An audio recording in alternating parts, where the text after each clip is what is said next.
Are back, hopefully on Twitch and YouTube. I have eaten some food and apparently some of it's caught in my throat. That's not great. Okay, we're fixing it. We'll figure this out. Let's pull up the scoreboard because that's something that I'm sure everyone's going to be interested in. So, taking a look at the matches while we wait for VuGraph to start up again. The 1 and 2 seeds are currently sitting with a little bit of a deficit. Leibowitz against Roche. Leibowitz down by 3, although as a 6-handed roster with a sponsor, that means Leibowitz will be sitting out.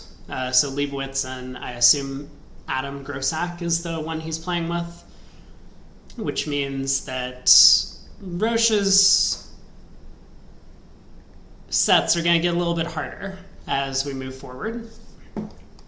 Non-built, kind of similar situation, 6-handed with a sponsor. Now the sponsor will be sitting out in the evening, so Rippy has done quite well to establish a little bit of a lead, but that could disappear very quickly. I mean, it's only a vulnerable game swing away of being an even match. Wademark has a comfortable lead. Levine is up by a decent amount.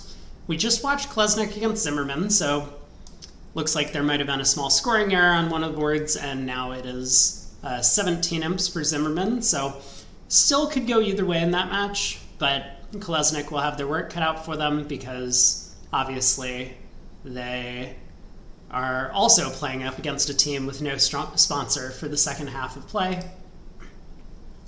Big upset in the making. I mean, depending on whether you're just reading the seeding numbers, Bailey against Juster, although Bailey four-handed with a sponsor is going to be, that's a tall task to win up against some of these strong teams, and Juster obviously has one of those pairs from the Bermudable, Livgard, and I still don't know how to pronounce it, Terrier, but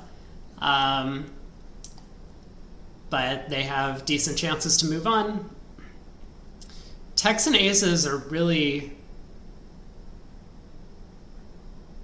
well, they got off to quite a large lead, 41, and it's now 39, which means Street was able to kind of right the ship and play to close to a draw in the second set of play. But maybe that means the tide's turning in the match.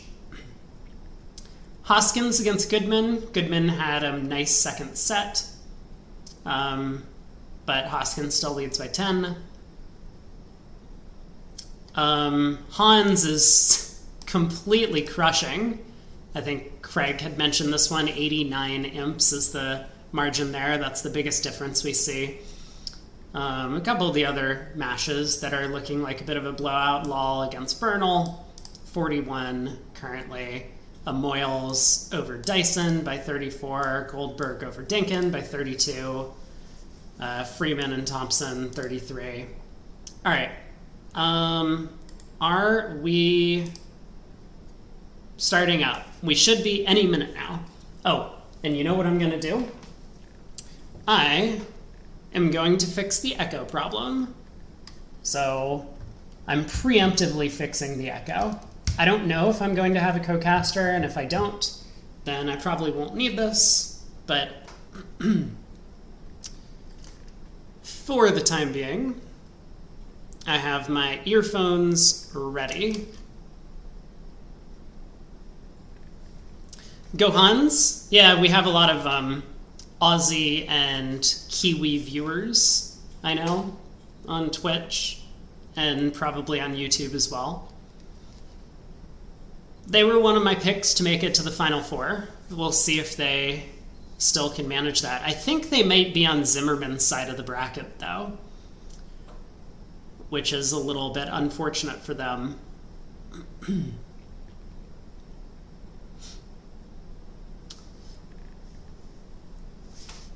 All right, for whatever reason, I feel like my senses have all dulled now that I put these earbuds in. I'm just going to take them out until someone actually shows up.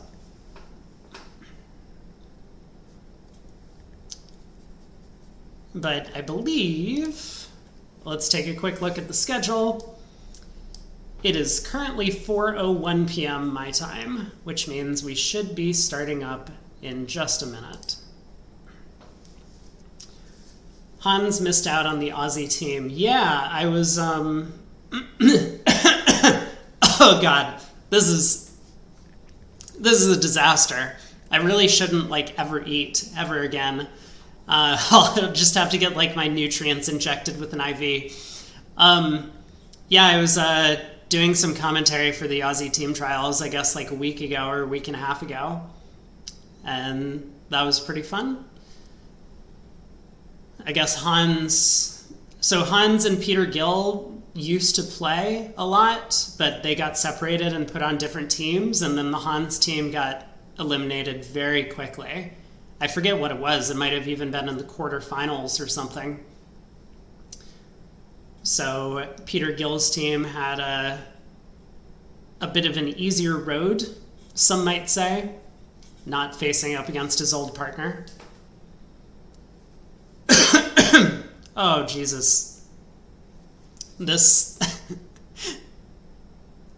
Hopefully everything... I need some water. Okay, I'm gonna get some water. 1 second.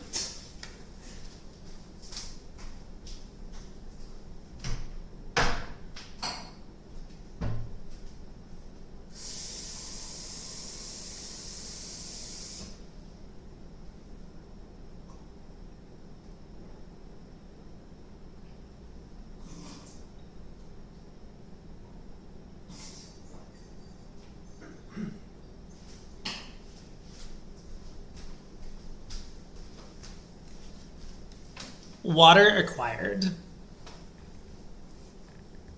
Hopefully that fixes all my problems. Yeah, Gil played with a sponsor in the Aussie trials. Oh, I remember this. Yeah, I remember us watching the table in the finals where apparently the two players on the other team, Spooner, I think, was the team. The team that ended up losing. Actually, I don't even remember the result. I remember they were down like 80 or something when I finished doing commentary. But I assume Gil ended up winning. But yeah, apparently Gil is not a fan of fun at the bridge table. It's all serious business. No beer cards, no nothing. You think Hans and Hung are a regular partnership now?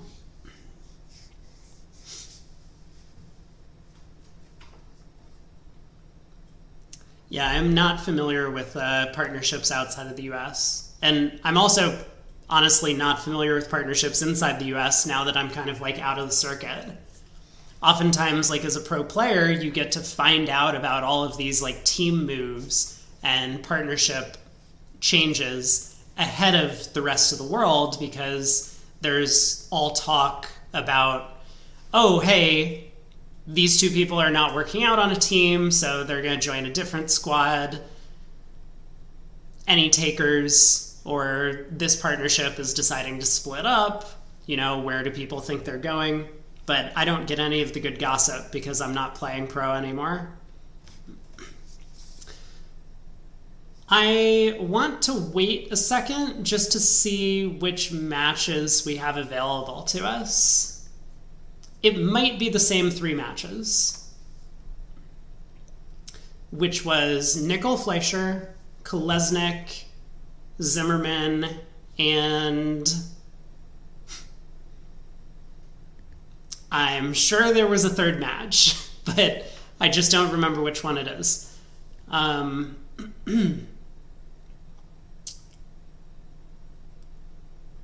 mean, we can watch Nickel Fleischer.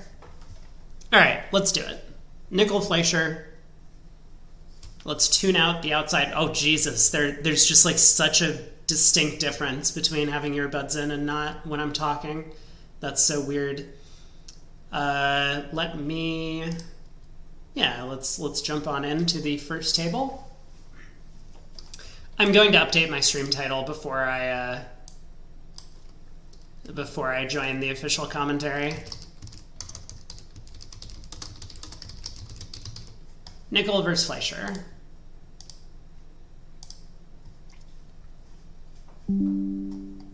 Oh God. Whoops. I said that on video. I need to turn off my camera on stream. I'm whoopsies. Let's try this again. Don't worry. No one heard this. Oh, we have Leibowitz against Roche. I'm kind of interested in that match now. Yeah, and this will be perfect because no one in here would have heard me jump into the thing, say "oh God," and then leave. Okay.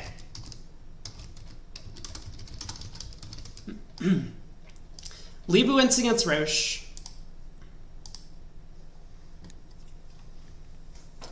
Hello, everyone. Welcome to the third quarter play, round of 32 Soloway knockout teams. We're checking out actually the 1 seed Leibowitz, who has been struggling so far in this match up against the 32 seed coming out of the Swiss. So they're certainly trailing by 3 for the time being, but that could change in an instant. I'm not actually that familiar with the East-West pair. I will pull up their convention card just to get a sense of what kind of system they're playing if I can find it.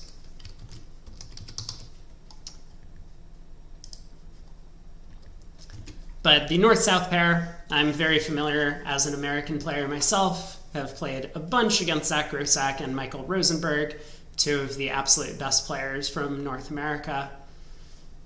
I think they're playing a fairly standard 2-over-1 style system.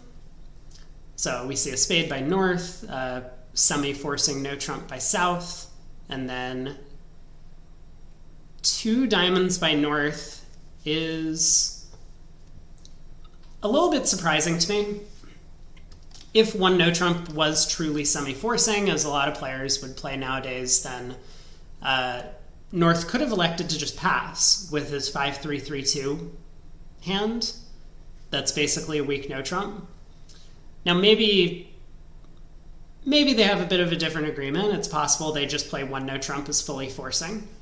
I will try and pull up everyone's card as I'm talking through this, but one of the other possibilities is that maybe Michael Rosenberg thinks his hand is willing to accept an invite with a 13 count, so kind of on the upper end of his weak no trump, and a couple of good spot cards. The 9 of clubs, 9 of spades are nice. 10, 9, 8 of diamonds is working.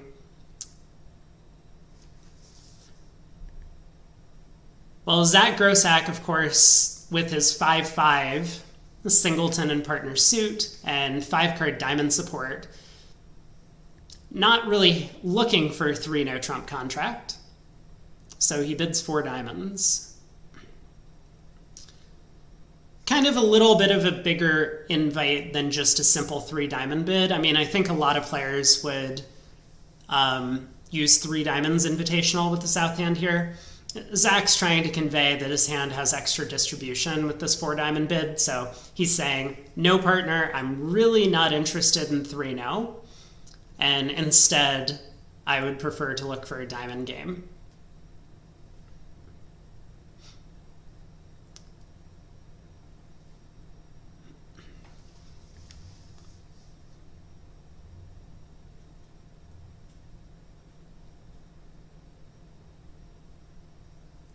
Well, Michael Rosenberg does pass this out. And now it's over to East to find an opening lead. A couple of possibilities. He could lead his Doubleton Heart. It's an unbid suit. I mean, little does he know that the opponents actually have an 8-card heart fit on the side. But he could try for a ruff. He has the Ace of Diamonds to protect the trump suit, so he knows that he'll get another opportunity to find a devastating switch if necessary. He could elect to lead trumps. The 3 small spades in his hand might kind of lean him towards the heart lead, and just as I say that, he does go with the 10 of hearts. So 3 aces off the top. The ace of clubs is offside as well. I think we'll see West win this trick and switch to the club queen.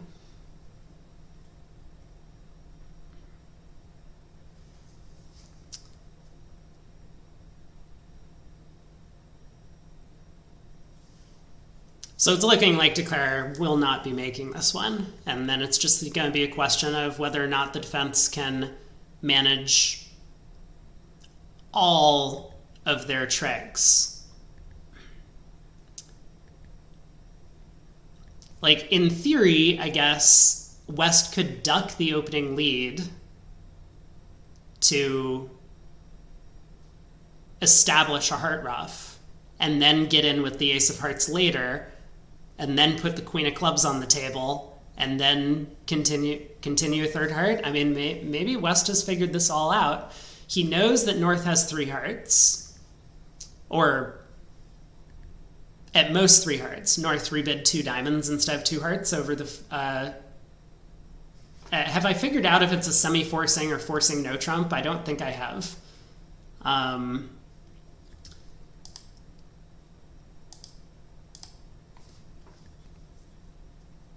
Let me take a quick look at their convention card.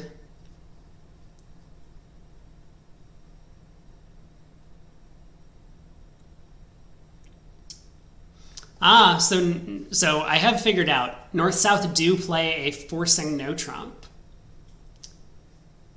which means that North's 2 diamond bid is not unusual at all.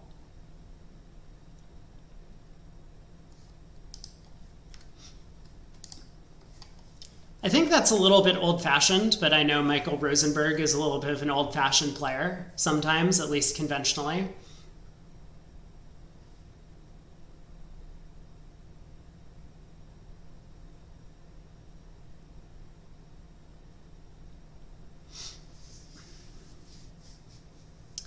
Being told that in the other room, South did opt for a 3 diamond bid as the invitational choice, and that ended the auction. Oh, and look, we can even see it. 3 diamonds North has just come through, so 3 diamonds is made.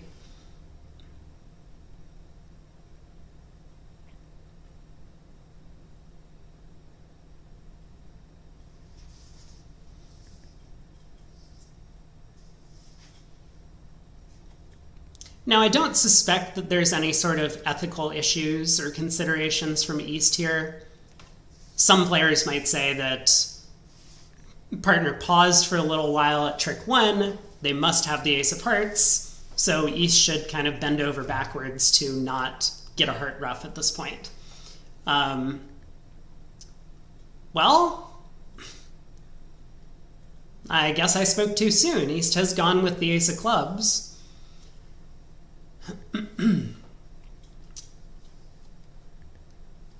Oh my.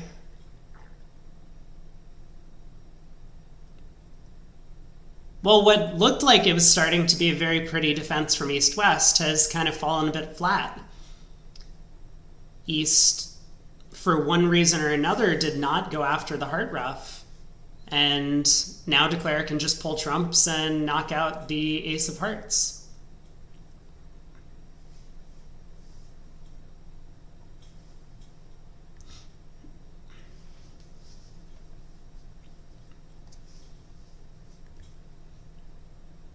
I wonder if East should have paused after the ace of clubs fetched the 7 from West on the previous round. That 7 of clubs looks very discouraging to me. And at this point, you factually know North's shape to a large extent because you saw your partner follow to 1 round of diamonds. So you know North has rebid a 3-card suit.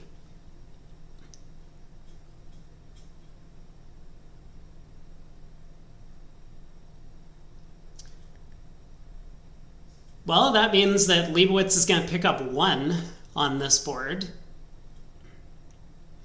The hand's not by any means over. Declarer is dealing with a 4-1 diamond split. The heart suit is blocked.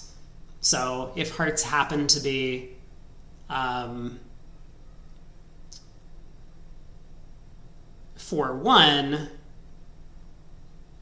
he'll still have some work to do and probably would not actually end up making the contract in that case. But here, with the hearts breaking favorably, there's going to be no issues. Declarer can pull trumps, play a heart, unblock the queen, and eventually get back to his hand with the last diamond to run the heart suit.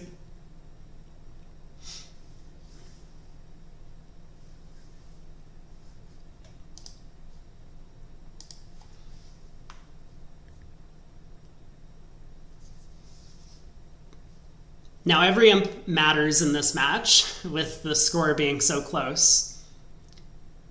So this could have been a large swing going the way of Roche, which would have been a nice way for them to start the set. As it is, though, the 1-up to Leibowitz will be welcome from their side, being able to close the margin a little bit.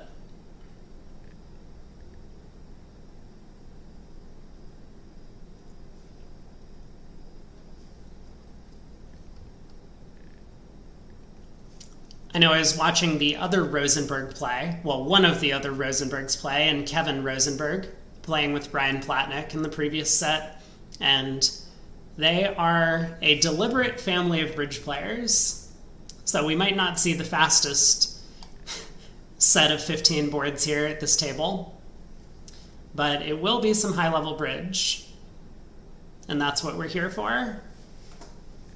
On to board 2. I'm not familiar with the East-West pair enough to know whether or not this East might open 2 hearts. I guess we'll find out shortly. But I know a lot of players would be tempted to open this East hand with a heart preempt, or if system allowed, maybe a 1-heart bid. But we'll see if East has any of those tools in his arsenal and is willing to pull the trigger.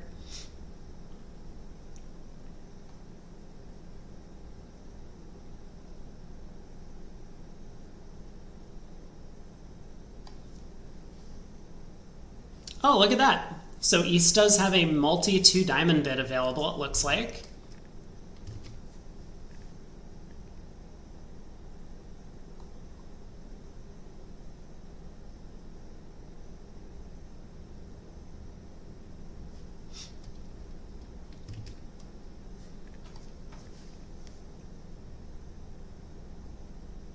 Yeah, this auction could get very high very quickly.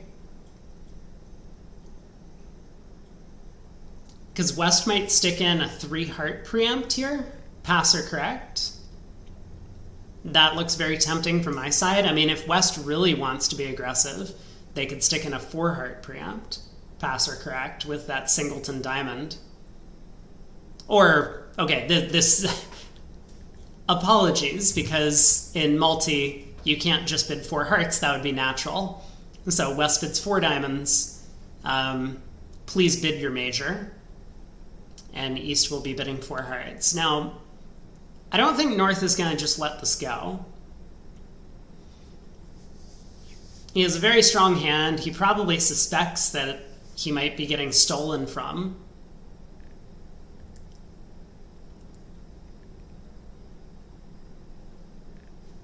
It looks like a huge result for Leibowitz in the other room, where North-South ended up in 3 no trump and went down.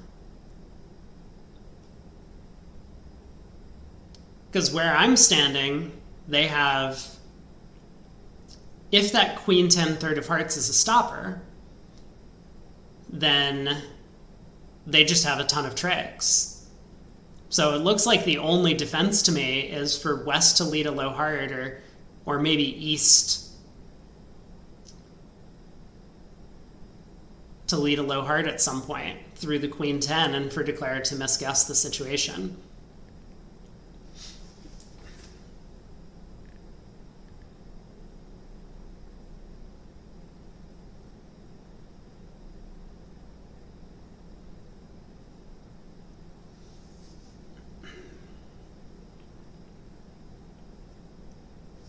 All right, 4 hearts doubled over here.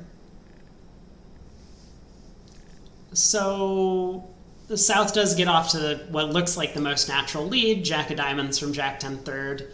Don't want to lead away from an ace. Don't want to lead away from that King Jack third combination. And of course don't want to blow up your Queen 10 third of trumps. That's likely a natural trick.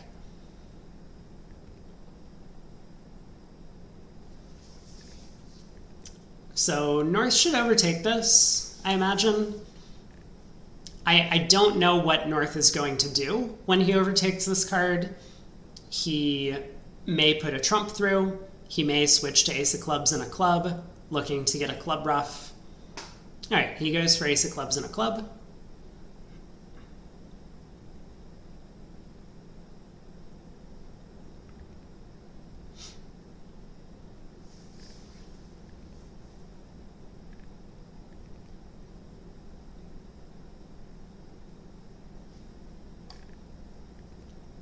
A little bit of murkiness in this club signal. I mean, South is playing the lowest club that he has, and I believe they're playing upside down carding.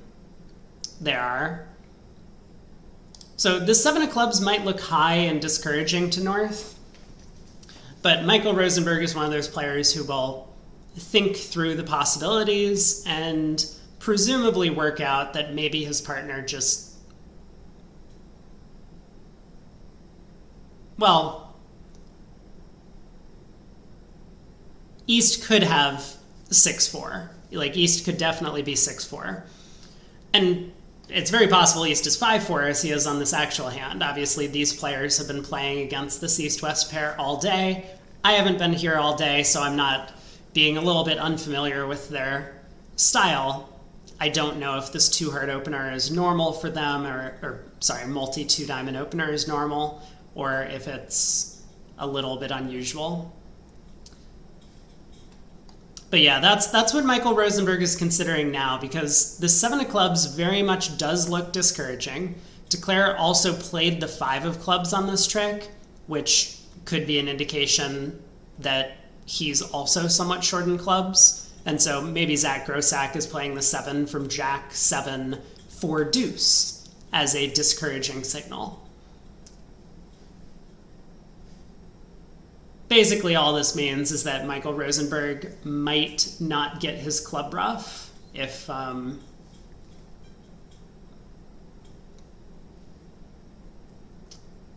he decides to switch now.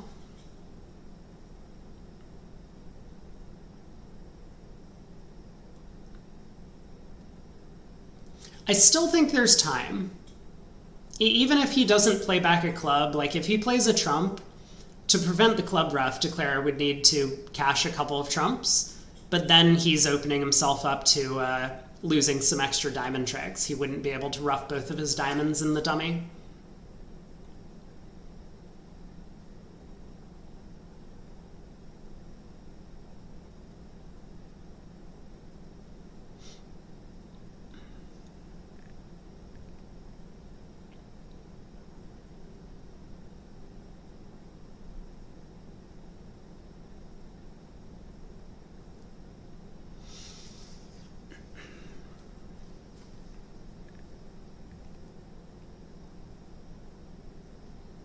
As expected, not going to be the fastest table of bridge, but this does look to be down at least 2, even if they don't get a club ruff ever, and Declare still somehow manages to deal with his 2 small diamonds in hand. I believe that's just going to be 5 top tricks for the defense, 2 clubs, a diamond, a spade, and the Queen of Hearts. But if they get 500, that'll be worth 11 imps. If it's only 300, I believe it's 8. And we will have a new leader for the first time in a while. Leibowitz will retake the lead.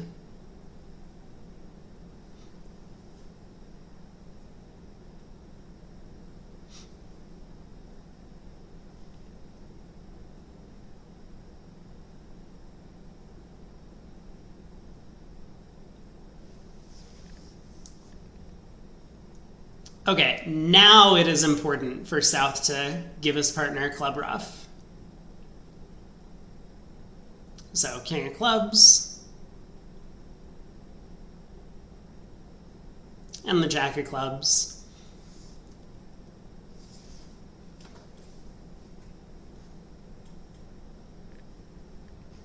One more trick for the defense. And that will be 11 imps. Am I doing the math right? I think so.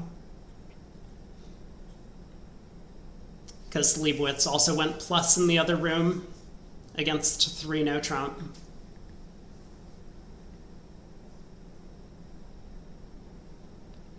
Oh, but I'm not doing the math right. It was a vulnerable game, so it's going to be 12 imps, in fact.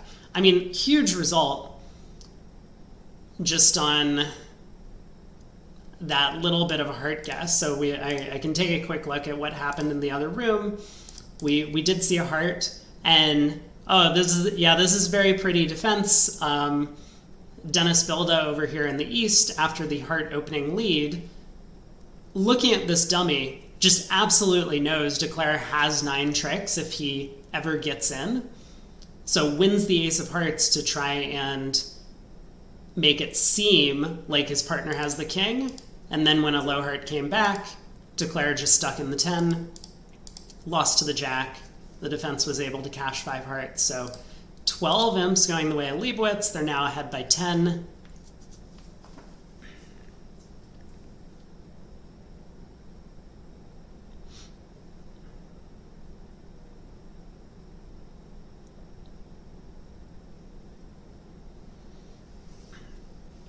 On to board 3. We have an 11 count from South. And he elects to pass. I think in a lot of Zach's partnerships, he probably wouldn't be able to stand passing this type of hand. But it's a pretty bad 11. You have a lot of jacks, despite the good club spots. You're 4 triple 3. No aces.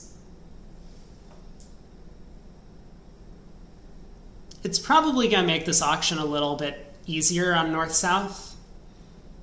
North gets to open a heart. East will make a takeout double. South can presumably redouble. Some people would be forced to bid 2 no trump to show this as like a limit raise with 3 or 4 trumps. Okay, Zach has elected to go highly conservative. With just 2 diamonds, at least for the time being. This is effectively just showing a constructive raise to 2 hearts.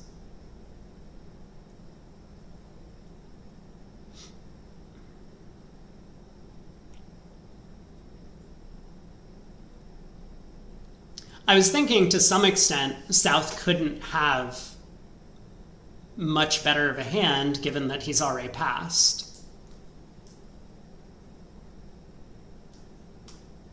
But once again, the 4 triple 3 and the fact that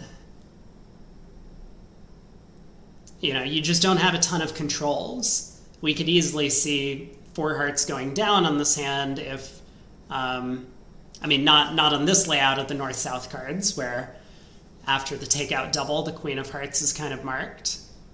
But from South's perspective, he doesn't know his partner's unbalanced yet. Michael Rosenberg does now make a game try, and that should be enough to get Zach to finally take the plunge, moving into 4 hearts.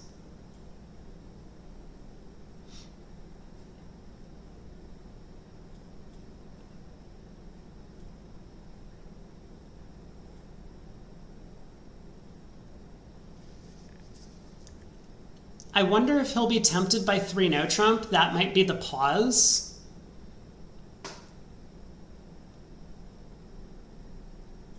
I would be a little bit worried as South looking to bid 3 now with so much stuff and partners 2 suits. We have now a big diamond fit as well on the side, so that kind of pulls us in the direction of playing 4 hearts. But 3-0 would be a way to give some weight to some of these jacks, and queens, like that queen jack 10 of clubs, is probably a little bit useless in a heart contract, whereas in no trump it could provide an extra trick or a stopper. Okay, big question is, does declare go right in the heart suit based on the takeout double and probably however the defense goes? We get the king of clubs opening lead. And that looks like probably a standard count signal from West. So East probably knows the clubs are not, that he's not cashing another club. Should switch to spades here.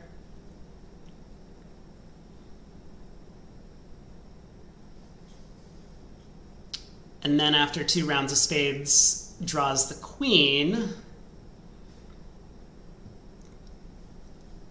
I mean, I would be tempted as East to switch to a diamond.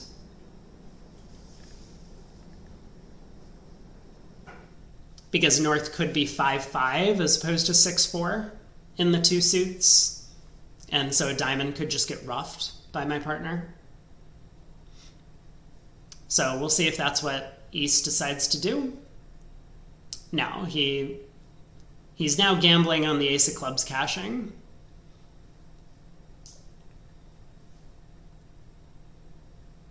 But it all comes down to whether or not declare guesses the trumps correct.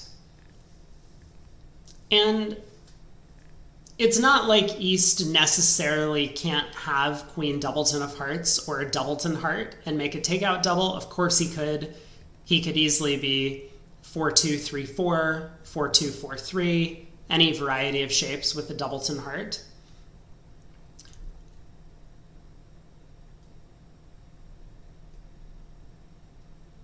But I think there's probably more distributions where he could have a singleton heart. I don't know if that's actually true. Maybe I should count them a little bit to back myself up on that. But basically what this comes down to is it's a little bit of a mind game for Michael Rosenberg, because yeah, the percentage play, if there was no bidding, would be to just bang down the ace-king of hearts. But it's not that far off to take a finesse in this situation. It's only a couple of percentage points difference mathematically.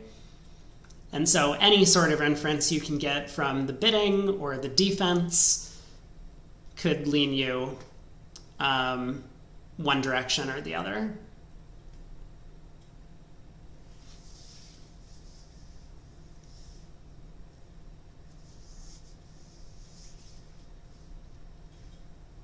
So my belief is just play the takeout doubler for shortness.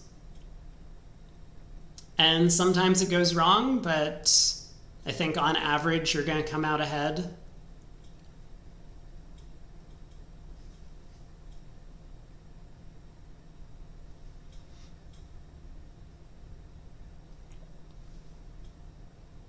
Well, heart to the king.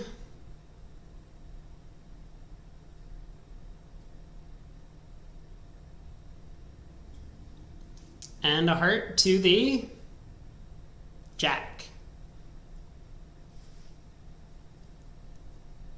So both Easts done in by their takeout double on this one, but I mean a pretty flat board ultimately.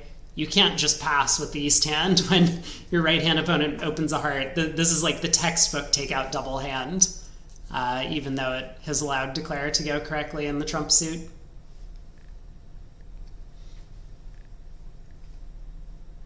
So on to board 4. West has a 12 count.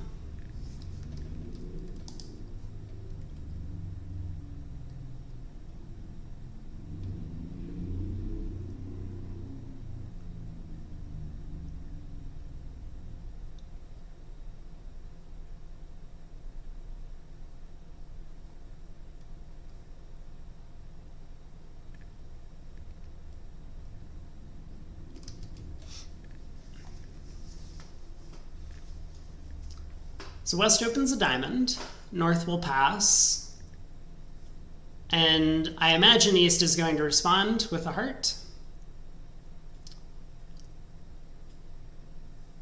South probably feeling a little bit left out of this action, but he'll pass. I know Larry Cohen and I were talking earlier about the concept of overcalling at the 2 level with some of these 5-card suits, but the South hand with 10 high card points out of your 14 in the opponent's suits and a pretty weak 5-card club suit does not appeal to me. But, you know, Zach is happy to get involved in basically any auction. I don't believe he has any pass cards in his box at this moment. And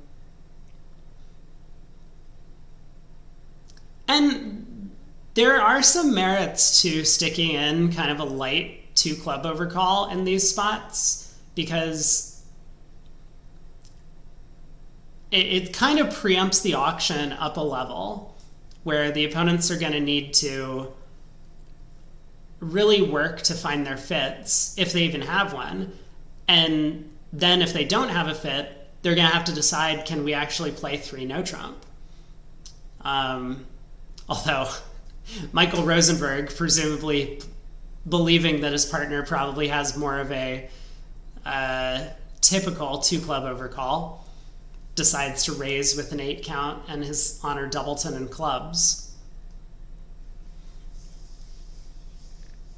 And from Rosenberg's perspective, this makes sense as well. If his partner really did have ace, queen, 6 of clubs and an outside card, that's already looking like about 8 tricks. 6 clubs, the ace of spades, and whatever partner's card is. And the 2-club bidder could have an even stronger hand. So 3 no trump was still very much in the picture.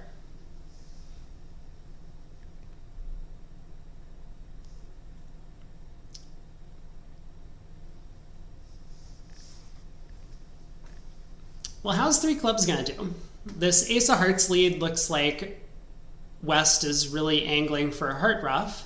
So ace of hearts should see a heart continuation. That 6 of hearts might actually be a costly play from East, because now Declare can pick up the heart suit for 3 tricks on his own.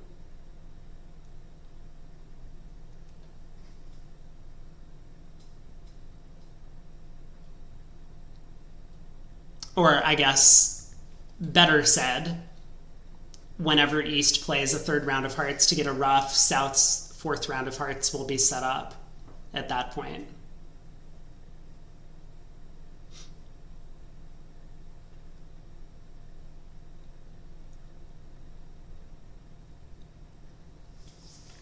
But West has not continued hearts yet. And I wonder what the hesitation is here. I guess he might be worried that if you switch, say,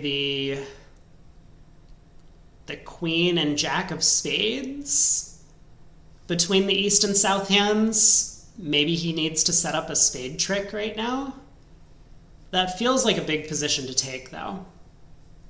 Leading a spade away from the king into the overcaller, who should have a pretty good balance of the missing high card points on these types of auctions.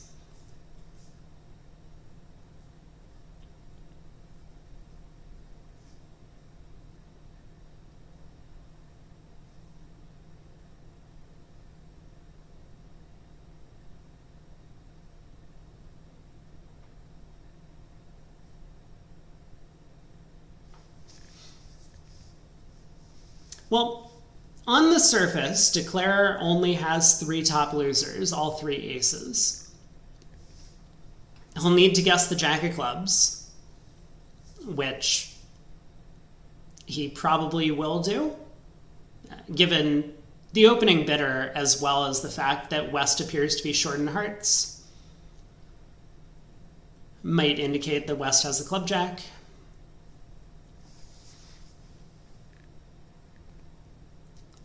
But a heart ruff will be a 4th defensive trick, and then the real question is going to be, can the defense get a spade trick fast enough before declarer can set up the diamonds to pitch it. We see a diamond switch to the ace.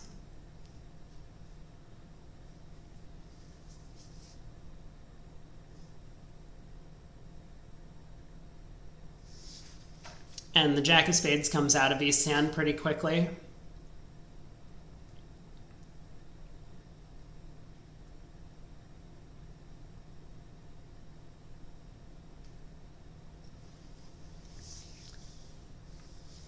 All right, so declarer is still probably hoping that maybe the jack of diamonds is just caching for a discard here. It is not. East does get to rough this trick.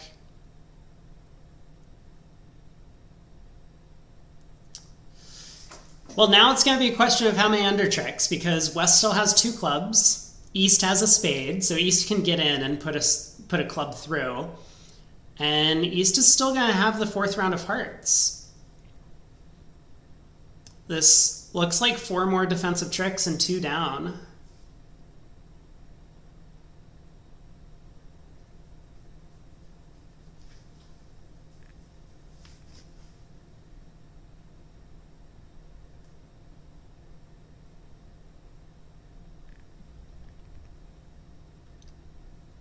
Yeah, this is a really nice trump switch from East. I think a lot of players would get lazy and play a 3rd spade, and I don't think it necessarily would have cost if East had played a 3rd spade there, but this trump switch makes the defense's job very simple. So West can now cash the club ace and then exit the 10 of diamonds, or lead the 10 of diamonds. And down 2, add that to the 100 points in the other room, and this will be 7 imps back the way of Roche. So the match remains close. Just a 3 imp margin. We're going to be playing boards 1 through 15 here, and then a short break, and we will be back for the 4th quarter of play.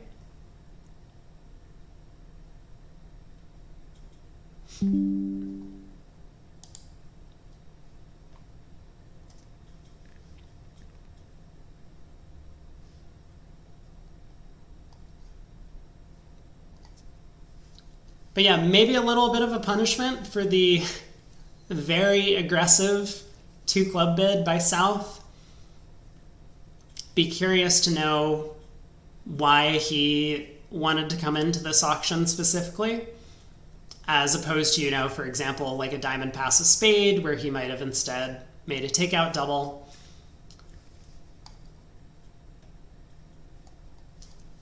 But we move on to board 5.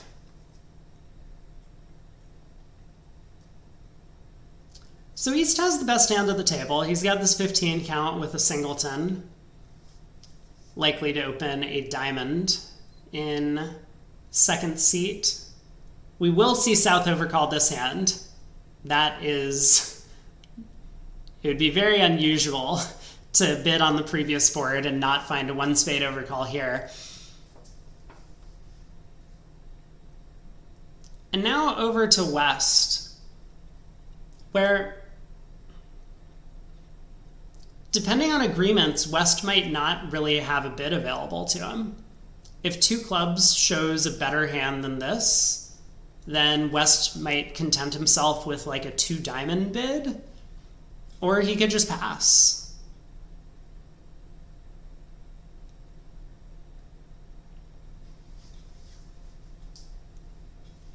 I'm generally a believer of bidding whenever you can. So if for any reason bidding seems to make some sort of sense, then I like to get involved in the auction, because if you don't, sometimes the opponents preempt you out of being able to show your hand at a safe enough level, and then you just have a weird guess later on. But it looks like West has some sort of convention available to him. I'm going to wait to see what the ViewGraph operator says about 2 hearts, if we do get an explanation.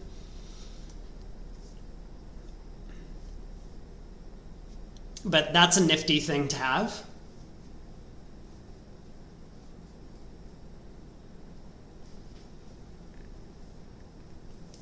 So North has a decision to make. And I don't think he should base his decision on this hand based on what happened on the previous board, where for Michael, here in the North seat, he had just seen his partner overcall vulnerable on a pretty terrible hand. He raised and ended up getting kind of severely punished for it.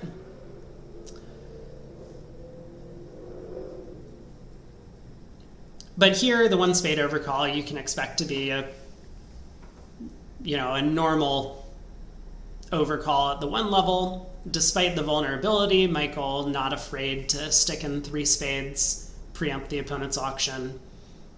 He might have just been waiting for an explanation from East about the 2-heart bid. Wow.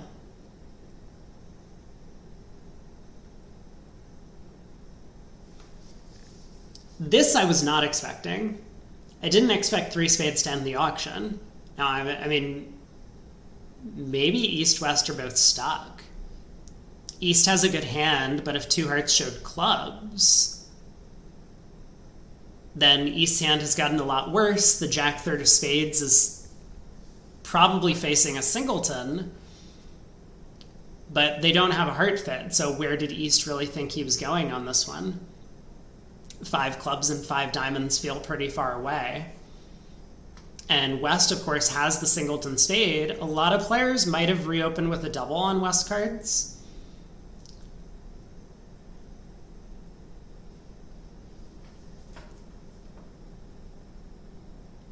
But we'll see how 3 spades does. So diamond goes to the ace, a club comes through. Defense going to score a couple of clubs, and probably the ace-king of hearts.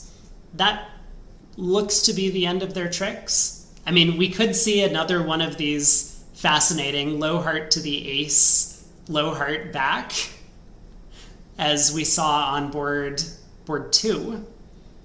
Well, in the other room. But I imagine East is just going to cash the ace-king of hearts and be happy to score plus 100 against this contract.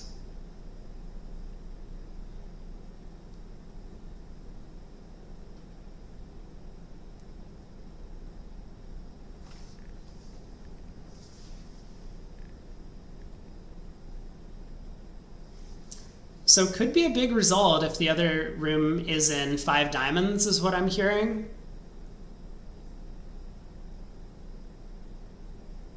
Because 5 diamonds appears to have 3 losers. Although,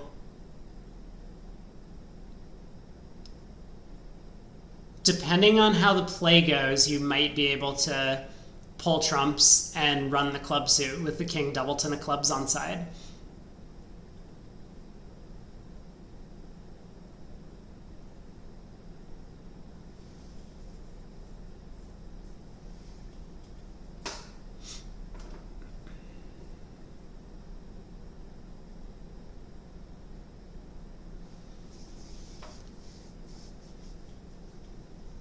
So, looks like a swing one way or another, with 3 spades going down, and the question is just going to be whether or not Declare can manage to bring home enough tricks and diamonds. Oddly enough, playing in the 6-1 club fit would allow you to make the minor suit game with the clubs behaving so friendly. You can set up the diamonds to discard a heart loser from your own hand.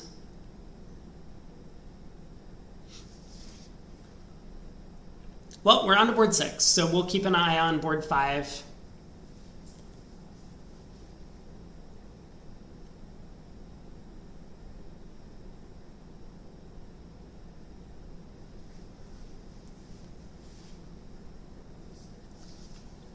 Excuse me, it's been a long day, and we're only about halfway through. Hopefully the players aren't as exhausted as I am. All right, so Zach Grossack here has a 17 count, and they play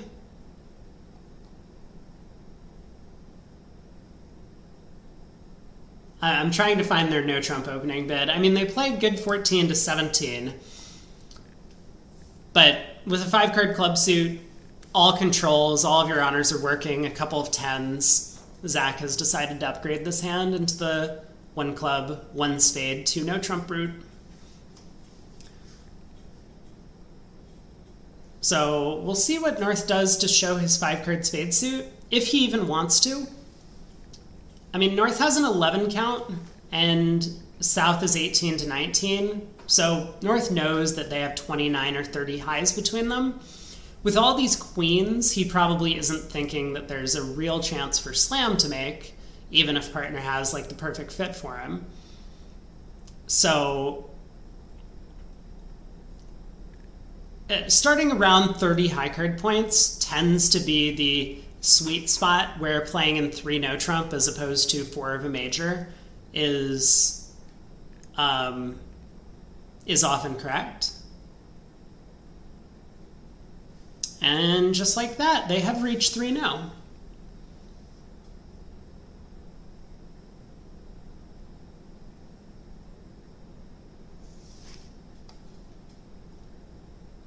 All right, 6 imps on board 5. 5 diamonds went down 3 in the other room.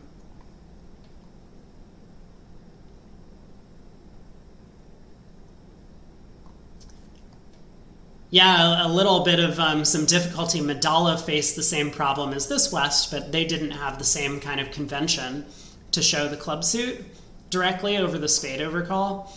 And then when North stuck in a 2 spade bid, East bid 2 no trump to show, you know, some values. Not natural, by the way, just some values in 2 places to play. 3 spades by West was kind of forced. He had way too many values that he hadn't shown already in the auction. So that kind of vaulted them directly into 5 diamonds. Tough problem.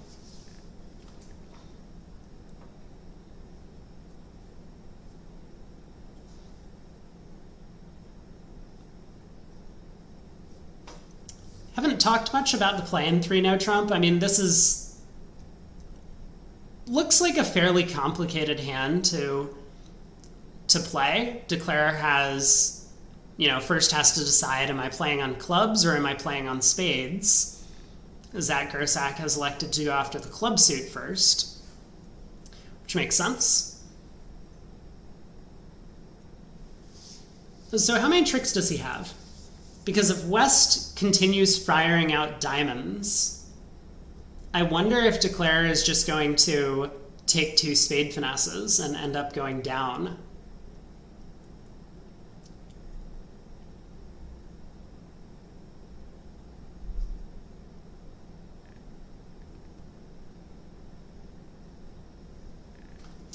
That looks like what's happening right now.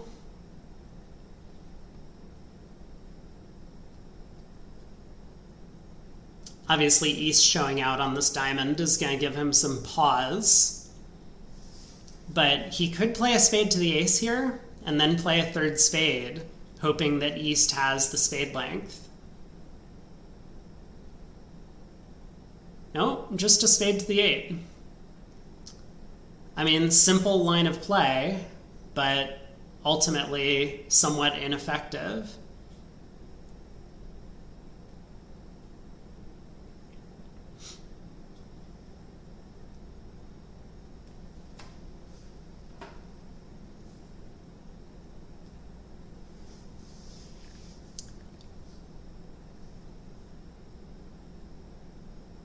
Wow, I actually am not convinced that Declare was getting out for down 1 there. I think in the end position, if West had cashed 2 diamonds and then continued a club, removing dummy's entries to the long spades, East was going to get another trick. But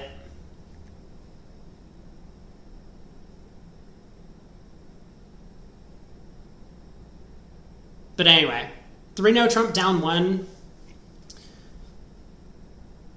Declare, it looks like, could have made this contract if he had played the spades the other way.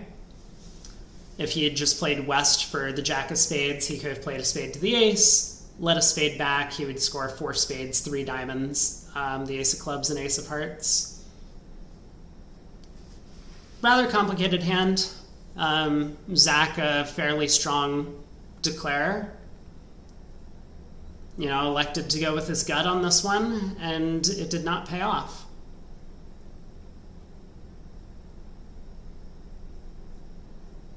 I will say, though, it's important to note that for spades, declare will lose 2 spade tricks as well as the club king.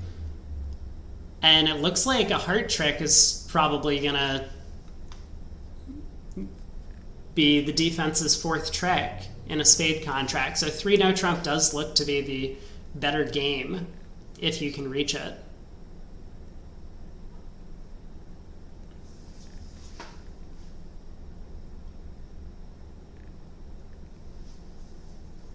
Well, South not deterred by the previous result. 16 count, 5-4-2-2, opens a no trump.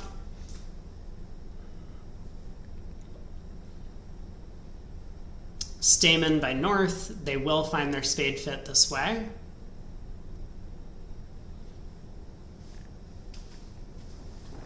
And this is not one of those hands that Michael is going to think about putting in 3 no or even offering 3 no if he has a way to do so.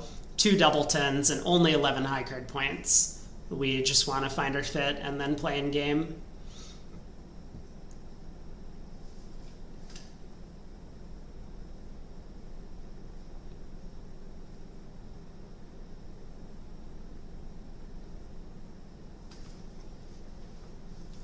Now it looks like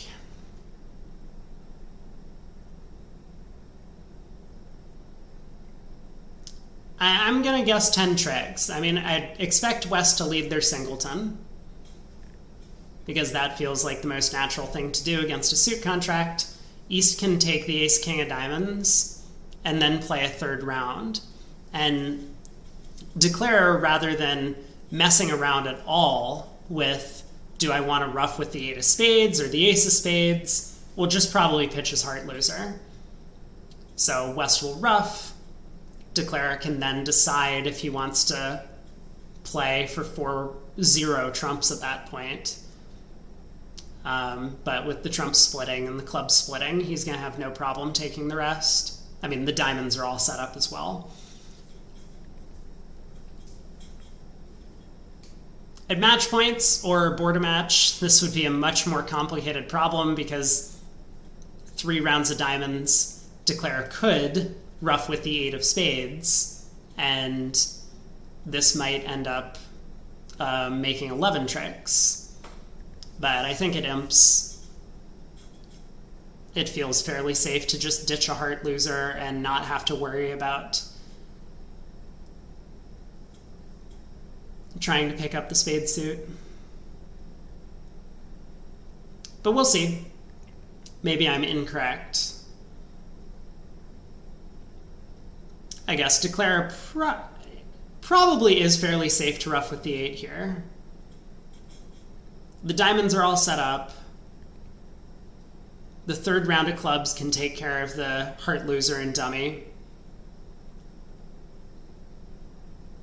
And I guess he would only end up paying off if West was 1-1 in the pointed suits with the singleton jack of spades.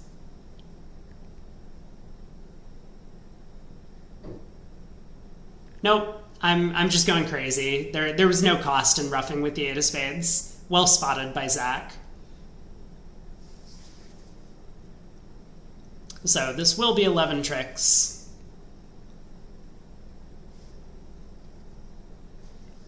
Oh, board 6 is a big swing. Also going the way of Roche. 3 no trump went down in this room, but 3 no trump made in the other room. Declare just elected to go ace of spades and the 10 of spades, presumably playing West for the jack. And that worked out a lot better than what Zach did over here.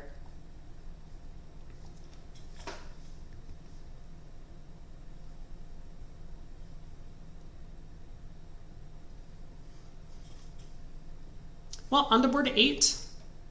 We see West with an 18 count. Likely to open a diamond.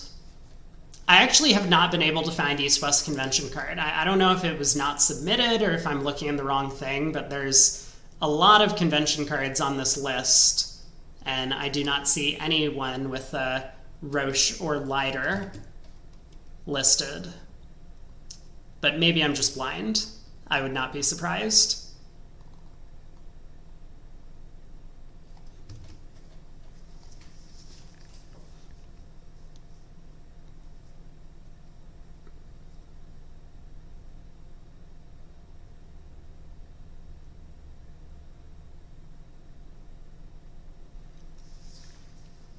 Okay, looks like East-West are a precision pair. I think the mystery has been uncovered.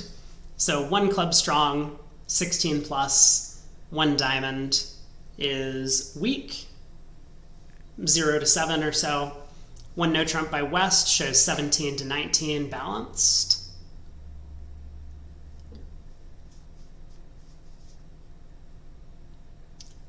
And it looks like one no is where we will play.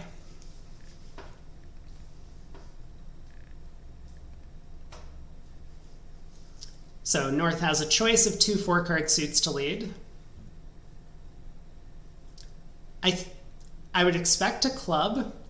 You often don't want to lead away from aces into the strong, like one of these very strong hands. Especially against one no trump, where it could easily blow a trick at trick 1, and that could just be declared 7th trick.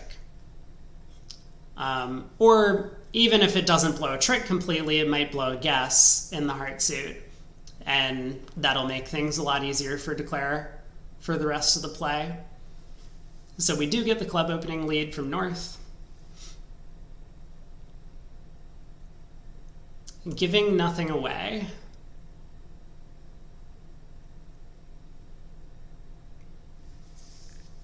Declare puts up the queen. South wins, and do we see a club back immediately? We do.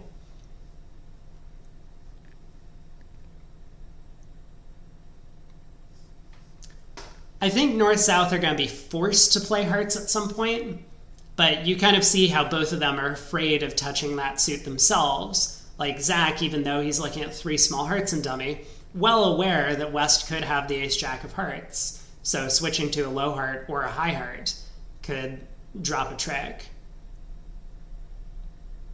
But no harm generally in returning partner's opening lead.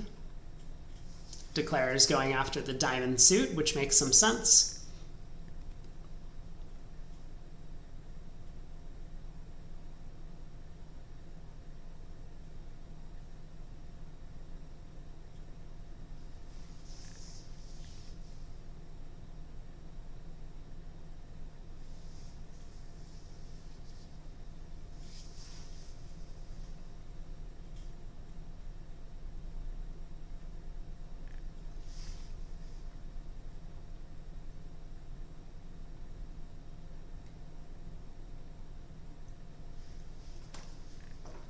I'm a bit surprised by the pause here.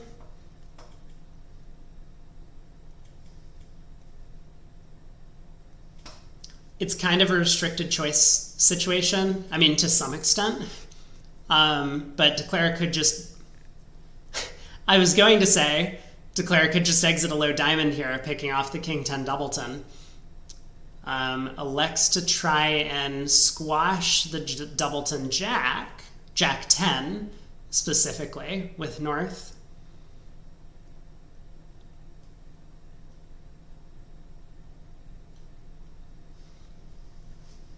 There was some chance Declare could have ended up making this if he had got the diamonds right. He would be up to 6 tricks. He would be up to 7 tricks. Okay. I think Declare would have made it if he had guessed the diamonds correctly. Now I'm retracting my statement. It has been a long day. We got like another full week of this for me to continue misclaiming. But yes, Declare would have just had his 7 tricks if he got the diamond suit correct.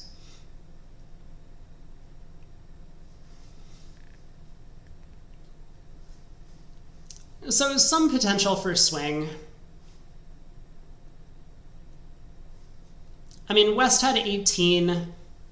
It's possible their system has already kind of earned them a little bit on this board, because East-West in the other room. Who is the other pair? It is Bilda and Madala. I'm not familiar with their system, but if they're not playing a precision system, West might be forced to open a minor and rebid 2-no if East takes a call. So some possibility that East-West have already earned a decent swing. Oh, I'm being told that East-West in the other room are playing 2 diamonds, showing 18 to 19 balanced. And that has already bypassed 1 no trump.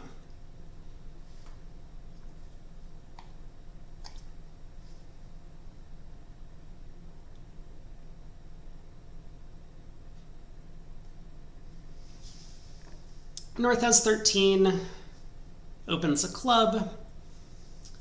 We'll see a heart from South, and then question as to whether or not West bids 1 spade or possibly has a intermediate jump shift available to 2 spades. No, it just does bid 1 spade. A lot of players will play vulnerable against not these intermediate jump shifts. So West could presumably show a hand that's like in the 8 to 12 high card range or something like that. Maybe this hand's a little bit too good for it.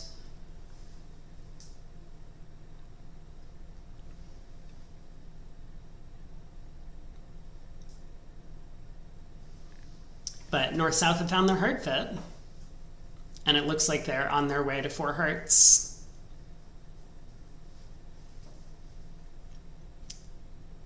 Queen of clubs on side, and no entry to East's hand for a ruff.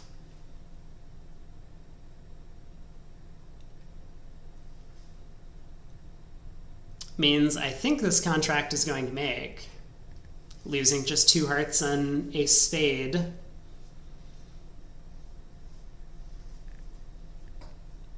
West does need to decide what to lead. Goes with the singleton club, which I think does make a lot of sense. He has 2 heart stoppers, so imagine if his partner had the jack of spades instead of the jack of diamonds here. He could win the king of hearts at trick 2, lead a low spade, trying to get to his partner's hand in spades. Declare could win the ace, play a second trump, but West would be able to win, underlead the king, queen of spades again to get to his partner's jack doubleton, and finally get a club ruff. So that might be what West had in mind. I mean, I don't think he expects on this auction his partner has the club ace of all cards. That would mean that North-South have gone a little bit wacky in the bidding.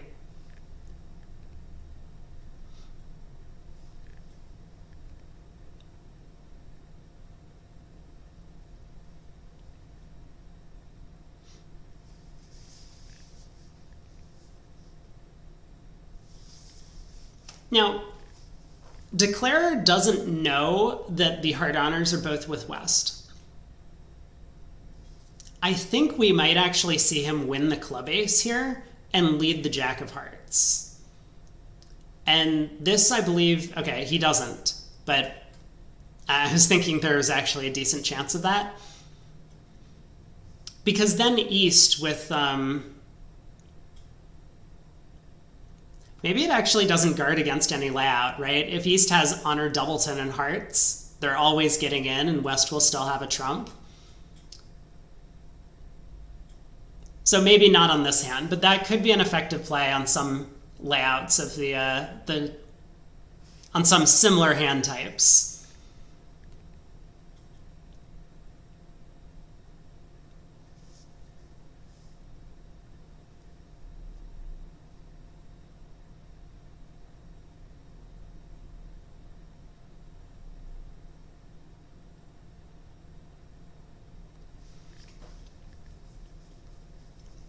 Well, no problems for Declare now once the hearts have split. He'll just end up giving up a spade. Making 4, I expect the claim to come through right about now. That's probably what we're waiting on.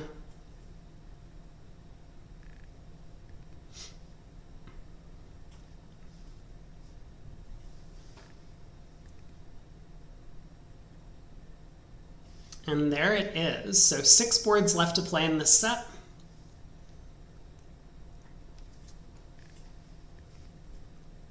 Roche has built a little bit of a lead. And on board 8, we do see another 2 imps coming in. Kind of as expected a little bit for the precision pairs when they're in the 17 to 19 range for their no trump. They do tend to win a couple of these like match pointy type swings where they'll pick up being 1 no as opposed to 2 no at some of the other tables. So 2 imps going their way for their efforts on that one in the auction.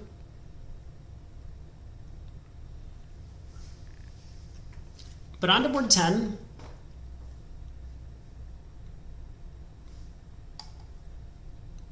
So East passes, South not going to open this hand if he was passing that previous 11 count. He only has 9 here with a decent 5-card heart suit. West gets to open in 3rd seat. Could open 1 spade or could choose a more preemptive roll given that his partner's already a passed hand. But he does go with 1 spade.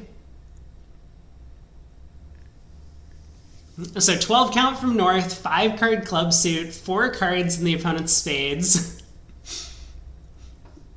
I was going to say, will we see Michael Rosenberg follow his partner down this rabbit hole of overcalling these 5-card suits at the 2 level? He says no thank you.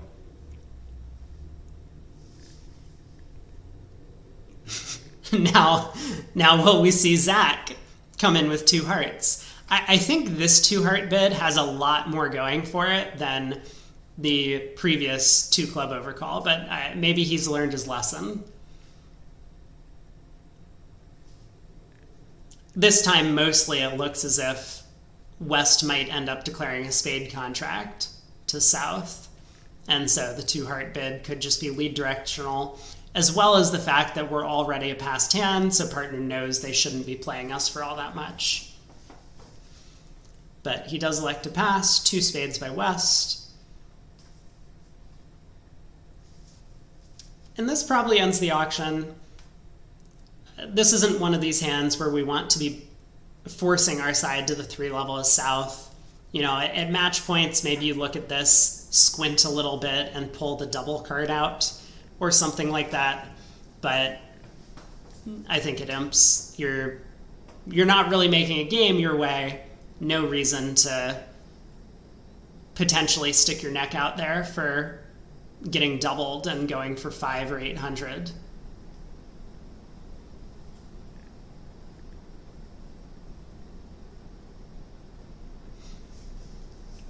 All right, 10 of diamonds lead will help declare pick up the diamond suit, but this spade suit is a bit of a mess.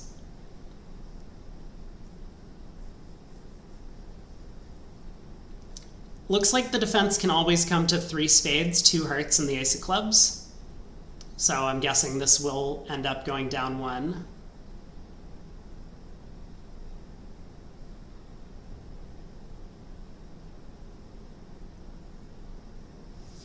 And yeah, declare's plan feels fairly natural to me. Just pull trumps, hope the opponents don't find their diamond rough, and hope that spades are splitting.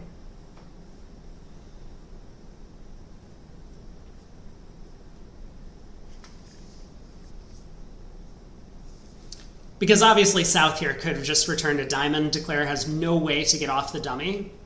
And so even if the spades were 3-3, North would still be able to rough the 3rd round of diamonds.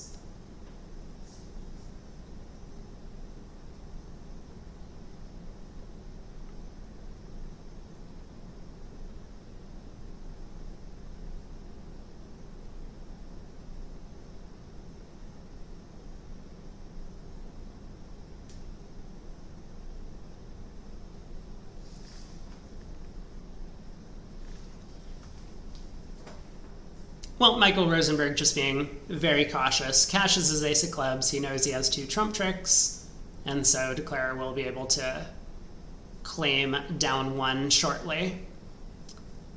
Probably gets back to his hand by roughing a club here.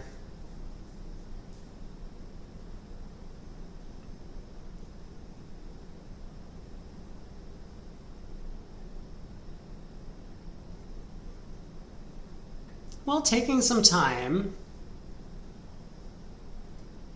Obviously, Declarer does not know that the spades aren't splitting. Otherwise, we would have seen the cards shuffled back into the board already. But he's just trying to get back to his hand to test the trump suit. And we will see a claim shortly.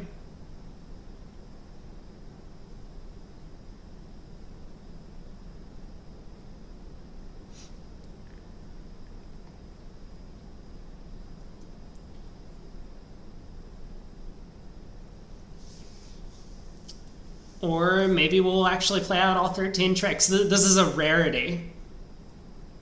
So everyone, take a snapshot now. We do get the claim.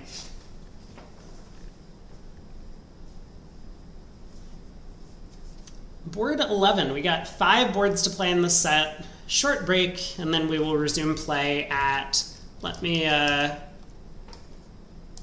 figure out exactly when play resumes,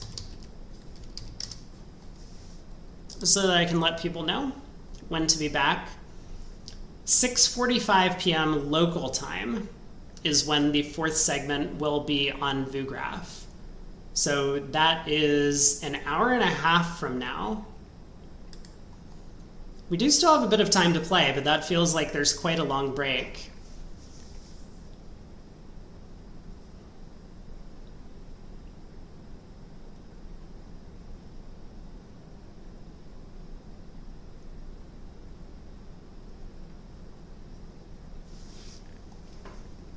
Just looking at the scorecard, East-West have not made a contract yet this set.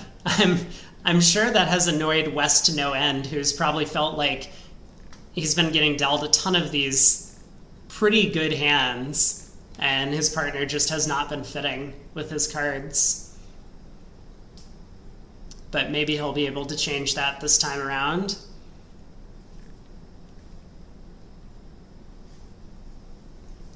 So a spade, semi-forcing no trump, I'm just going to guess. 3 spades by West. And what is East going to do? He has a 9 count. Only a singleton spade in support. I think all of the options from past 3 no trump and 4 spades have some appeal.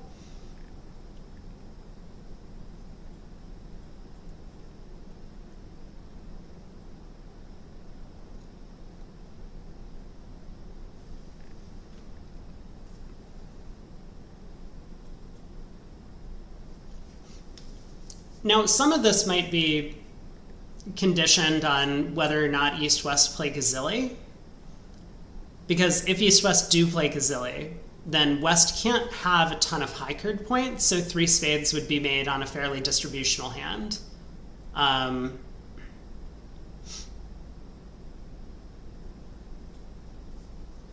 Great. I got a message letting me know that there's actually only about a 14 or 15-minute break between the segments, just because players will have some time to compare and then we'll get right back to their table. There's no set time for when the 4th quarter will be played, or similarly for the 2nd quarter. So I guess that means if this match concludes, which we'll probably head over to the other table to wrap up the match, then whenever they're done with play, there will only be about a 14 or 15-minute break. I don't know why I keep saying 14.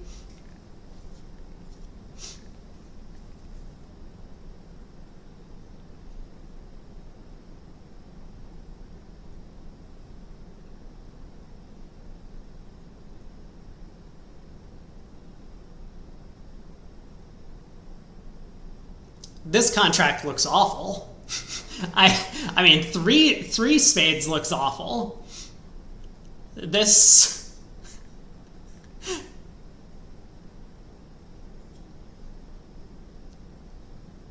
I guess three spades has some play if Declare picks up the Jack Doubleton of spades in North's hand.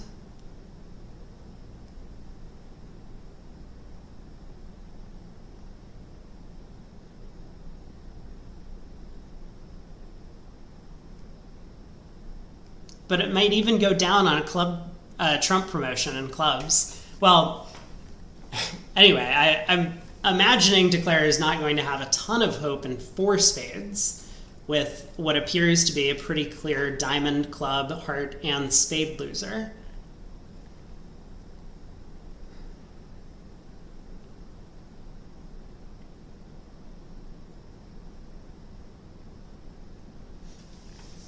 I wonder if you just lead a diamond at trick 2, figuring your best hope is that, nope.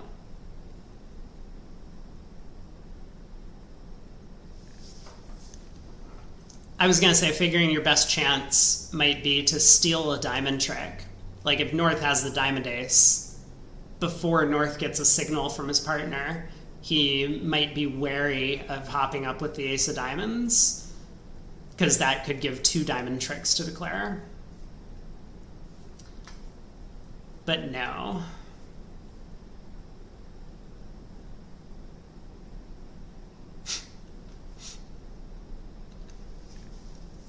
Declare probably thinking this couldn't possibly be going worse for me.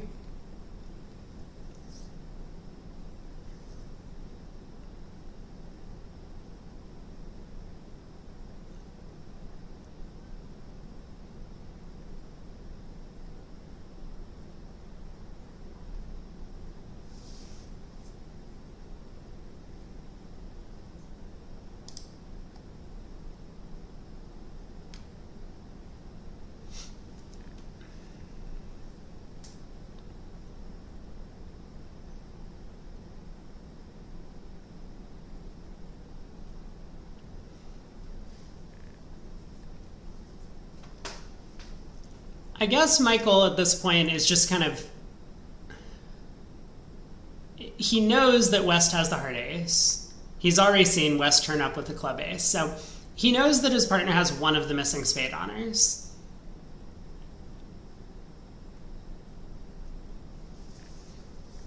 I'm not sure why you wouldn't just return a heart. Looks like the most natural thing to do. I mean, maybe on a bad day, Declare gets stuck in their own hand and is forced to lead spades away from whatever their holding is.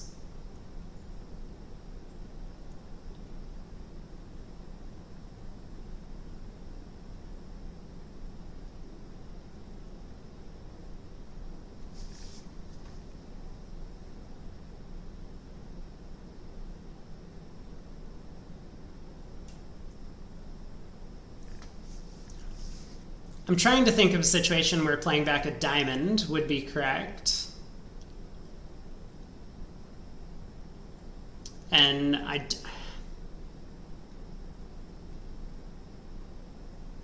just can't come up with one. Well, Michael's come up with one, so I guess he's found it.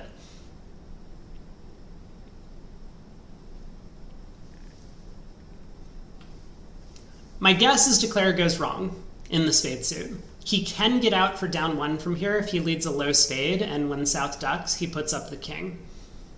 But percentage-wise in the... Oh, you know what?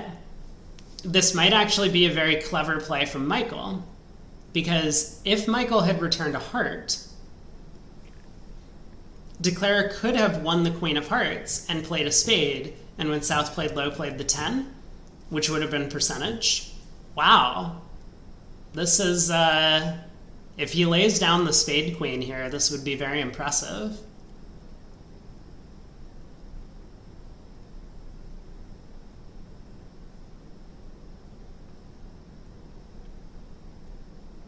Maybe I'm just not going to comment anymore.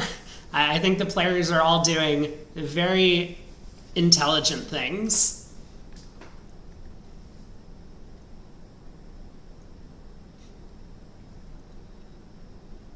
Well done by Declare, although one level too high.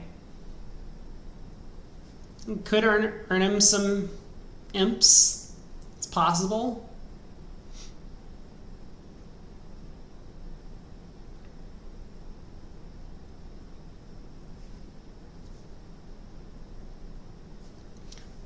Now, given that Declare played the hand this way, South might be at fault. Could have given partner a trump promotion by playing a third club. And he had that opportunity when he got in with the diamond ace. Even if Declare had discarded a heart on that trick, North would have been able to ruff and then throw West in just by leading trumps to eventually lose the King of Hearts as well. So the defense had their opportunities. They could have gotten an extra trick, but four spades does go down one. Not a large swing one direction or another.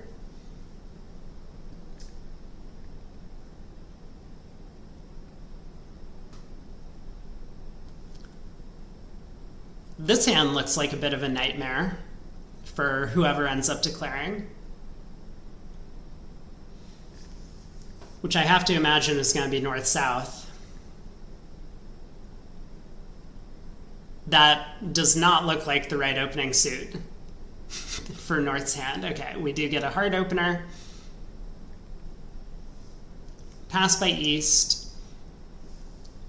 South does have the ability to start with a forcing no trump.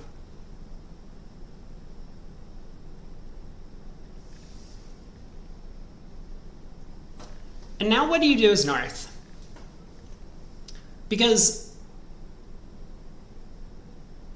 North could show his values immediately by bidding two spades as a reverse, but once North knows that they don't have a 4-4 spade fit, it's a little bit less attractive. Oh, they might also be playing Gazilli. I should look this up. If they're playing Gazilli, then obviously North has a much easier decision.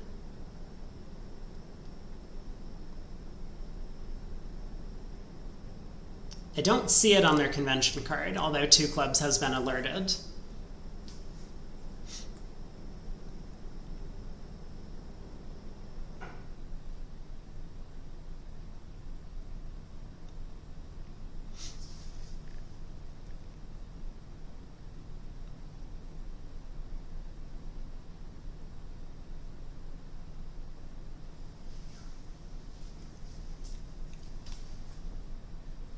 I'm not familiar with most Gazilli systems. I mean, my extent of the convention is that two clubs could have a strong hand, and two diamonds would tend to show any hand with 8 or more high card points, which would be game forcing opposite those strong hands that North could have.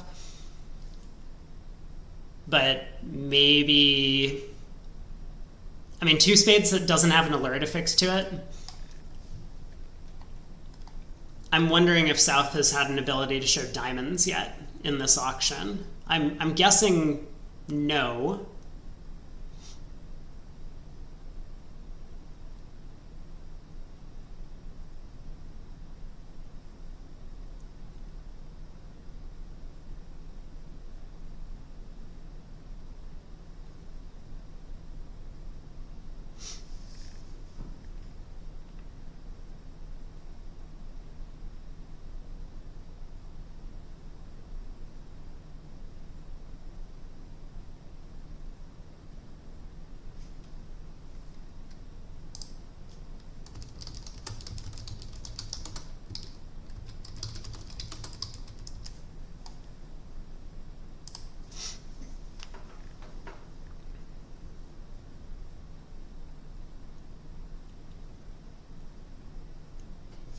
North has a tricky decision, for sure.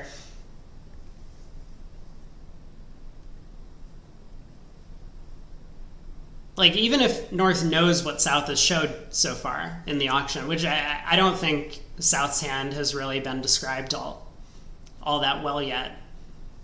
But these 5-4-4-0 hand types are often a little difficult to bid. It's fairly easy to describe your hand by patterning out when you're 5-4-3-1. You can bid your long suit, then your second longest suit, and then your third longest suit. Partner knows you have a singleton. But there's a big difference between being 5-4-3-1 and 5-4-4-0.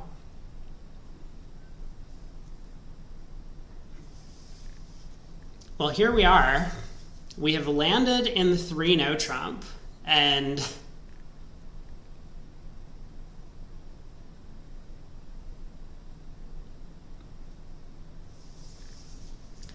I mean, it looks like there's definitely 6 top tricks available, and I think Declare will end up getting a 7th.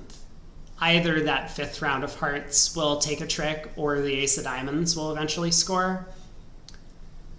But this does not look like a fun contract to play.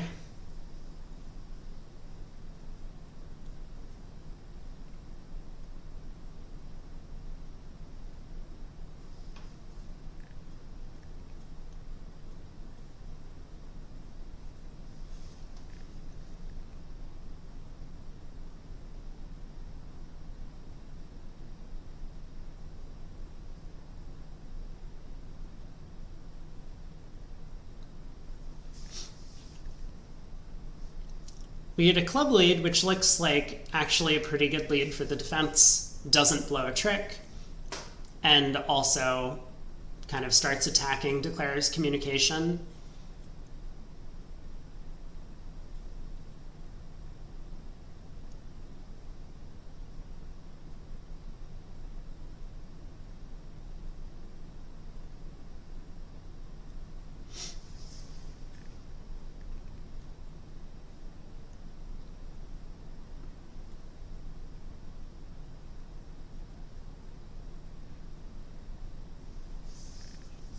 Maybe a good attempt is to lead a low heart at trick 2. Yeah, I think this is actually a pretty clear play. Imagine if we had flipped the queen and jack of hearts. Not a lot of East players would have thought of hopping up with the jack of hearts from jack third, and Declare then could have had 4 heart tricks. But here, with East having queen third of hearts, he hops up with the queen. Declare might still play off the ace king of hearts and hope the suit splits.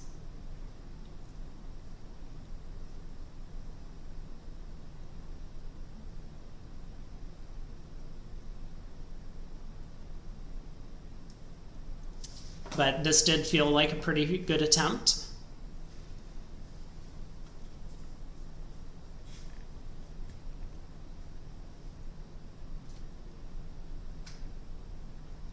Ace of spades and a spade. West gonna cash out their spades and presumably throw Declare in with the clubs.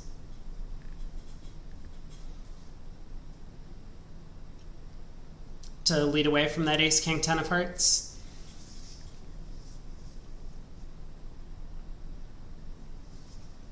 So down 2. The ace of diamonds will end up taking trick 13, but this is likely to be a push. It never feels too good playing these hands where you look at the dummy and you're hoping to get out for down 2 or down 1 from the very first trick. But everyone's going to be here. South, of course, knows that his partner had just a very difficult bidding problem with a little bit of extras.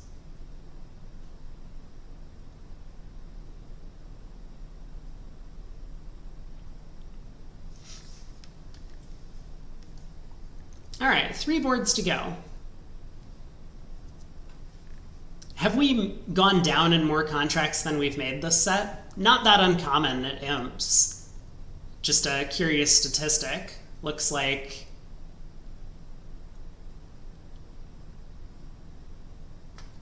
we are 8 contracts going down and 4 making, at least at this table. I have not been tallying the other table's results. But on to board 13, North has an unbalanced 11. And we've already seen Zach Grossack pass a balanced 11 count, a much worse hand than Michael Rosenberg has earlier in this set. So we'll see if Rosenberg does open this hand. He does, 1 spade. East will stick in a 2 diamond overcall.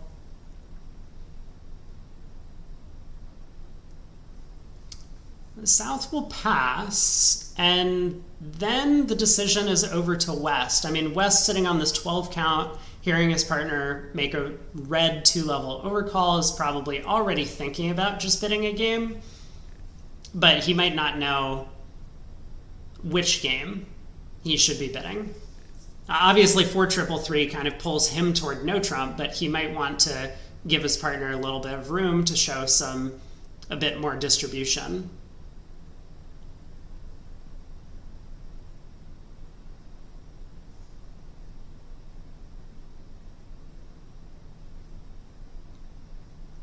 Then again, just claiming the no trump immediately, protecting that ace-10 of spades and the king of clubs from opening leads does feel somewhat attractive.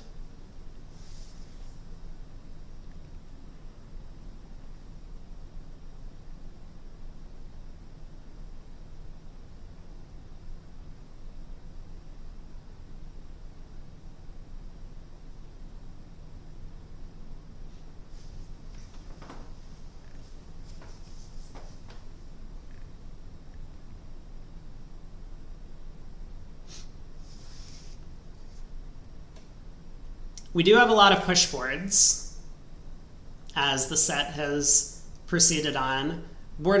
So boards 9 and 10 were completely flat. Same contract, same number of tricks. Board 11, the other table, was able to stop a level lower, a spade, a no trump, 3 spades, and East ended up passing. But taking a look at the defense real quick, a similar line of play.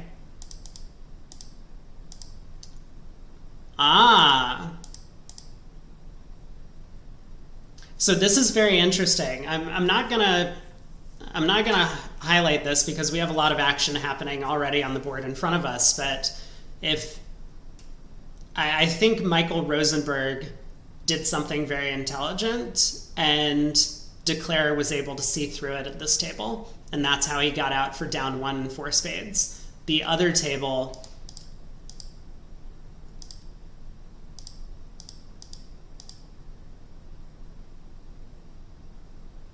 No, the other table also did something very reasonable and just misguessed the trump suit. I don't know what I'm talking about. This is why I'm not playing in the event.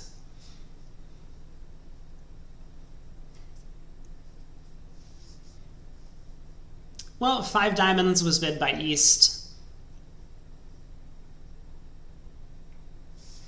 Looks like a pretty good contract.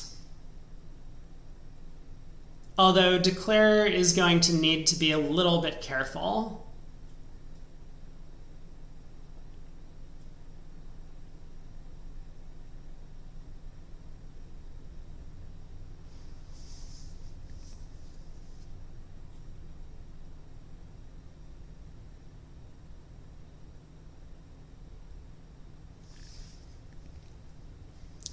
I think a sensible plan might be to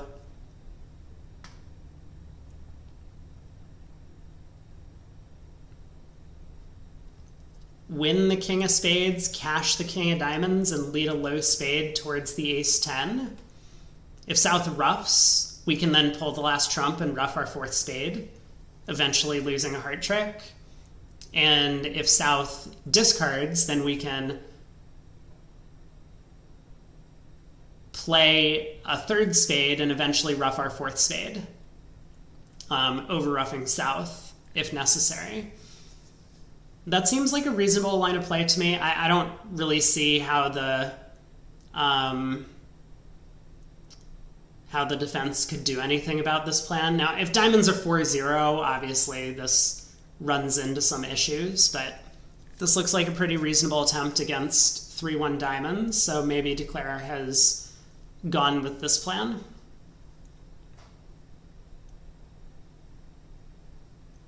So I expect to see a spade now. We can't afford to pull a second trump, because if we do, then... Oh. I am incorrect. You know, maybe we can afford to do this, right? North shows out, we now ruff a club, and then we lead a spade, and it's all... No, wait a second. Doesn't this not work?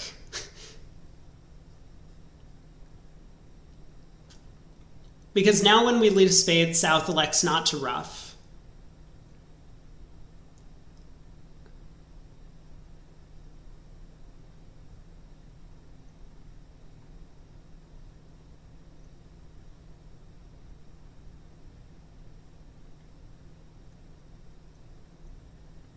Oh, okay, I see. Declare is just going to set up a heart trick, which somehow also magically end plays North. So he's made 12 tricks?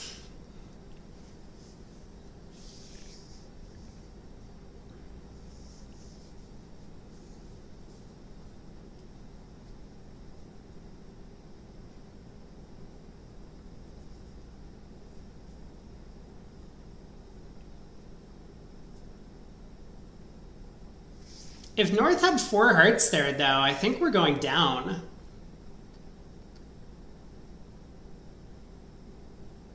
Maybe that would have given South, like, way too many clubs. I guess South would then have 7 clubs, but it still seems possible, or at least plausible. I'm not sure about that line of play at imps. Maybe it's a good plan at match points. Go for the over trick, but I feel like... any possibility that something goes wrong there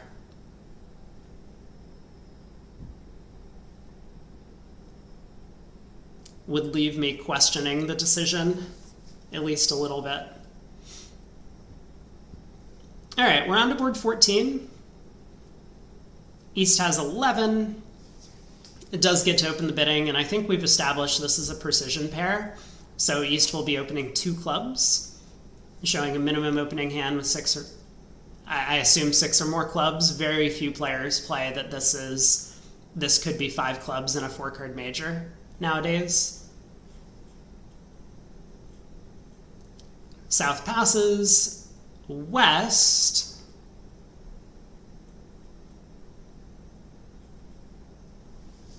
Yeah, what is West supposed to do?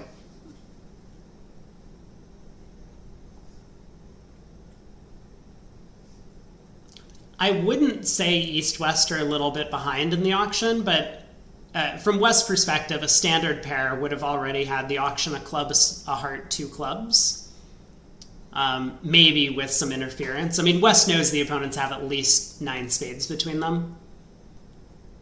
But he does stick in a 2-heart overcall, or 2-heart bid.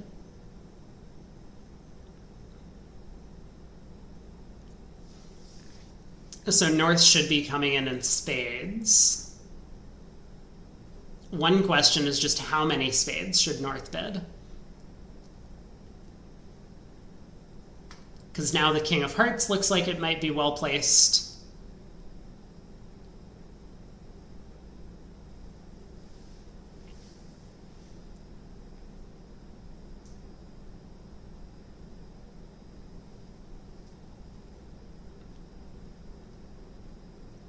I mean, 2 spades feels like a little bit of the value bid on the North hand. If you do find a 3-spade jump, which would show a little bit extra, as well as a good trump suit, which Michael has, the 6-4 is definitely qualifying as extras.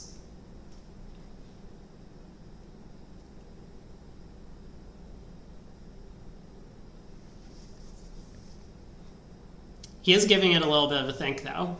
Okay, he does come in 2 spades. East finds a heart bid to support his partner. And now how many spades do you bid as South? Well, the normal thing to do is obviously to just bid the spade game, force the opponents to guess at the 5 level. Do they bid 5 hearts? Do they double you in 4 spades? Zach might feel like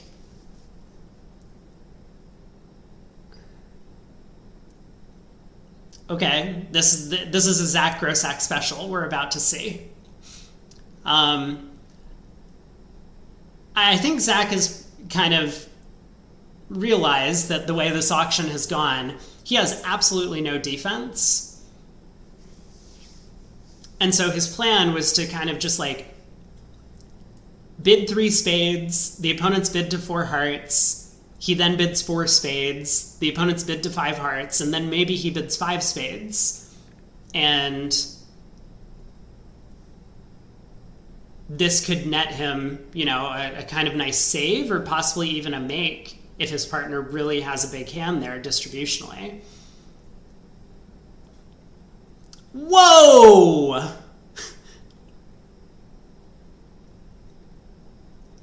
Who's saving here? So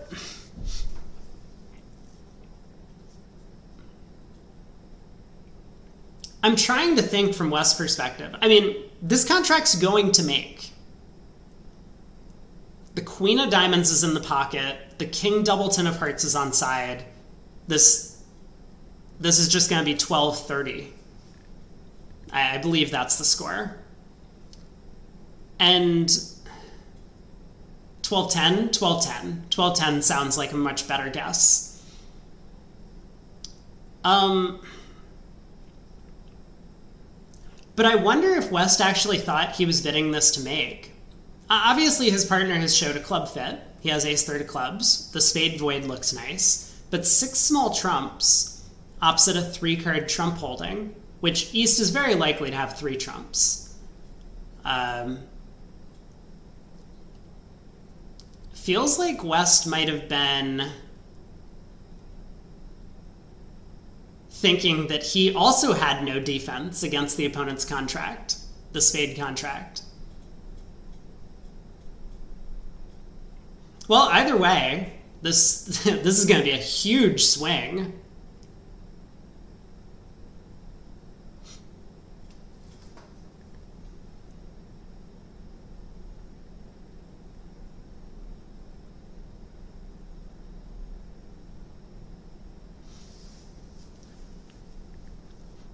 I will say, and not to knock on Zach Grossack's decision on this board, but to just kind of call attention to it, if Zach had gone with the more, I don't know, traditional route of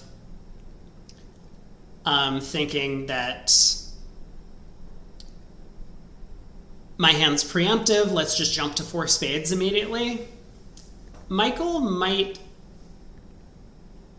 Well, I'm not sure where East-West would have ended up, for one thing. They might have only ended up getting to 5 hearts. Maybe they even sell out to 5 spades doubled, for example. But I think Michael Rosenberg would have been less convinced about his defensive capabilities. Whereas here, when South bids 3 spades and then 5 spades, it looks like South has trump length, but some values. So this could throw partner off if, you know, you operate a little bit on some of these boards. That is one of the dangers. It's not necessarily just you get your hand stuck in the cookie jar. Your partner might be the one who makes a bad decision down the road for it. So Declarer does elect to play spade or heart to the queen. I was getting some comments about whether or not Declarer should play north for king jack 3rd of hearts. I don't think there's any reason to do that. Like, yes, North would be doubling with king jack 3rd of hearts, but it's also very clear once you see the dummy that North just has the ace of spades, the ace of diamonds, and the king of hearts, and that's more than enough to double a slam contract. So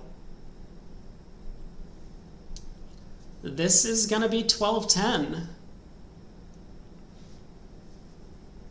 Huge result for Roche, and with 8 imps coming in on board 12, board 13 looks like it might be a fairly flat result. 3 no trump west would also be a making spot, so I suspect that east-west will make a game in the other room in addition. But board 14, that could put Leibowitz in some serious trouble with only a handful of boards remaining to play. 16 right now. Well, 18 if we count the 2 uncompared ones.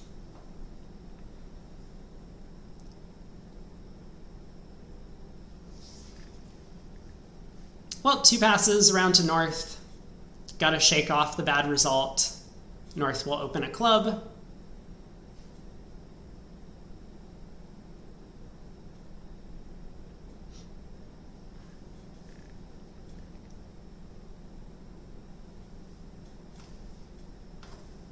And presumably East is going to make a takeout double of 1 club, as opposed to overcalling a no trump. Nope, I spoke too soon.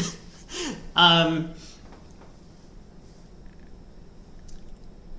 mean, even though East has 18, a lot of players will play these no trump overcalls, could potentially be heavier than the standard 15 to 17 range.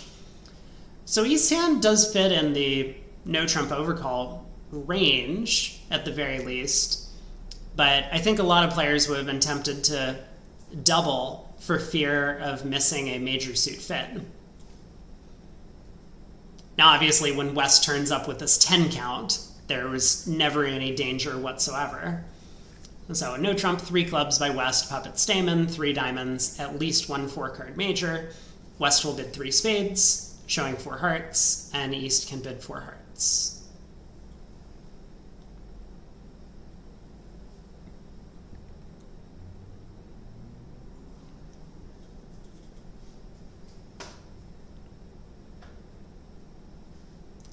So South on lead probably expects that there's not much hope to beat this contract, but the opening lead could very much matter. I don't think he's going to lead a club. With such club length, East having bid no trump and his partner having opened the suit. Okay, I'm like 0 for 5 on my guesses today. My thinking was that you might not have a ton of club tricks to establish, and it's very possible that West was coming down with a club singleton, in which case you're just helping us declare establish his side suit for some discards from West's hand. But Zach does go with the club lead. I mean, makes some sense, especially when your partner opens in 3rd seat. Frequently they're opening because they want to lead direct. And it looks like that's what happened here.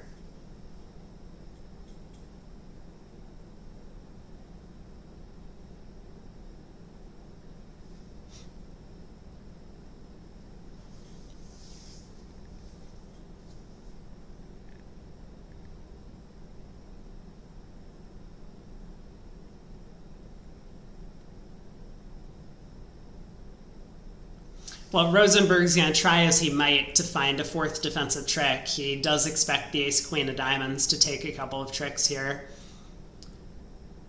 But unless his partner has a very strong diamond holding, I mean, I guess specifically Jack 9 3rd would be enough, he's going to have some trouble.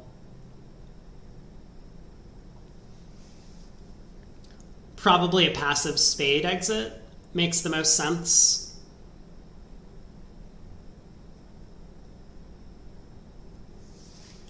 I mean, from North and South's perspective, their partner could easily have more high cards than this. The 1 no trump overcall doesn't have to have this 18 count.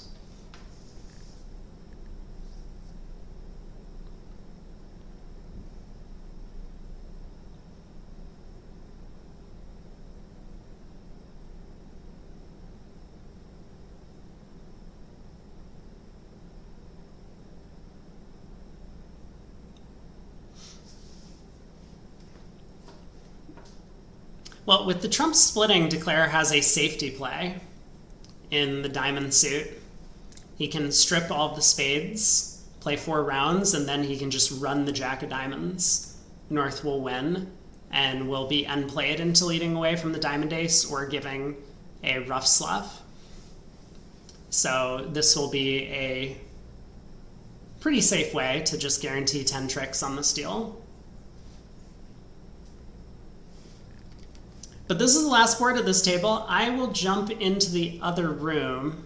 Actually, I'm probably going to take a break before the fourth segment starts. But we will be back about 15 or so minutes after the end of play in the other room. Definitely head over there to see the conclusion of this set and see if 6 hearts doubled as a push. That would be an exciting result and probably a necessary one to keep Leibowitz in the match. I don't know if this match will be on VooGraph regardless of the scores. But anyway, thanks for tuning in. We will be back relatively soon for the fourth quarter of play. Don't go anywhere. Chat, hello, I am back.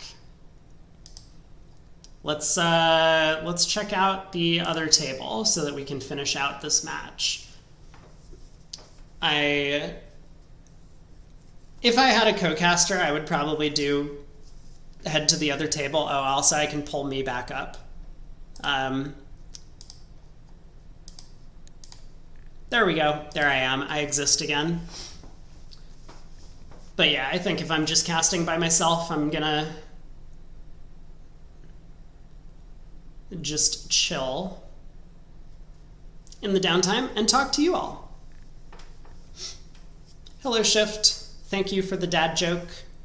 I need to get dad joke redeems. I know I've seen streamers who have just like a book of dad jokes that people can redeem. All right, was I crazy on this board? Isn't like King of Diamonds low spade just 100%?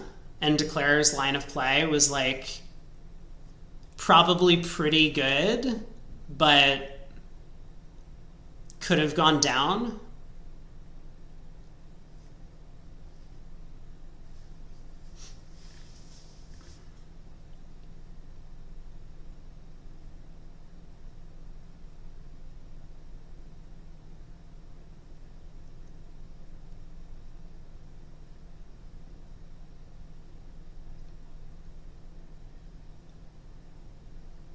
No comments. Okay, totally fair. I know it's my job to do the comments. So, okay, hold on.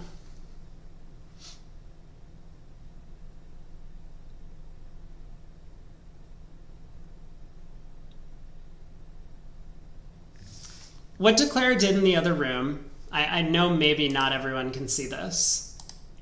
Yes! Low spade at trick 3, or trick 2. Thank you, Dennis.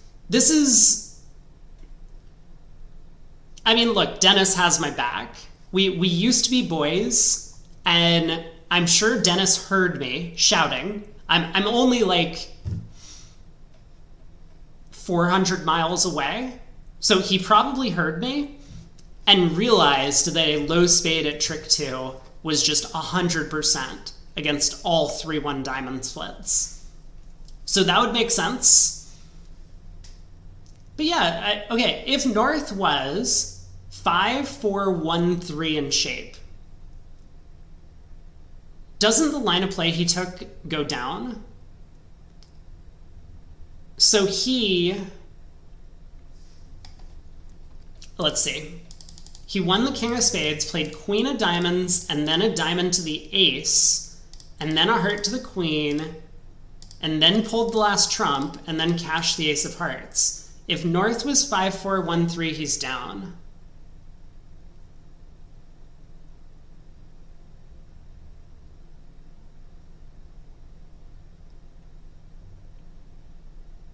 Yeah, I'm not crazy. This other guy, what is he doing? Who is Roche? And why are they still beating Leibowitz, one of the best teams in the event? They deserve to lose 13 imps for this nonsense, but instead they're going to gain an imp. Totally unfair. All right, I mean, I guess realistically they deserve to lose like 2.5 imps or something like that, but yeah, we're good. We're good. You know what I meant. I think they should be penalized like 50 imps for this injustice.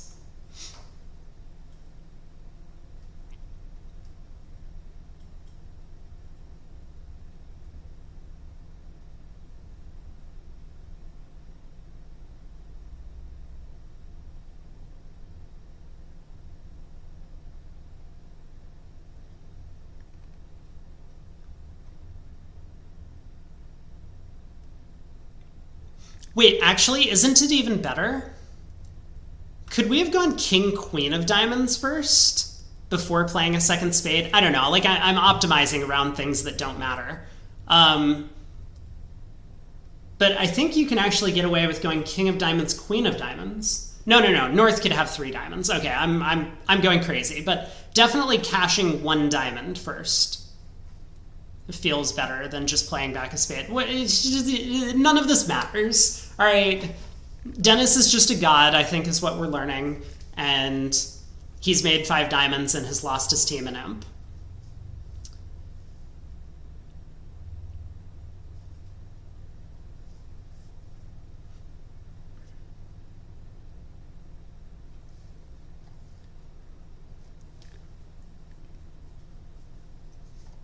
All right, on to the big board. Board 14. Wow, this scorecard looks depressing if you're a Leibowitz fan, doesn't it? Just lose 7, lose 6, lose 10, a few push boards, lose 8. Okay, so Bilda and Mandala, I think, are not playing precision.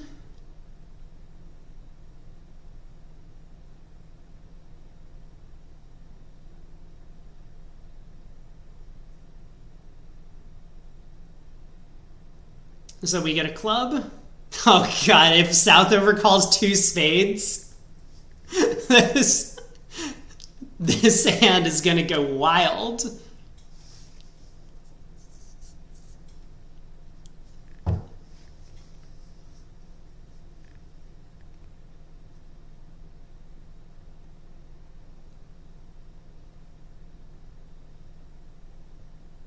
I mean, oddly enough, North might even be more excited about a 1 spade overcall than a 2 spade overcall.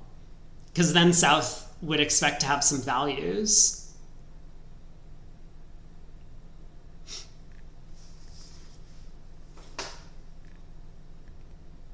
Man, I got no co-casters. I put in my earbuds, and maybe I should just like leave these to the side. And if someone does join in, then I will... I was a little bit worried about not having them in because I figured someone would like ambush me and then be like, hello, and start talking. And I would have no idea what's going on because I couldn't hear them. But I'll leave them to the side. It seems as if we don't have a ton of other casters. I mean, we have some text commentators who are effectively just echoing everything I'm saying and typing it in the chat. I don't know if they're listening to me or if they just like aren't listening to me, but it feels like maybe there's a way around this problem. I don't know. BBO has been doing this text commentary stuff for like 400 years, and I guess everyone's just used to it.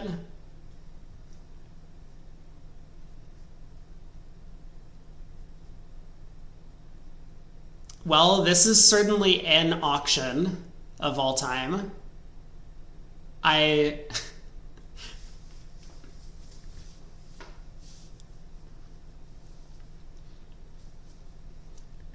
So, what? I mean, 2 clubs isn't alerted. Hold on. Let's try and figure out. Oh god, this, okay, 2 clubs must have shown hearts. 2 clubs must have been a non-forcing 2 heart bid. That must be what's going on, right? So East bids 4 hearts. Who are the BBO commentators? Well, at the table that I was at, there was only David Byrne.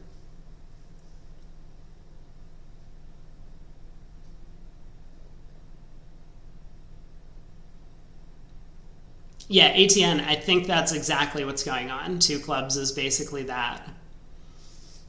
All right, so North is splintered. I don't think North is done. I mean, like, North is definitely not done. I just mean, like, I think North might bid more than 4 spades here. Again, the King of Hearts looks like a good value. Like, imagine if partner's hand is the Ace of Clubs and the Queen Fifth of Spades and like a singleton diamond. You're claiming 12 tricks with the Ace of Hearts on side. Maybe it's a little bit less likely. 2 clubs is, you know, not necessarily showing values in this sequence. So maybe opener is still a little bit likely to have the heart ace. Well, here we go. 5 hearts. So now does North let this go? Or does North bid 5 spades?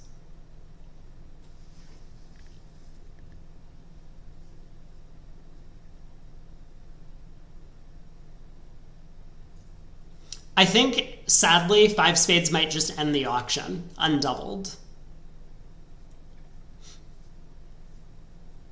Like, East is probably not going to double 5 spades. He doesn't have a ton of defense. He might. But I think he's going to sit.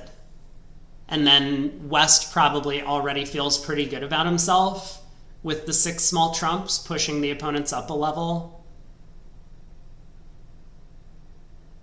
This would be a hilarious way to push the board, though. If West now balances in 6 hearts thinking he's saving. I honestly don't know what West was thinking in the other room. Because West could have been believing that they were saving as well. Yeah, there it is. 5 spades doubled.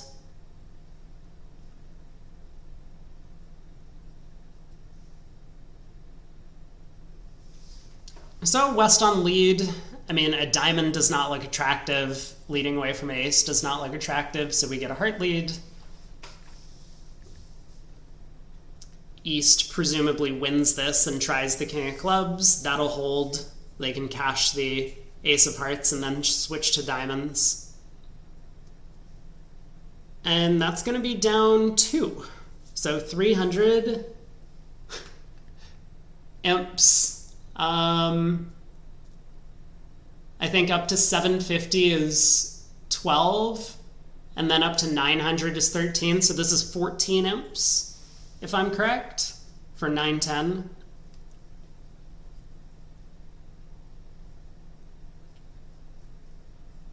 Oh, someone commented, you know what? Someone commented about commands. Yeah, let's make that happen. Okay. No, not helpful. Come on, Nightbot.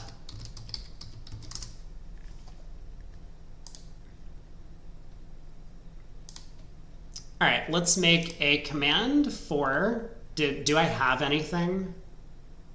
Oh, I do have an exclamation point bracket command. It was kind of held over from, I think, the spin gold over the summer, but that should still be active. Blah, blah, blah. Standings is not going to be helpful. Let's get rid of that.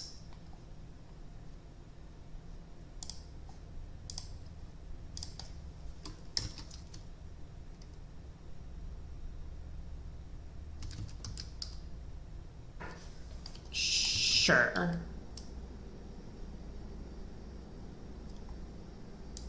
This isn't the prettiest website to use, so, you know, for whoever it was that asked about the convention card, good luck, because I've had some trouble working with it.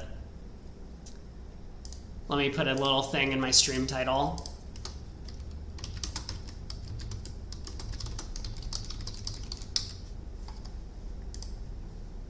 There we go. Did I do it? Yes. You're welcome. Actually, probably not you're welcome. I think everyone's going to hate me for having this command now. Now I'm going to get 50 more questions about how to navigate the spreadsheet, and I really don't know how. All right, 14 imps. Roche is running away with it, 38 ahead. Club by North, double by East, a much more conventional bid, I think. That one no-trump overcall is very strange to me in the other room. I mean, I guess we've seen that East player, Roche, who is the captain, and I mean, you know, potentially a sponsor. I really am not familiar with that team. That would make sense to me if East was a sponsor in the other room. Then a lot of the decisions being made over the course of the match make a ton more sense. Well, club, take out double, pass. West bids 2 clubs. He has a big hand. We'll see East-West reach 4 hearts. This could be the infamous East and West just keep bidding clubs until one of them picks a major. Because East has a hand that's a little bit too good to just bid 2 hearts. And he doesn't want to jump to 3 hearts. I think a lot of players might play that shows like a takeout double followed by a natural suit bid. That's not what North bid. Let's get an undo in here.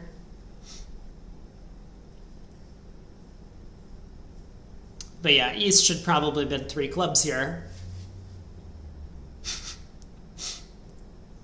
I think that's the plan. They're just going to keep bidding clubs.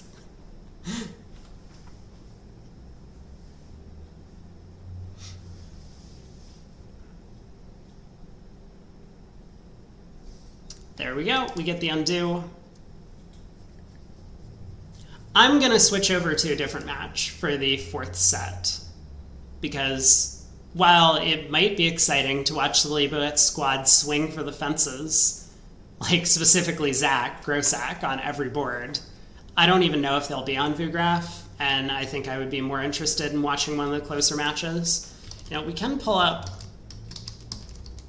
the bracket once they settle into 4 hearts here. I mean, the play in 4 hearts is going to be effectively trivial.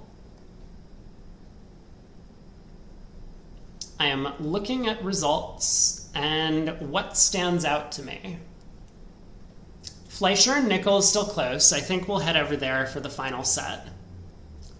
Zimmerman is way ahead of Klesnik now. They're up by 34.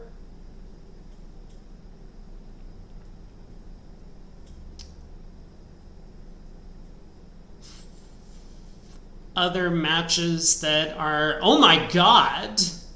Dinkin picked up 47 or something in this set and is now ahead of Goldberg. They're up by 15, but that match is still somewhat close. Street, wow, Street also made a huge comeback. They're only down by 2 when they were struggling earlier. Nottenbelt is close. They're down by 5 against Rippy.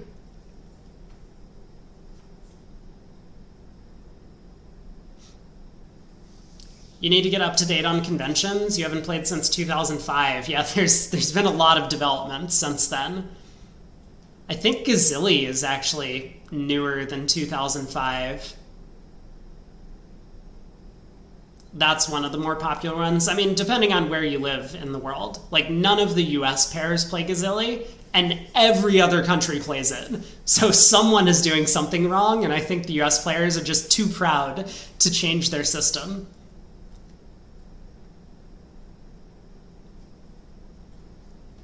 All right, enough of the play in this. Unless Declare has made a horrible blunder so far, no, it looks like they'll probably take the same line of play. So here are the current standings, as far as we know.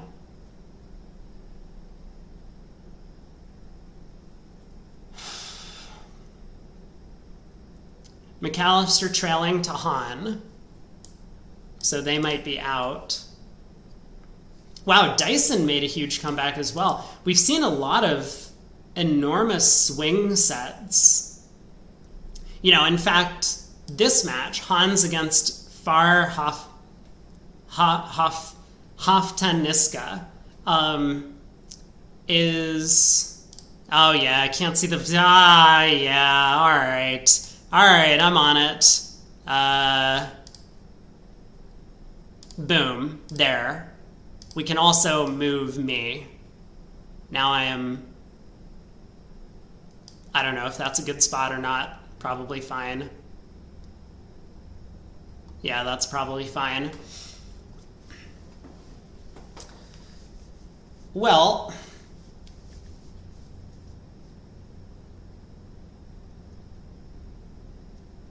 Yeah, actually some pretty large sets by a bunch of the teams.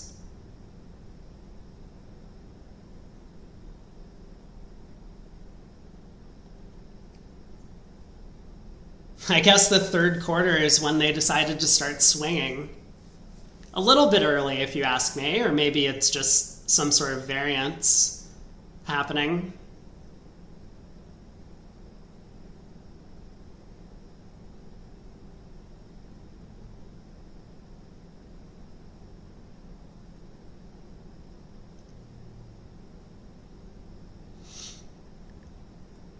So, if all these scores are correct, and I bet they are, I don't think we're going to see any concessions. Maybe in this match. But I think every other match is going to want to play.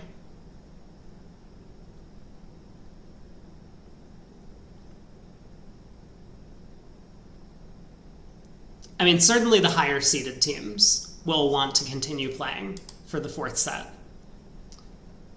And maybe almost every sponsored team will want to play as well.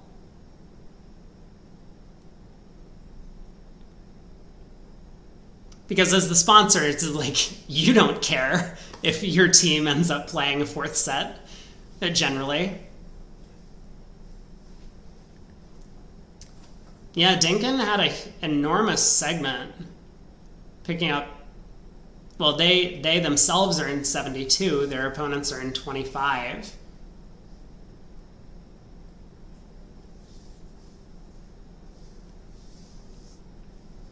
But that match could go either way.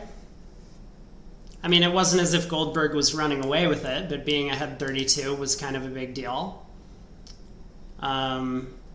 I think I picked Goldberg in my bracket, I believe, to win that one, so that could be incorrect.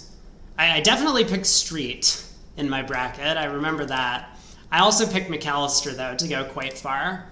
I have a lot of faith in our New Zealand boy, Filthy.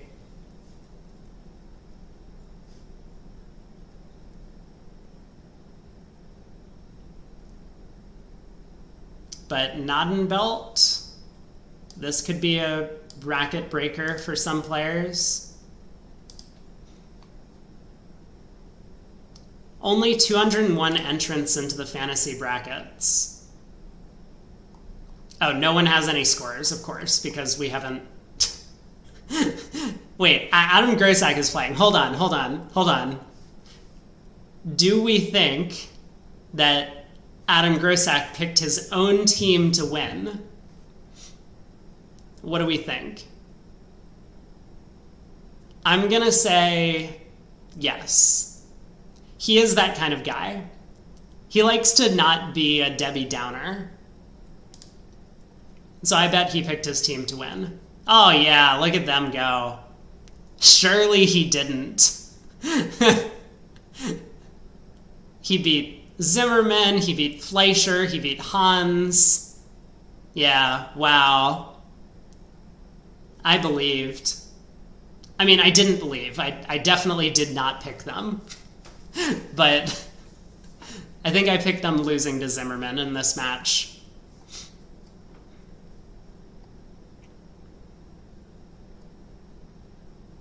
This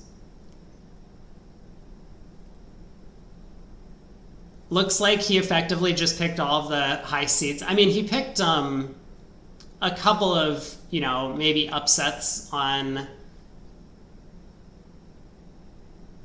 seeding that might not necessarily be upsets. He's done well to pick Juicer, who seems to be off to a good start over Bailey. All right, what is this? How do I get out of this page? Okay, perfect. Ooh, initial seeding. I was curious about this. No, this is not what I wanted. I wanted to know what the team's actual seeding points was. Because I was told it was 3/4 Swiss performance and 1/4 seeding points. But I guess we'll never know.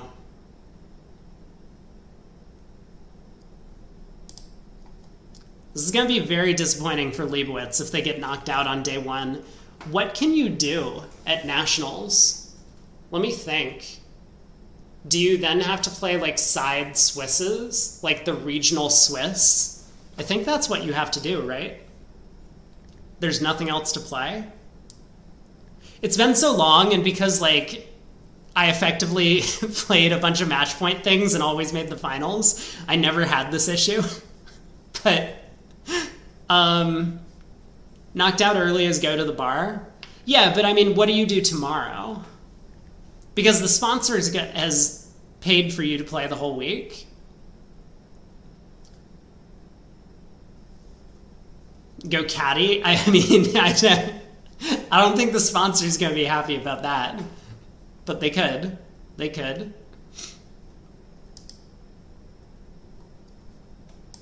What all's going on? Okay. 10 tricks were made. Let's see. Are there other matches? Ooh. Has this match started again? No. They just still have the tables up. Oh. As I say that, the tables are closing. But I guess that means this was one of the later matches to start. So I think I am into switching matches. Which match do we want to watch? So Zimmerman-Kolesnik is not particularly close. If they have Fleischer-Nickel, I think I'll go back to that one. At least I'll know the systems that everyone's playing. That would be nice. Okay, if anyone actually has looked at this convention card thing and can figure out how to get that pair, Roche and whatever his partner's name was, let me know, because I do not see them.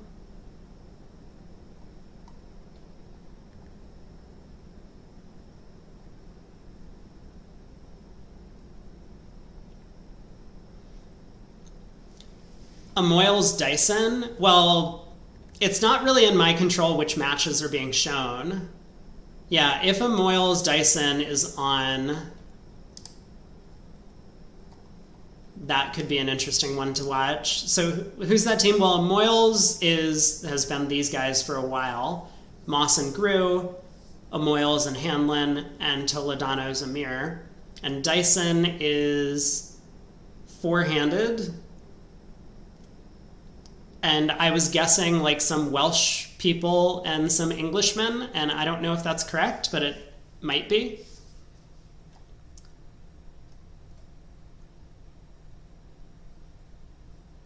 Yeah, that could be an exciting one.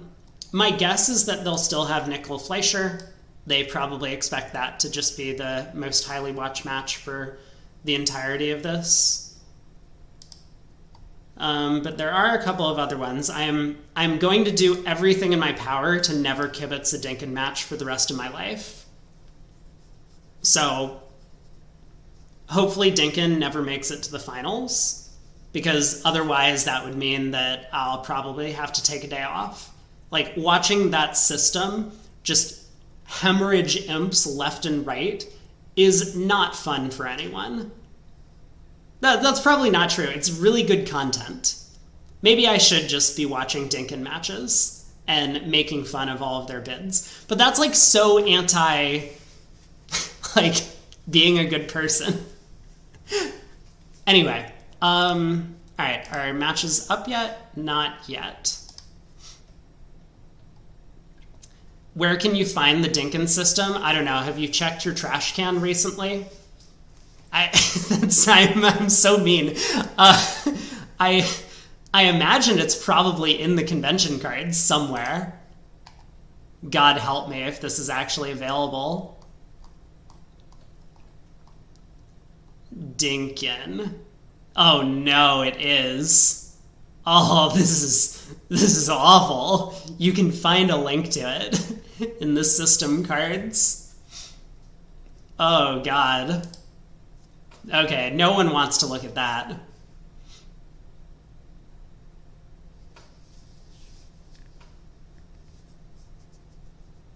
No, I'm being bad at my job, right? I am a content creator, and we are going to create some content live right now. Here we go. All right, let's try and figure out how to pull this up. Boom.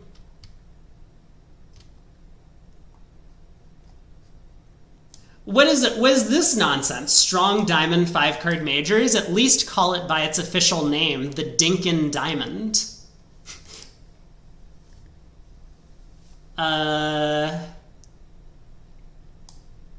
Opens all balanced 10s.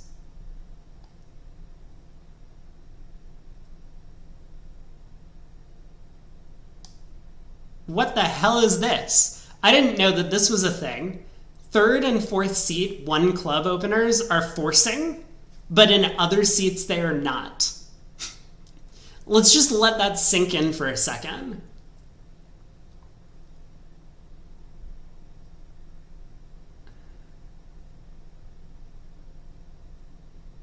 What? I don't understand that choice at all.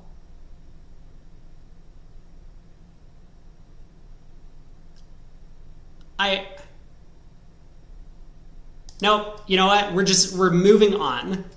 Sometimes you just don't want to destroy your entire brain thinking about something which doesn't make sense. So a diamond is strong. Both a diamond and a club show 0 or more. Cool. Yep. You got it. They play transfer responses to their club opener.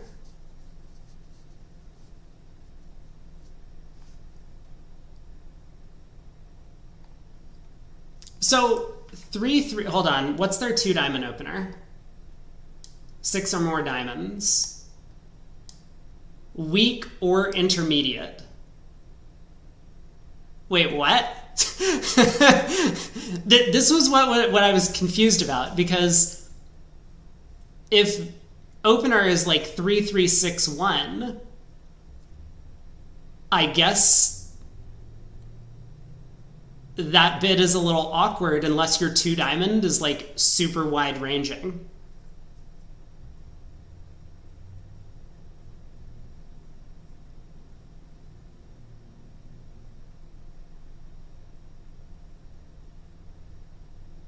Oh no. It's 10.5 to 14. So it's not weak, it's just intermediate. They don't have any way to preempt in diamonds. They don't have any way to preempt in hearts or spades. This feels flawed. They use a half a lot and in ways you're not familiar with. Well, I also think a lot of people will have placed the half after the numbers, so rather than saying a half 10, which might be British,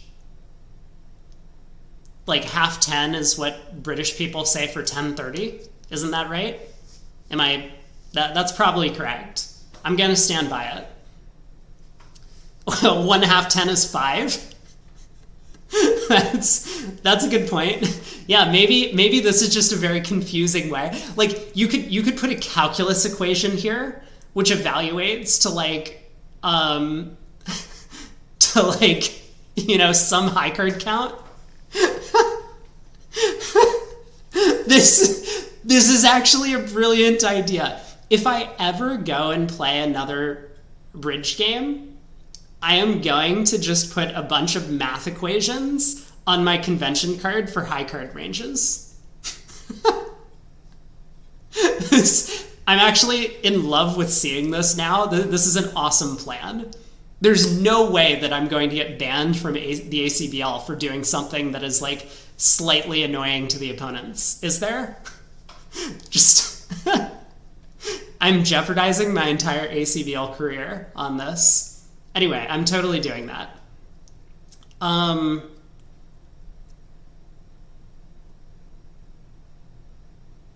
What is this?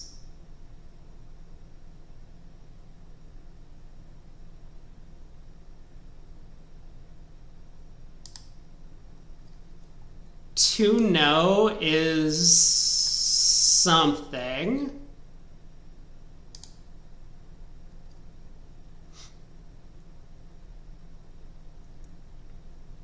This card looks fun.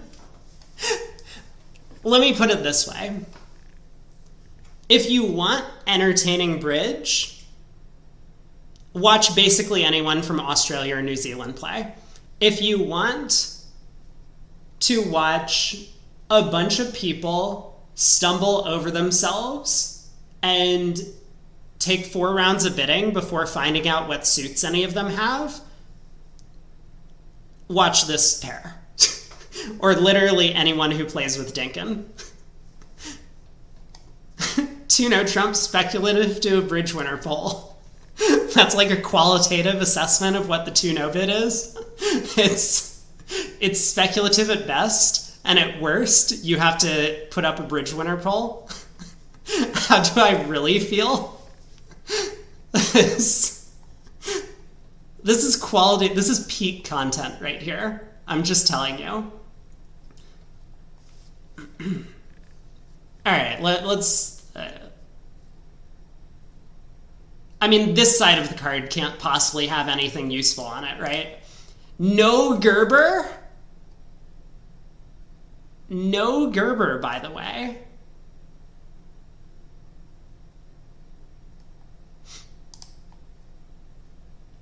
I already like it.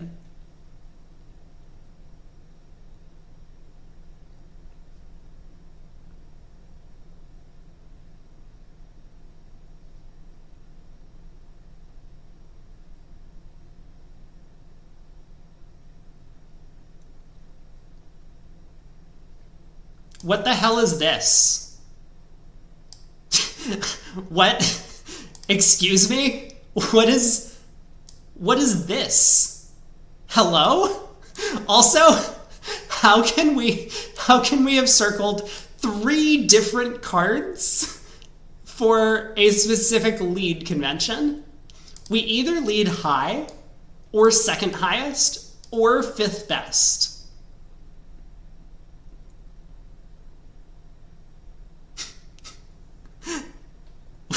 What? How are we supposed to defend with this agreement? Like, oh good, partner knows we're not leading 3rd best or 4th best. That's not confusing at all. Like, we can't distinguish 5 from 3, or 2, for that matter. Probably not important. I mean, when could that ever come up? Oh god. Okay. No. You know what? We're soldiering. Hold on. Has play started? Okay, play has started. We got to get out of here. Let's jump into this table. All right, I got to turn my camera off. Let's remember to do that. I got to hide the chat. Let's do that. And here we go.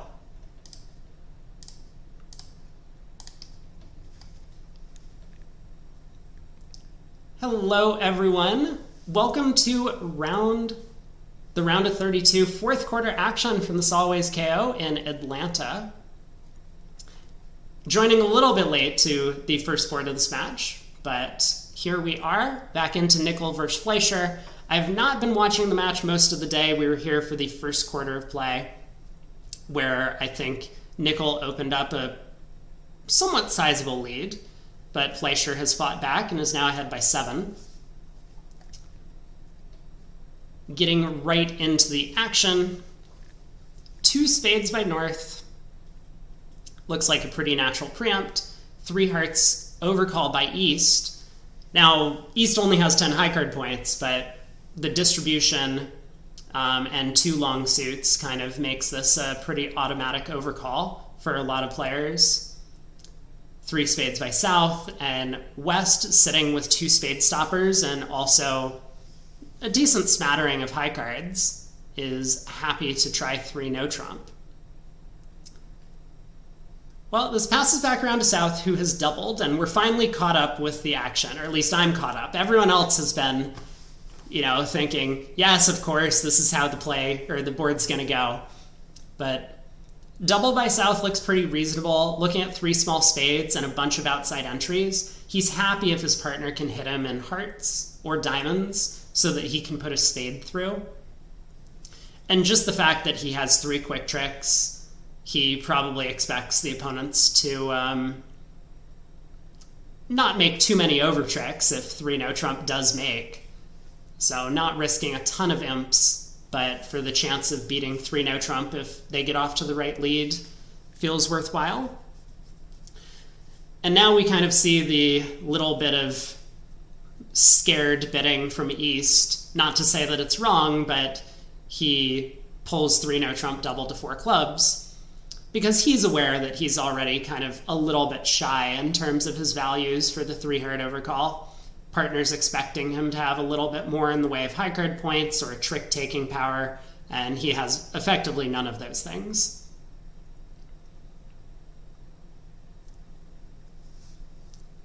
So we've caught up to West, who has been thinking for a little while over this 4 club bid, and he should know at this point kind of what his partner's hand looks like. His partner has a fairly light overcall in terms of high card strength, but is pretty distributional. Maybe West was thinking about trying to pull to 4 hearts and hoping that game could make, because 4 clubs, obviously, if it makes, doesn't give you the game bonus. 4 hearts could have, but maybe a little bit skeptical, especially because of the double by South, that South could have a heart stack sitting behind East.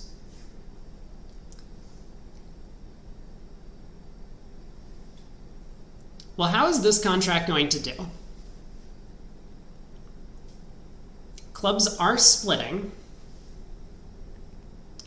and the fact that North is sitting on ace doubleton of clubs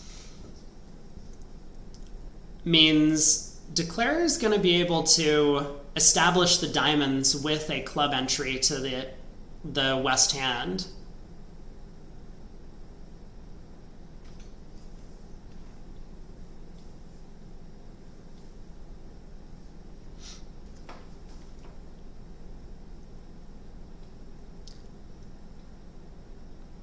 I mean, on the surface, 4 losers. Ace of diamonds, ace king of hearts, and ace of clubs. But while Declare is going to have some trouble setting up the heart suit, the diamonds will set up, and I'm thinking that Declare will end up with an entry to the West hand if he does go after the diamonds, playing for that suit to split 3-3. So club lead to the ace. And now North should know that his attempts to get a heart ruff are going to be futile. That 8 of clubs is not over-ruffing anything. So I imagine he's going to just continue a second trump, and he does. Which goes around to the 10 and queen.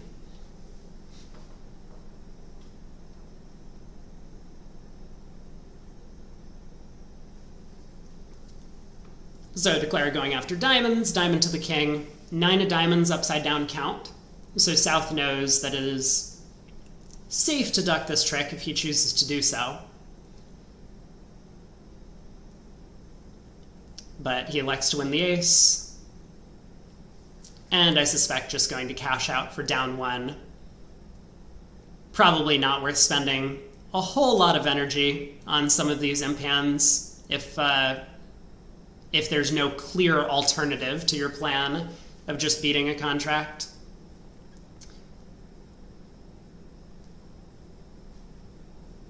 So East-West go minus 50, but it could have been a whole lot worse if they had ended up in 3 no trump getting doubled. But we do see another distributional hand East with both hearts and clubs. This one not quite as good as the last one.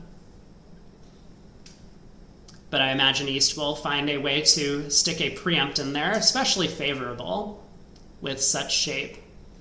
The question's just going to be how many hearts does he want to bid? At these colors, I could see a 3-heart bid being some player's choice. Might prefer to have something like the 9 of hearts spot card, or 10 of hearts, of course, would be a little bit more attractive for preempting a level higher than the number of trumps I hold. But we'll see what Thomas decides to do. And there it is. We do get the 3-heart preempt. South, kind of unfazed by the whole thing, just starts with the takeout double. West raises to 4 hearts. And that's put some pressure on North. I mean, it looks pretty attractive to North with the heart shortness and 4-card spade support to just trot out 4 spades here, which he might well do.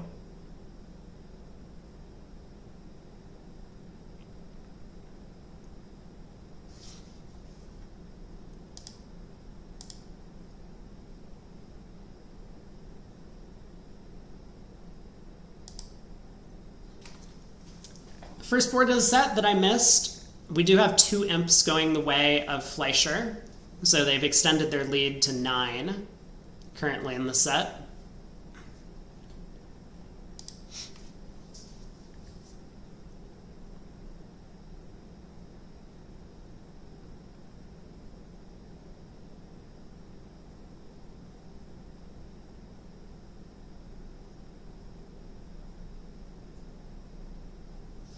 Now, something else Greco might be wondering over there in North is that he has 13 highs. His partner could have quite a strong hand, and Slam might have some play.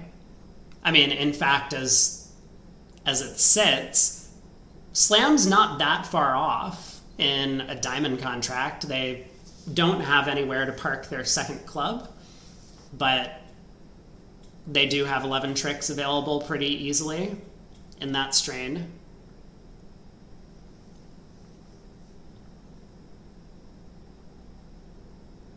And of course, South's hand could be even better. I mean, South could have a heart void, or South could have the club king. So Greco might not necessarily be wondering whether or not he should bid 4 spades here. He might be thinking about trying something a little more aggressive.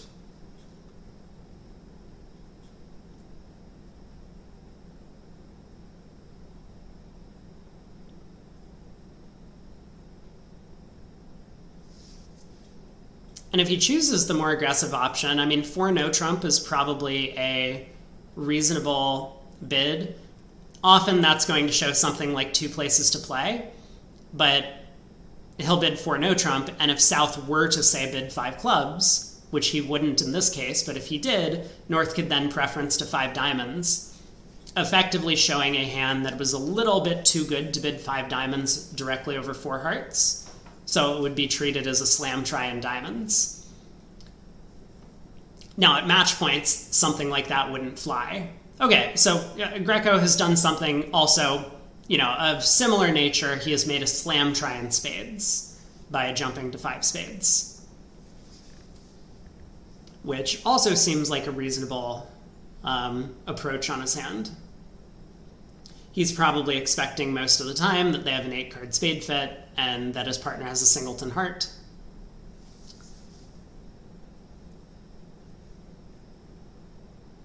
I'm curious, though, about the difference here between the jump to 5 spades directly or as opposed to going through, say, 4 no trump first. Because, again, similar reasoning. We could have bid 4 no trump over 4 hearts and then pulled 5 of a minor to 5 spades to show this type of hand.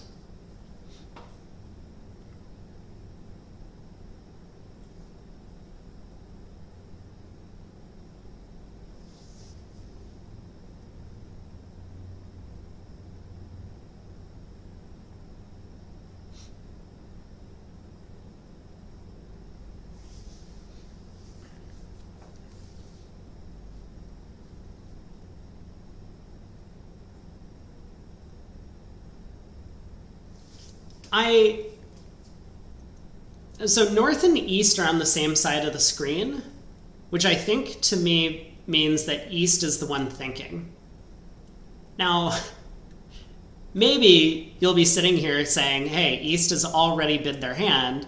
They opened 3 hearts on the terrible 6-card heart suit. What could they possibly be thinking about? Well, from east's perspective,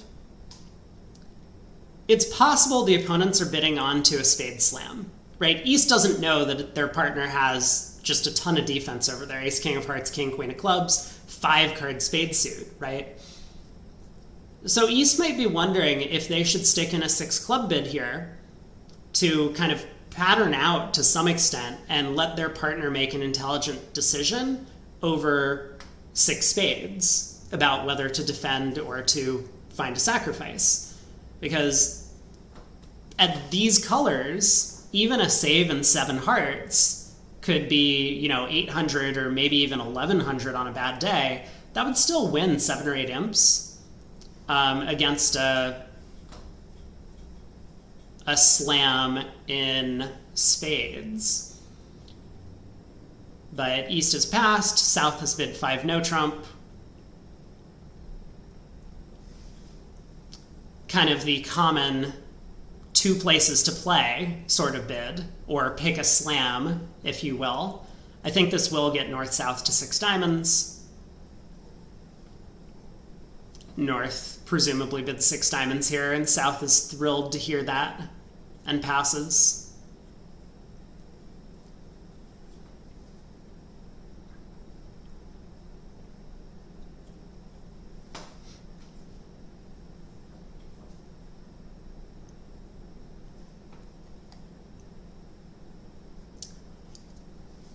But the contract's not down yet, because East-West will have to lead a heart to get their heart trick in before it goes away on the 4th round of spades.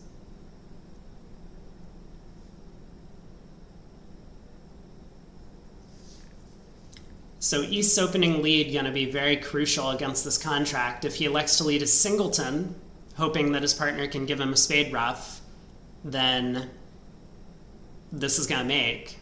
If he leads a club, thinking that the opponents are going to be ready for a heart lead on this auction, this is going to make. So the only lead is a heart. It's something that I don't know if learned is the right word, but something that oh my. Well, kind of interesting. I mean, East was maybe thinking about trying this save over 5 spades and elected not to. And now West is the one who has come in and decided to save, believing that it would be a cheap sacrifice, but 6 diamonds was not... I don't think 6 diamonds was making. I do believe that East was going to lead a heart. And then eventually the king, queen of clubs would take a trick. But to finish my thought, I found that if you preempt with 1 fewer card than you're kind of expected to hold, conventionally, like normally the 3-heart preempt would deliver a 7-card suit, here East only has 6, it often becomes right to just lead that suit. Because for whatever reason, sometimes the opponents just don't just play you for extra length, and so they play their partner for 1 shorter card in the suit. So maybe 2 hearts were even cashing off the top on this auction. But it does seem to work out quite often, has been my feeling. Anyway, 6 hearts doubled. Looks like a spade, a diamond, and 2 clubs. So this is going to be 500. It's a pretty cheap sacrifice, which means we could still see a swing going the way of Fleischer on this board. But they missed a huge opportunity to get a plus score.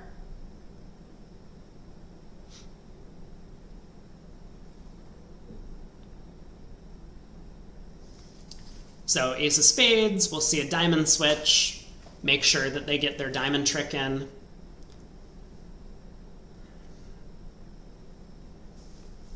I don't think Declare or South can afford to play a club here. I haven't fully thought this through.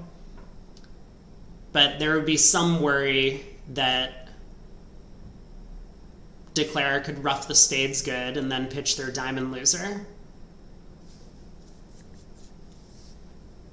Obviously, South doesn't know they have an 11-card diamond fit, so that might not be exactly what he's worried about. He might be a little bit more concerned that cashing the diamond ace will set up the king in East's hand, and then one of partner's club tricks goes away. Okay, he does switch to clubs, so this would be the rationale for switching to clubs, is that you're worried that you might be setting up Declare's king of diamonds if you play the ace.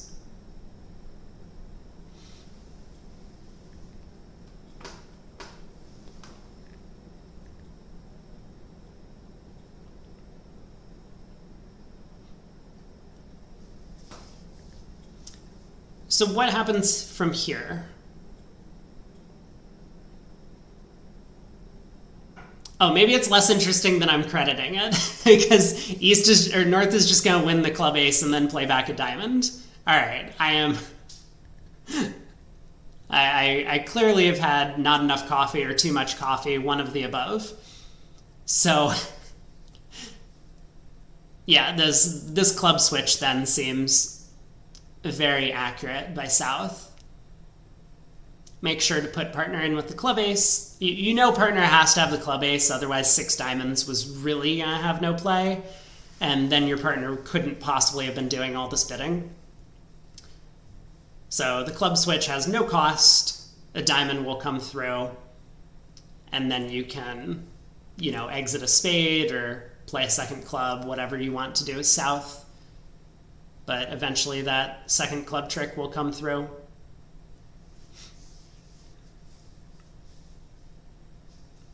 I think Declare rightly pausing here because it's starting to look like North has the ace of clubs. I mean, there's no way South would risk leading a low club here away from the ace, not knowing anything else about the rest of the hand. That just looks like a very foolish decision. And if North has the club ace, then East's best chance to reduce the club losers is to play low, and he does. This is going to cost him an extra under trick, though, because now North is going to get a club ruff. Oh, no.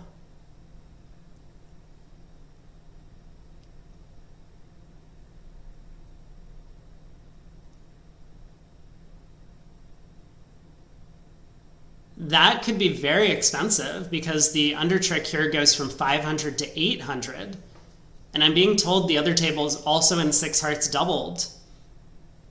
This could be 7 imps going to nickel.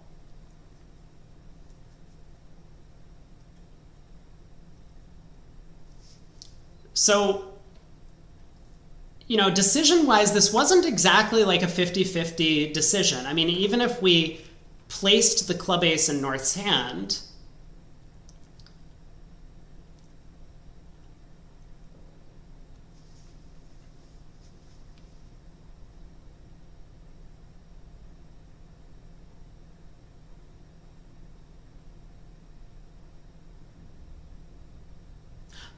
you know what?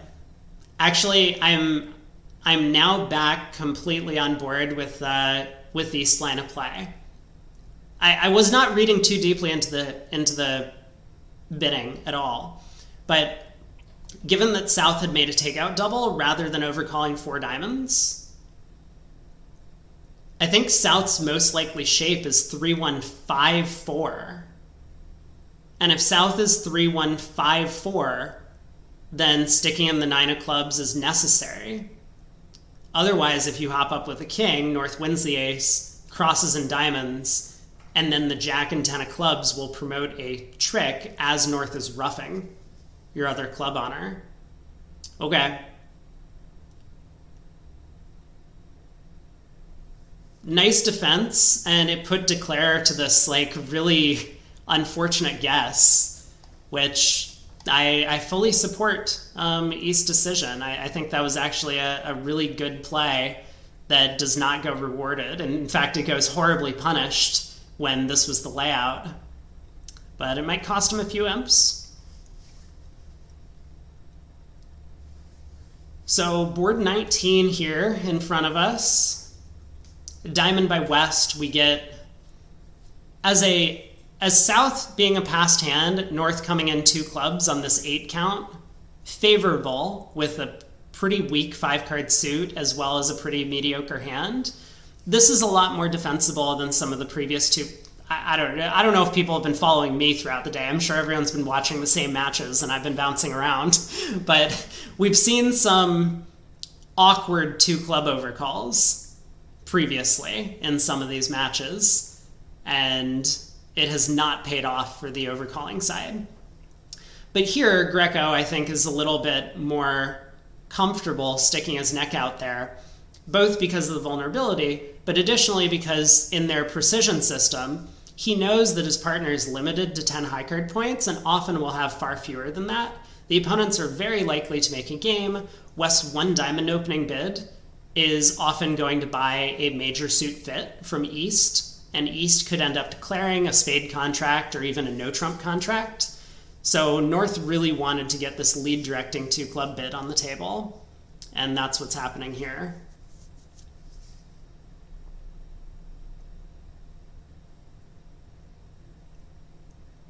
I mean, in 3 no trump, East-West have 9 tricks. They have 3 spades with the king of spades on side. They have 5 diamonds and the heart ace.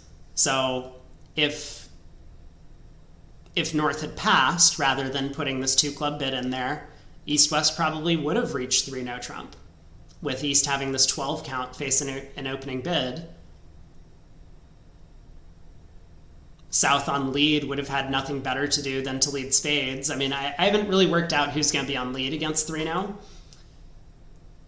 but it's very possible that 3-0 trump would have come home. So this 2-club overcall might look a little bit thin to some.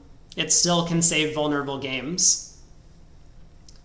And for that reason, East-West have stopped in a diamond part score, which looks to be their limit on this hand. North-South have 2 clubs available, and even with the king of spades on side, a heart has to be lost. So 10 tricks. We do see the 7 imps coming through on board 18. I'm curious, I'm going to take a quick look at how the... Wow, that is quite the auction. But West kind of in a similar position that they were in this room, where the opponents got up to 6 diamonds and West is sitting looking at their hand like, well, if the ace king of hearts don't provide a trick, then 6 diamonds could make, and 6 hearts looks like a cheap save, so they went for it. But here we got the ace of diamonds lead, and that meant that, well, I guess it didn't mean much, but on the club switch, Declare, for one reason or another, elected to go up with the club king. Maybe because the overcall was 4 diamonds as opposed to a takeout double, but that prevented the club ruff. So Declare got out for 500 in that room.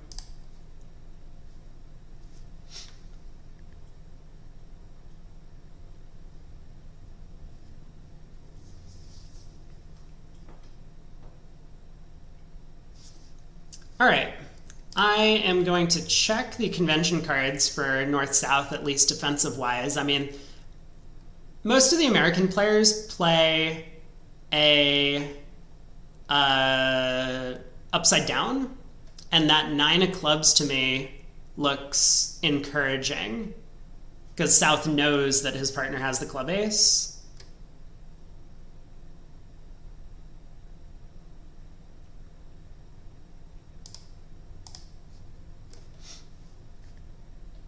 So one sec while I peruse this and find their agreements. They do play upside down. And so 9 of clubs upside down attitude.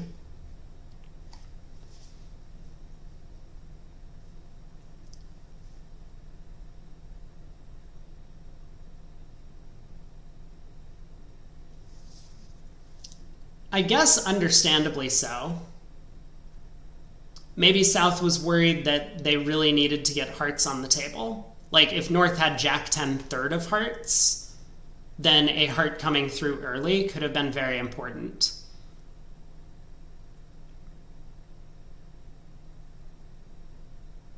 But here, with West having a doubleton heart, there's really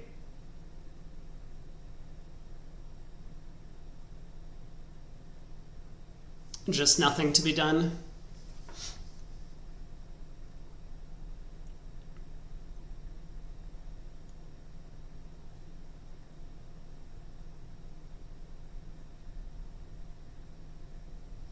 All right, 10 tricks.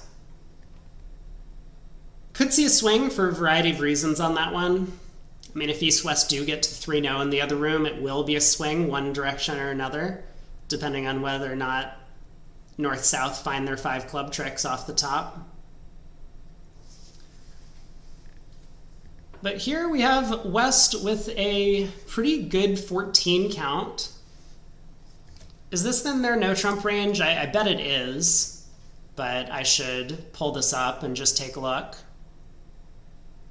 West does open a no-trump.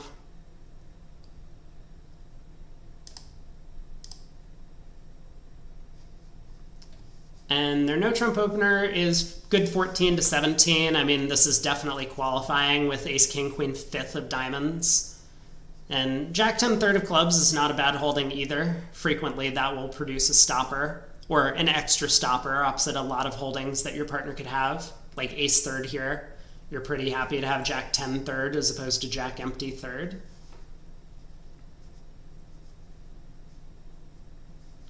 Well, no trump passes around to South, who I'm having a hard time explaining the 2 club bid. I mean, it's I'll check their card for a second. It's clubs and a major.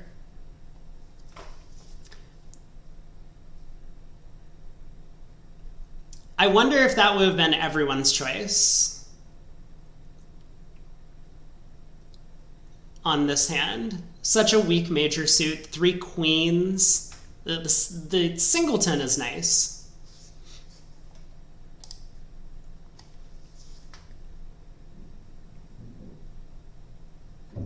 I certainly understand the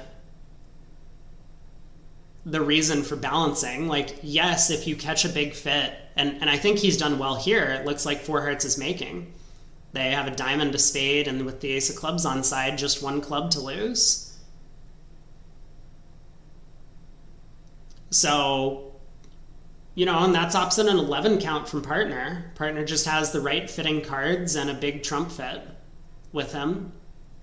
Your side could make a game, even when the opponents open a no trump. But I do kind of believe that a lot of players would have just sold out to a no trump. I mean, maybe myself included. I'm kind of fearing that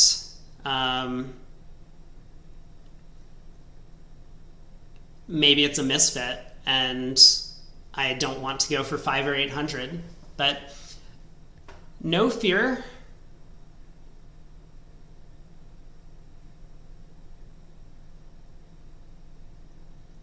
Now, they haven't gotten to game yet.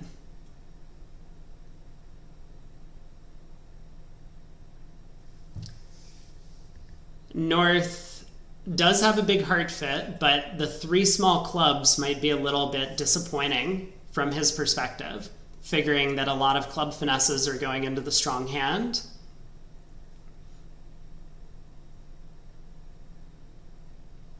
Still, King Jack third of spades looks well positioned. We'll see if he decides to just blast 4 hearts, or if he wants to take a little bit of a more tempered approach. Like 3 hearts seems like a down the middle bid. Maybe they have some sort of like conventional 2-no trump bid available here. That would be very reasonable to as like some sort of artificial game try.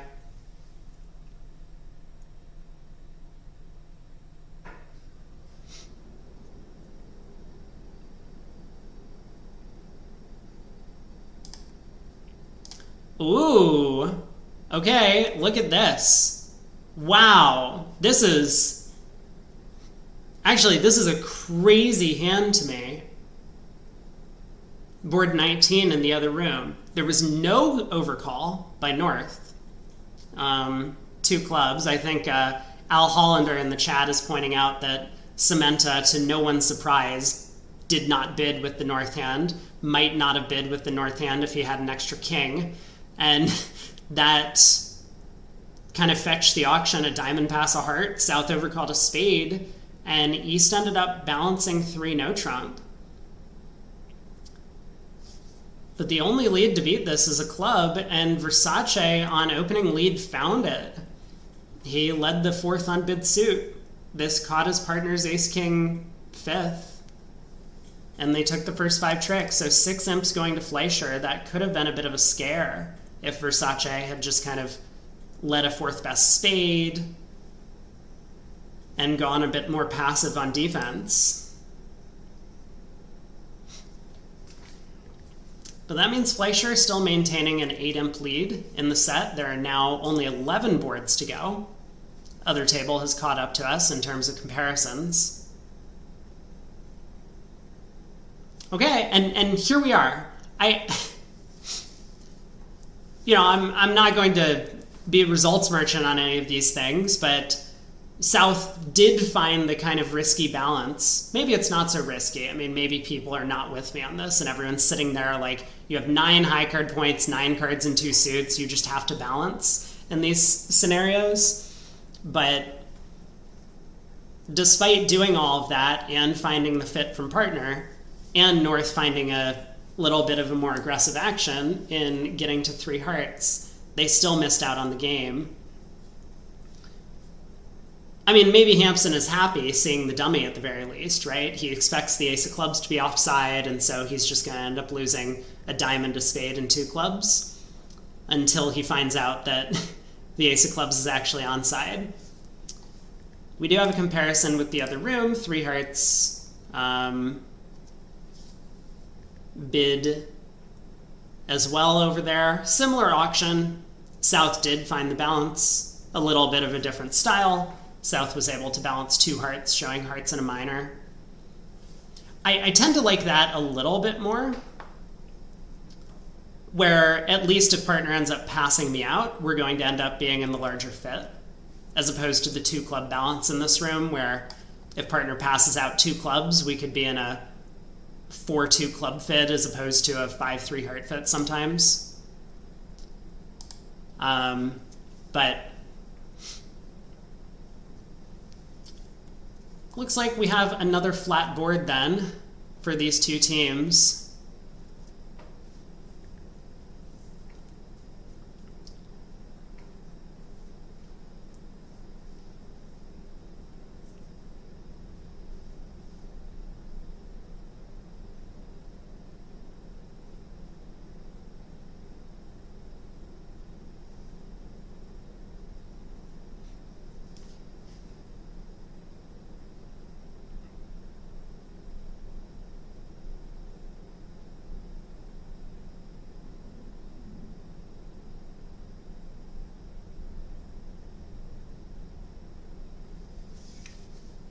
So club to the king held. Probably going to see a claim now.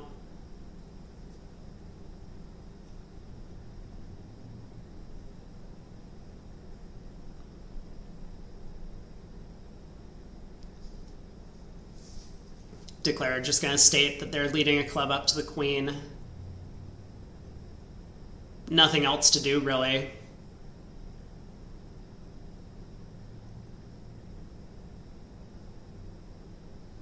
I mean, I suppose if Declare had roughed a diamond earlier, they would have had a little bit more flexibility to guard against some 4-2 club splits, but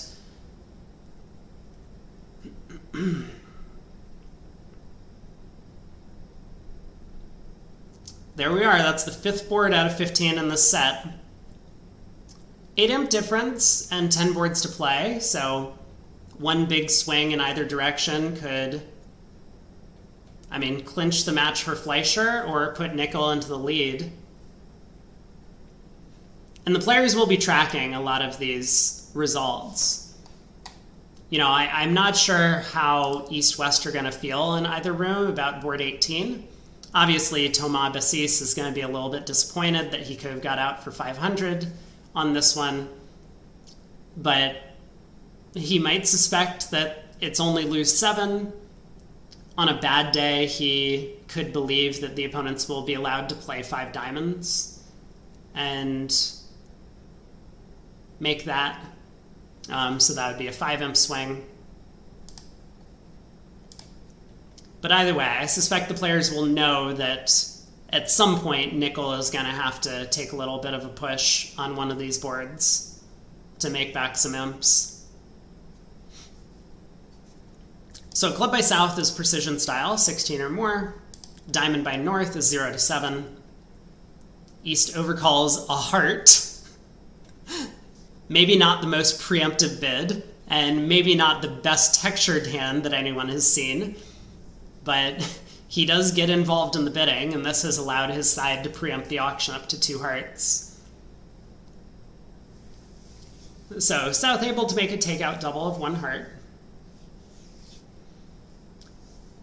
And now what is North going to do? I mean, in context, North has an absolute maximum for the auction. He has 6 high card points, which is near the upper end of his range for the 0 to 7 that he's already promised. He has this 5 card club suit. The Ace of Hearts is probably a working card, especially if they land in no trump.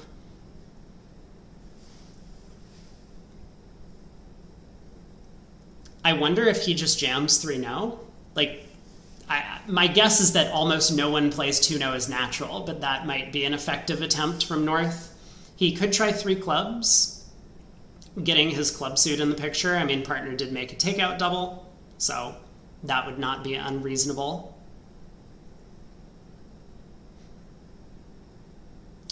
But all of these bids are going to show some values, which means that North probably expects his partner to go on searching for game if he has anything in his hand.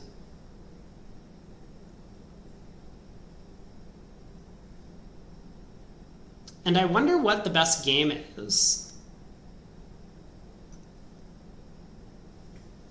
Because if East has the diamond ace, and North is the one who ends up bidding no trump, then as long as the clubs come home, that heart holding is going to be protected from repeated heart leads.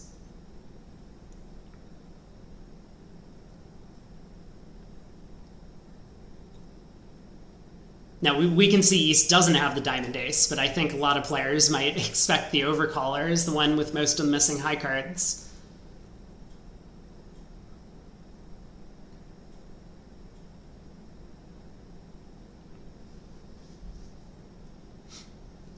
So what is Greco going to do?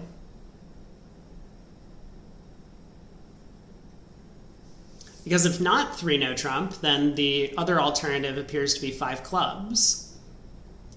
And while on the surface there only appear to be 2 diamond losers, Declare can pitch one on the ace-king of spades and the defensive suit is frozen. I think repeated trump leads might end up sinking that contract. Declare just runs out of tricks. If left to his own devices, I mean, if Declare is able to play 2 rounds of diamonds from the north hand without having anything bad happen, he can just cross-ruff 11 tricks. Queen of clubs falls singleton. So he could ruff 3 hearts in hand, ruff 2 spades and 2 diamonds and dummy, cash the ace of hearts, and that gets him up to 11. I don't expect that 5 clubs is going to be where they end up. I'm just speculating on possible results if they do get there.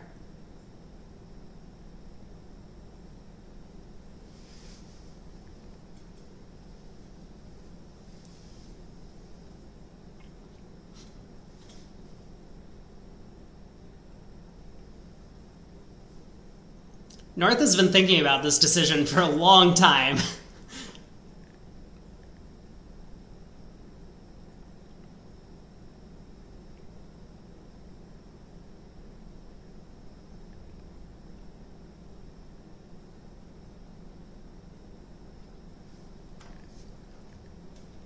I mean, from his seat, you know, board 19, he might expect to be closer to a push board. And if that's the case, then Fleischer is actually 6 imps later than they appear on the scorecard. So, in fact, in this room, Greco Hampson and Basis Lorenzini may believe that the match is actually pretty close to even, with not really sure about the 2 imps on board 1, but that couldn't be a large swing. Board 17 looks like it might have been close to a push. And then board 18, they probably have ridden down those 7 imps.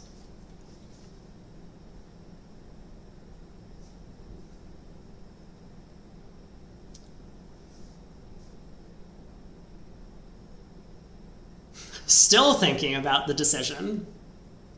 Well, I feel like we have been ending some of these segments early, which has given them more time to think about their choices in the 4th set. And again, just want to call attention to the fact that this is the round of 32, and we have 2 teams of this quality just sitting here and playing against each other. Okay, so North comes out of the woodwork with a 4-club bid.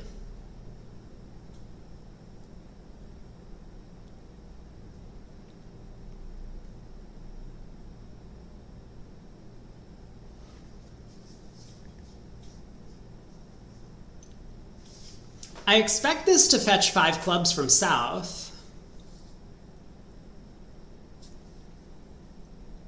I don't believe South is going to go fishing for... Oh my god, I just saw the result in the other room. That's a big deal.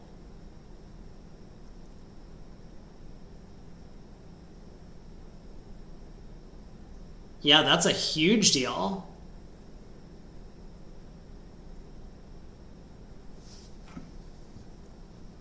Let's take a look at their auction quickly to see how they got to 5 clubs. South opened a club. North bid a diamond, South bid a spade.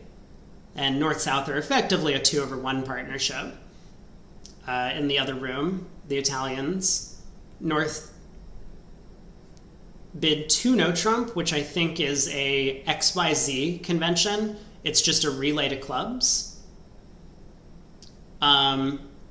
And South elected to show some extras at this point in the auction because he hadn't yet. So he bid 3 diamonds to just pattern out.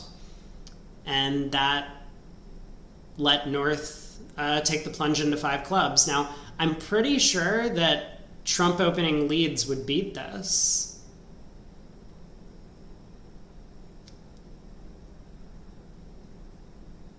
I don't know. How certain am I of that? Because with diamonds 3-3, the diamond suit does set up. That 4th round of diamonds can cash.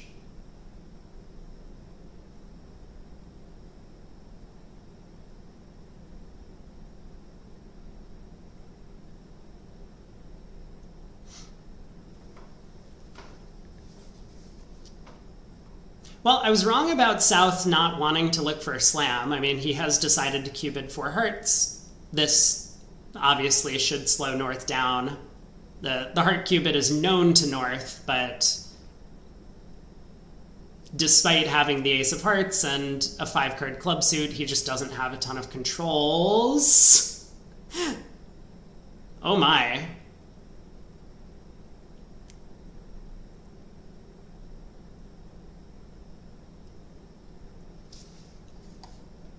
I actually don't know if 4-0 would be key card. If it was key card, they're playing 0-3-1-4. So 5 clubs would be 3 key cards for South.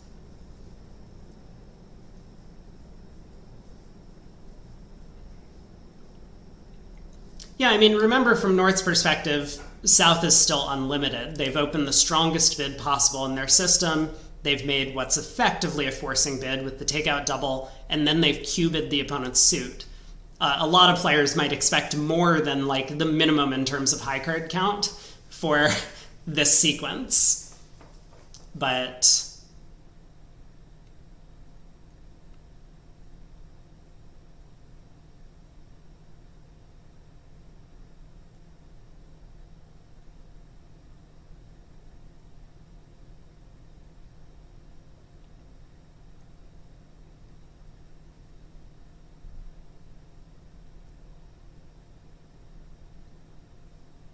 oh, it's been pointed out to me that actually a trump opening lead, you can just ruff 3 hearts in the south hand.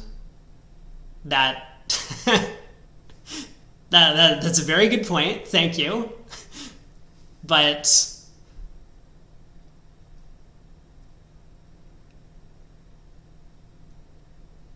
yeah, it does look like after the trump opening lead, that is going to make the play very straightforward. Declare can win the club ace, the queen falls, heart to the ace, heart ruff, ace king of spades pitching a diamond, spade ruff, spade ruff, heart ruff, and then you eventually lose 2 diamonds.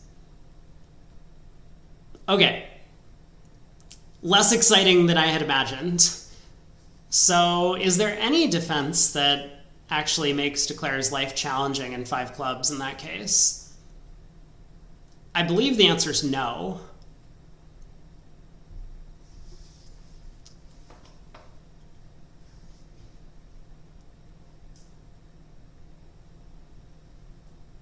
Well, West does lead a heart.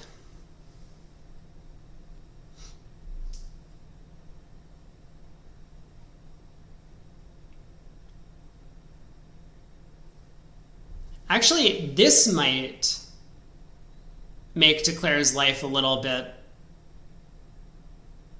difficult, right? Because give West the club queen and East the ace of diamonds, and now the right line of play is not to cross ruff, the right line of play is to just lead a diamond up to the king. I mean, eventually you can ruff a couple of hearts in your hand, but you have to set up your diamond trick before you play the ace king of clubs.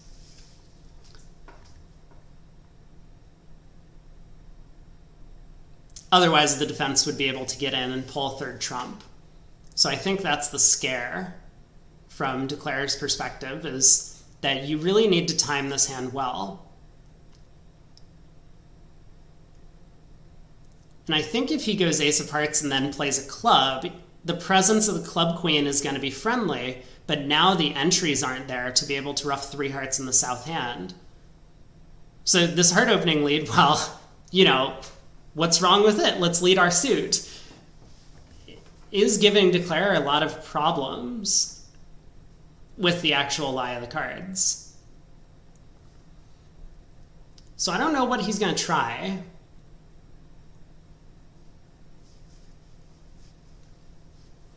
I mean, it looks pretty natural to me to just win the ace of hearts and lead a diamond to the king immediately. You're going to go down, but this could be a big swing. It's so funny to me that this whole plan of cross-ruffing on a trump lead just escaped me, but on a non-trump lead, Declare actually has issues. Because you don't really want to touch trumps yourself.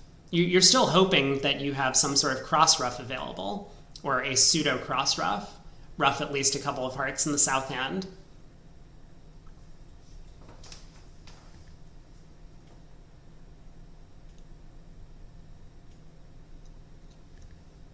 I mean, Declare would love to take the line of play of pitching a diamond on the ace-king of spades before trying the diamond finesse. That way he would be protected against the ace of diamonds offside and might still be able to fall back on some other remote chance. But I'm not sure that you can afford to cash the ace-king of spades first. Now you're going to be at real risk of a 3rd round of spades getting over-ruffed. Or even a fourth round of spades getting overruffed, right? Because you have to get back to the north hand after playing the ace-king of spades to pitch a diamond.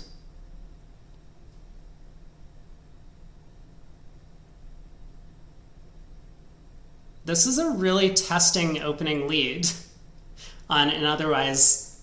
let's see what happened in the other room. Okay, the other room just led a club, and let's see if Declare did just lead a heart to the ace, ruff to heart, ace-king of spades, pitching diamonds, ruff to spade, ruff to heart, ruff to spade, ruff to heart. Yep, there we are.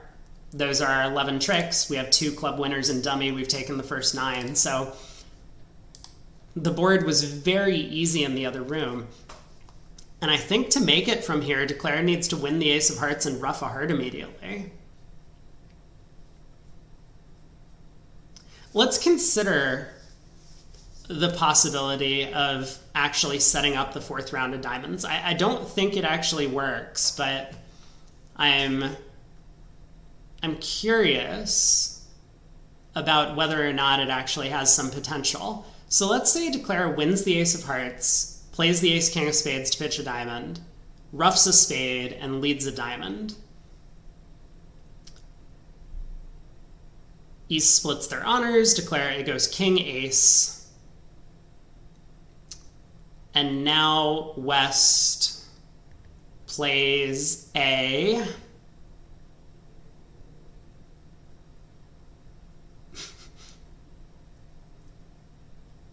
I don't know what best defense is from West.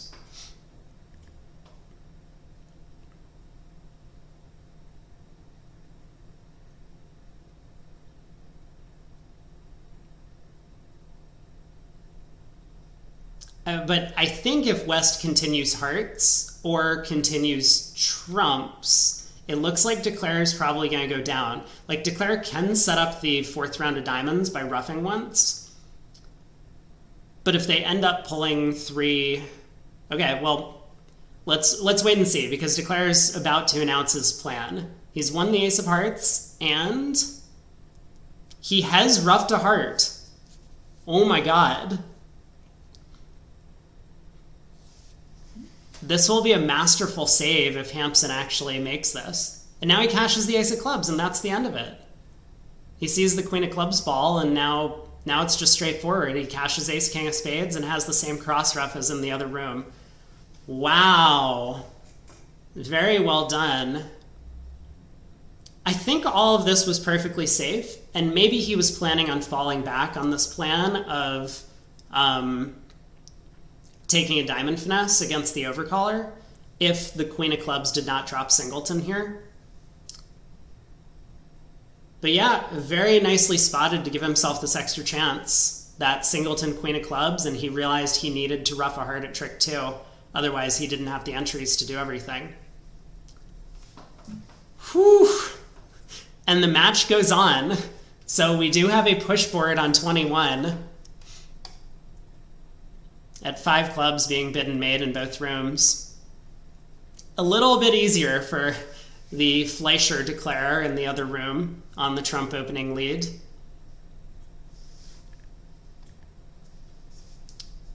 But here we go, on to board 22. So bullet dodged for the nickel squad. They remain still in striking distance, but they are going to need to pick up some deals down the stretch. I mean, Hampson probably feels really good about himself after that result. Unfortunately, it's just a push.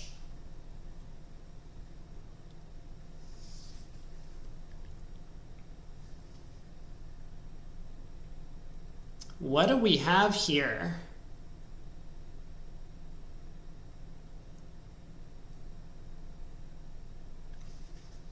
Well, I don't expect this to have the potential to be a swing board, but it looks like 6 diamonds can be made north-south. I suspect it's much more likely they end up in hearts, but we'll see. I mean, North has the option of overcalling 2 no-trump now to show the red suits, would be my guess, or maybe 2 suits that aren't spades. It could depend on their conventions. But some players might not like to do that, especially because they have more hearts than diamonds, for fear that if their partner has equal length, they'll end up in a diamond contract instead of a heart contract. But I wonder if North has that available. How did the auction start in the other room? A club pass a spade and North bid 2 clubs. So it does look like North was able to show a 2-suited hand of some kind in the other room, and he chose to do so. Okay, there it is. There's the 2 no-trump bid from Greco.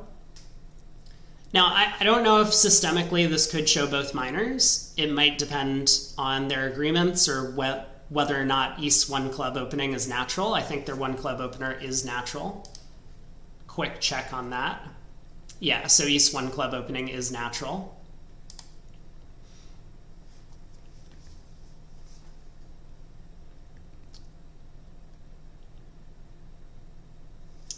But we'll see what happens. Okay, wow, this is a big bid by East. And I think a good bid by East.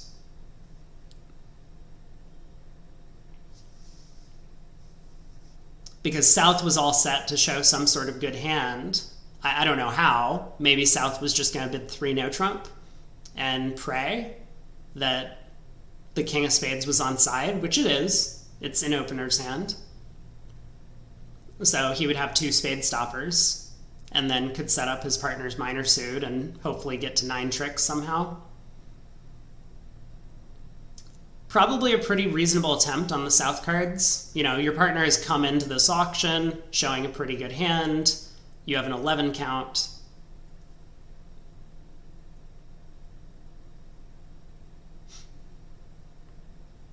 No? Okay. South jumps to 5 diamonds. Now, everyone freeze. Okay. North has not taken the plunge. I mean, King of Spades is on side, and that's basically all you need for 6 diamonds to be making. The hearts will have to come in for 1 loser, but they're often going to do that. Either trumps or 2-2, or the ace of hearts is on side.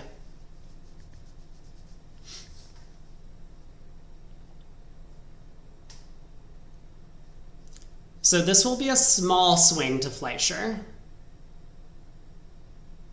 Wait. Trying to math over tricks in major suit games versus minor suit games. No, this is going to be a push board, right? The other table was 450, and they will be 420. Oh, 1 imp, 1 imp.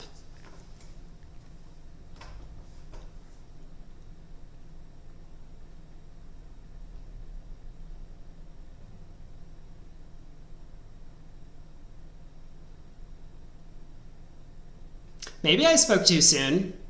I mean, Declare might be in a position to be scared of taking the spade finesse now. They can pull a couple rounds of trumps, but when trumps are 3-1, they're going to have to knock out the heart ace.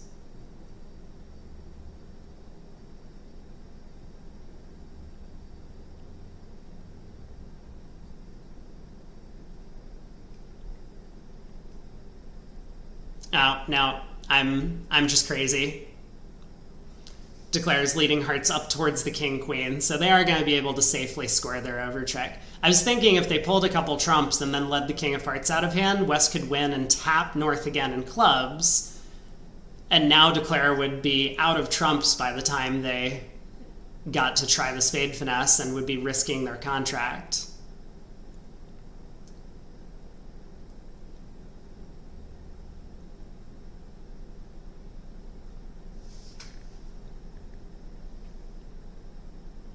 Or maybe East would have gotten show-up squeezed. I mean, one or the other of those things. But it does look like Declare is going to safely be able to score 12 tricks here without even needing the spade hook.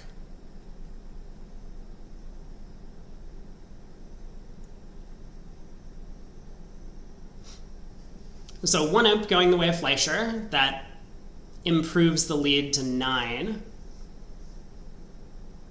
It has been mentioned to me that if you were following the Leibowitz match earlier, which I was in the third segment, Leibowitz was behind by a significant amount. I think it was 35 or 40 imps coming into this set, but they are on fire apparently, and that match is very close. I'm guessing that's on one of the other VuGraph tables. Obviously this match very close too.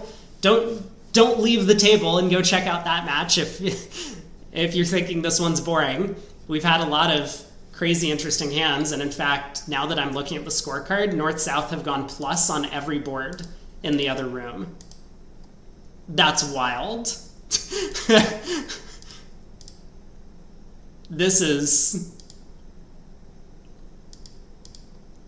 That is a crazy set. Okay, well, no spoilers for some of the future boards. I don't want to mention some of the results, but that's fairly impressive halfway through a set to never have gotten a minus score.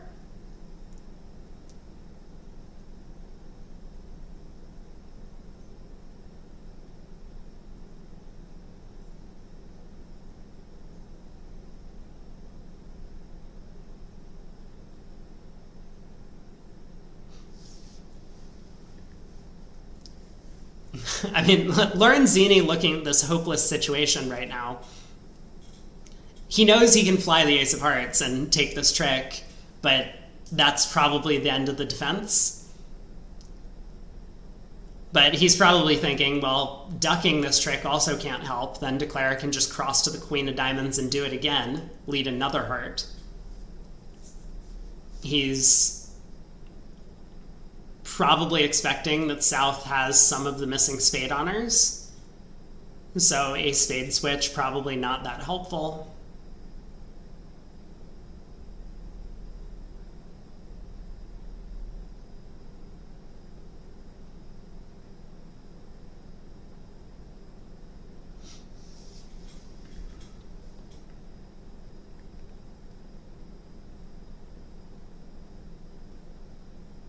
Still very long tank on this track.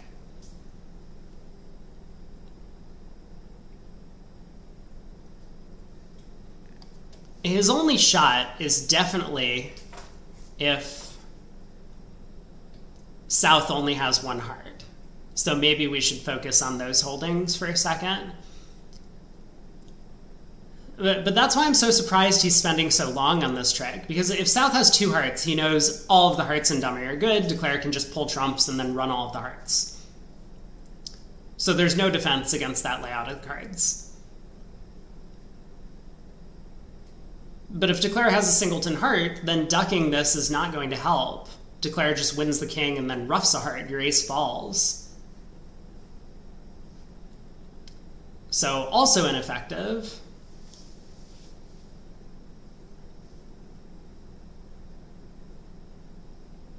He does decide to go up with the heart ace, and that's going to make the rest of the play go relatively quickly, I hope. I mean, the only testing lead for Declare would be a club return. But even that, I don't think is going to cause many issues. Presumably Declare can cash the diamond ace and then play the king of hearts. I don't know. There's a long tank ace of hearts. If someone turned up with singleton ace at that point, I would be suing. So as Declare, I believe on a club return, you can rough cash a trump and then play the king of hearts.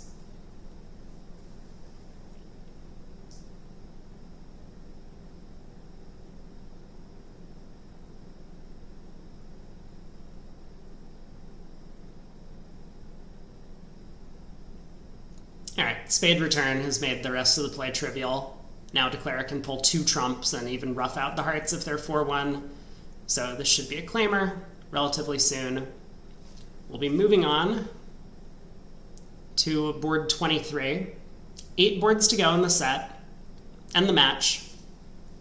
Fleischer up by 9.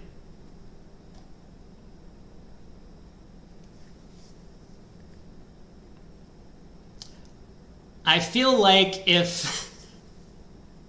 Who's playing for the Fleischer squad in the other room? Samantha and Versace? if they continue just bidding and making vulnerable games on every hand, it's going to be a real tall task for Nickel to find any room to make a comeback on some of these boards. We see 4 spades making 5 in the other room on the north-south cards.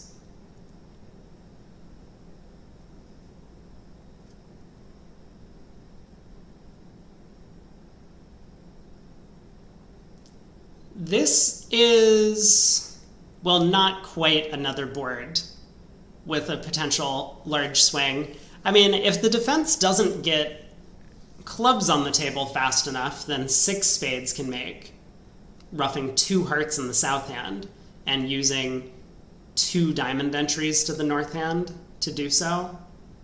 I guess it's still not quite good enough. You would need a heart lead, which is possible. If East is on lead against a spade slam, then maybe East would elect to lead the safer king, queen, jack, 5th of hearts as opposed to the king, queen, 3rd of clubs. That would give Declare some chances.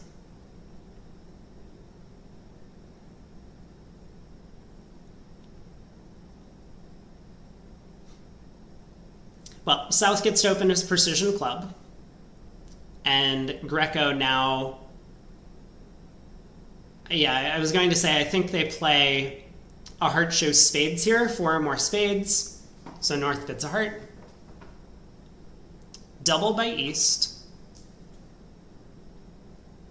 Oh, thank you, Al. Al's in the chat saving me, of course, from all of my mistaken guesses about the precision system. A heart is artificial 8 to 11, and not 5 spades. 1 spade would have been natural, I guess. 5 or more spades, 8 to 11. So North has not showed spades yet.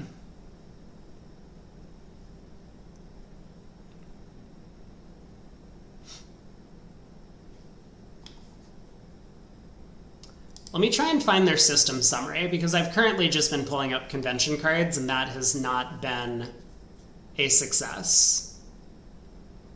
I imagine that Greco-Hampson have a bunch of system summary things from playing on... Yeah, here we go.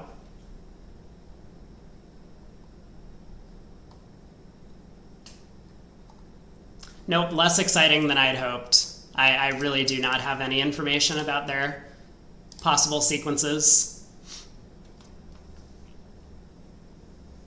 So South just bids 2 diamonds natural. He has a 5-card diamond suit, may as well start bidding your hand naturally.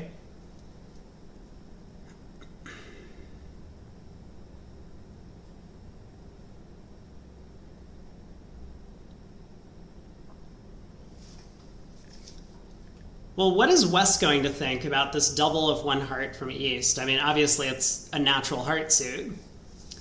Is West going to jam the auction with 3 or possibly even 4 hearts? Frequently it's right against these precision pairs to try and preempt a little bit more aggressively than you otherwise would, because with them having to open a club instead of, you know, a natural minor or a no trump or 2 no trump or whatever it is that standard pairs would be able to do, they haven't showed their suits yet. So that means that preempting has a little bit more value because North-South won't know where their fit is on some of these deals. Okay, so West does go with 3 hearts. Probably, you know, some might have chosen 4 hearts with what is expected to be a 10-card fit, but 3 hearts feels a little bit down the middle. Your worry is that, especially against the precision pairs, given that they don't know where their fits are, sometimes they just double you because they have a lot of high cards and you've overbid on these hands, so 4 hearts could have gotten doubled and gone for a fairly large number. Looks like 2 diamonds, 2 clubs, a heart, and a spade. So 800. But 3 hearts is going to allow North-South to kind of sort out that they have a spade fit. If they want. I mean, Greco has now found a large diamond fit from his partner. Maybe he just bids 4 diamonds here, or he could trot out 3 no trump if he wants. 3 no trump would not be a success, notably, but he does have a heart stopper, and they are game forcing.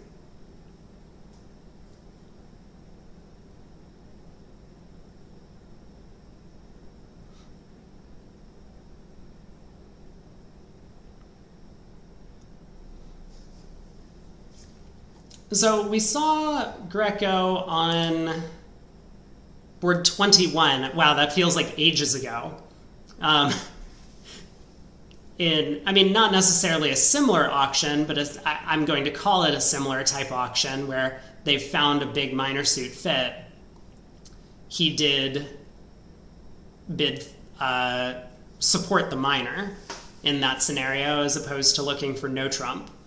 So I think 3 no trump definitely off the table from North's perspective. And that makes a lot of sense, right? Your partner has 1 or possibly even 0 hearts, so just the ace of hearts as a stopper is not going to cut it.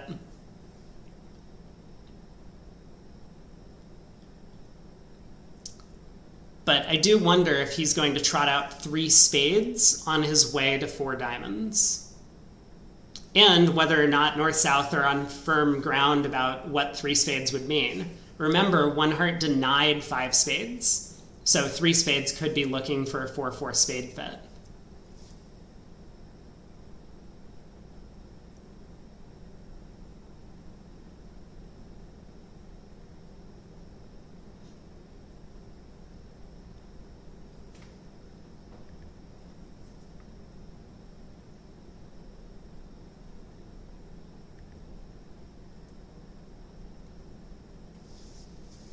Another long thought from Greco here.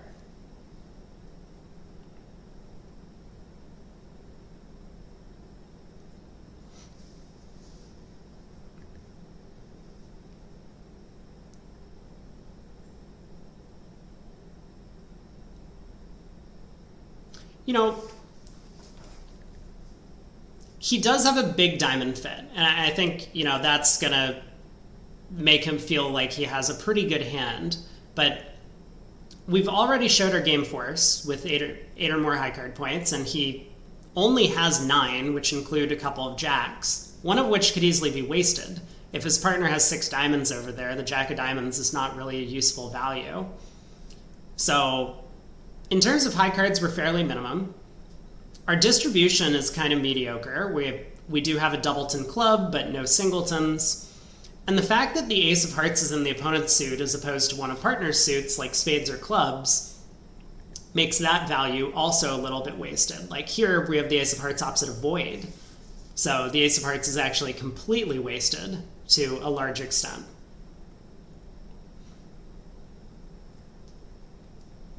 So Greco might not be feeling too confident about his chances in 5 of a minor. I don't think that's going to pull him in the direction of doubling 3 hearts for penalty, but there we are. He has gone with the 4 diamond bid. I am curious whether or not 3 spades would have been natural in fishing for a 4-4 spade fit. But it does look like here, North-South are on their way to 5 diamonds.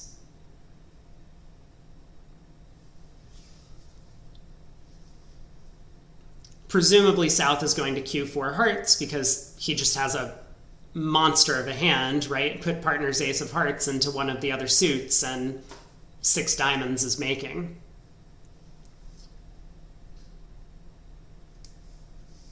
But over the 4 heart Q bid, North is just going to comfortably sign off. And I do think 5 diamonds will be the end of the auction. Which will make it will be another couple of imps going the way of Fleischer. So Fleischer kind of building their lead slowly but surely with these match point contracts of 4 of a major as opposed to 5 of a minor on some of these hands.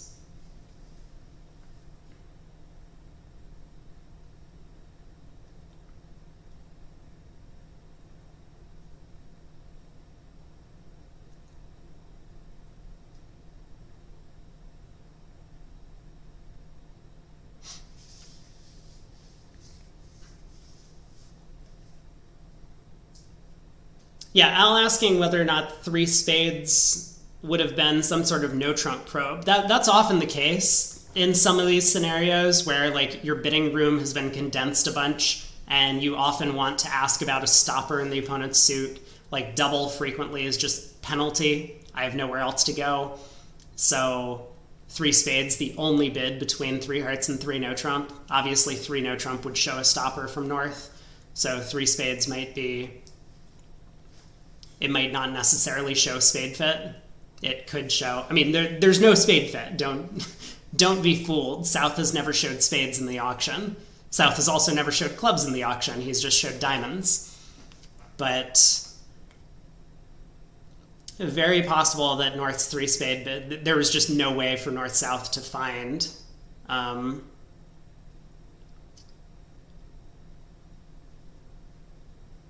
the spade fit given the preemption. Well, South has gone with four no trump.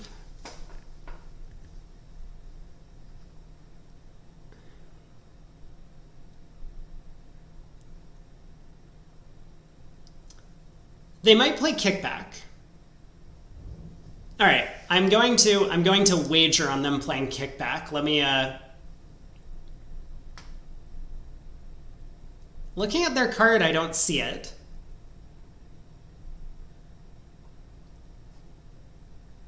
But if they do play kickback, 4-0 is just a heart cupid. Okay, that's my guess. That is my guess as to what's going on now, because as mentioned, once South cubids hearts, North is going to hate his hand.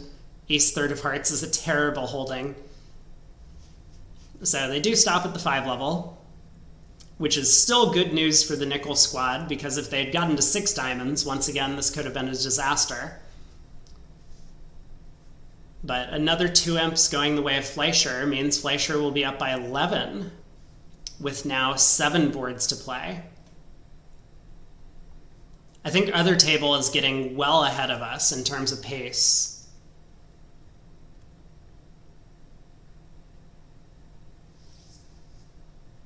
Ace of spades opening lead, not going to cause declare any grievance. And once he sees that the trumps are not 4-0, he's going to be able to ruff a club and pitch one on the ace of hearts.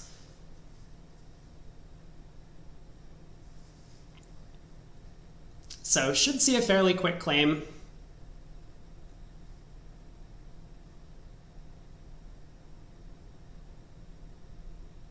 Definitely not as challenging as board 21 that Hampson had to deal with.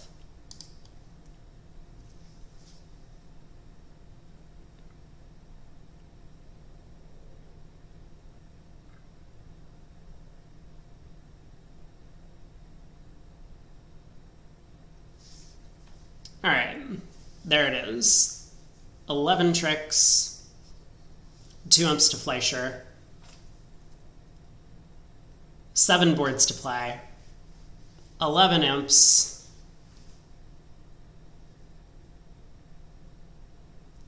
okay, well, I haven't looked at the full hand, but based on the result in the other room, it looks like North-South have an opportunity here to make back up some much-needed ground in the match.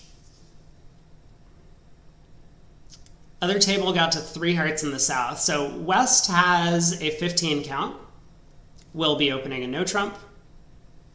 Well within his range.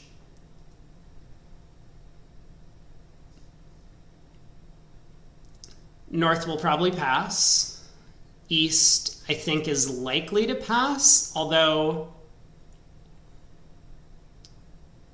maybe if East wanted to try and steal the auction, he could transfer to clubs.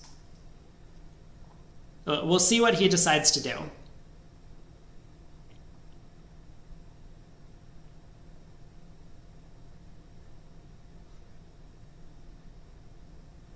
I mean, certainly from East's perspective, his best chance at a plus score would be to play a no trump as opposed to 3 clubs.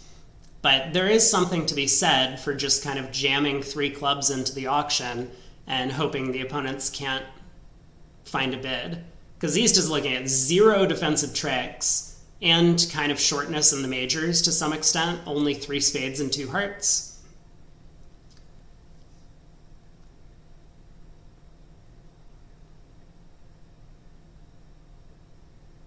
He's giving it a look. Okay, there it is. So he bids 2 spades. I don't know conventionally exactly what 2 spades shows. I'm going to take a quick look. It's size ask or clubs. So West is going to bid 2 no trump if he gets the opportunity to show a minimum in terms of high cards, and then East will bid 3 clubs as a presumed sign-off. Nope, not even given the opportunity. South comes in with 3 hearts.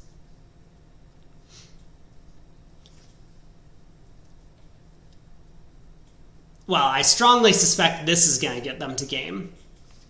Now, for those of you who might wonder, why is South bidding on 9 high cards? Maybe we've touched on this already. Wasn't there a board where I did something silly by not balancing, board 20, where everyone is just balancing over a no trump? This situation's a little different. I was under the impression that East bidding 2 spades was trying to kind of avoid this scenario where East knows if he just passes, South probably has a bid to show both majors or 1 major, and he would be able to do that relatively cheaply. Whereas now it's a little bit scarier to come in at the 3 level on your own. But South says, I don't care. If the opponents are planning to reach 3 no trump because East has a big hand with a club suit, I absolutely want a heart lead. That could be the only way to beat 3 no, and we need to get the heart lead immediately. So even though it might look like South is really reaching for a bid that's a little bit too thin on value, this 3-heart bid could save a non-vulnerable game from making just by getting the right opening lead. Now, of course, Greco has to be aware of that too, and he's sitting on this 13 count. He's seen East make a bid in this auction, so I mean, East could be completely broke, but it's more likely that East has some values, possibly in the club suit itself. He probably suspects that his partner has a hand similar to this, and now he just needs to decide if it's worthwhile to go fishing for a game. I think he probably, on the weight of the queen third of trumps and the side 5-card diamond suit, he's going to take the push.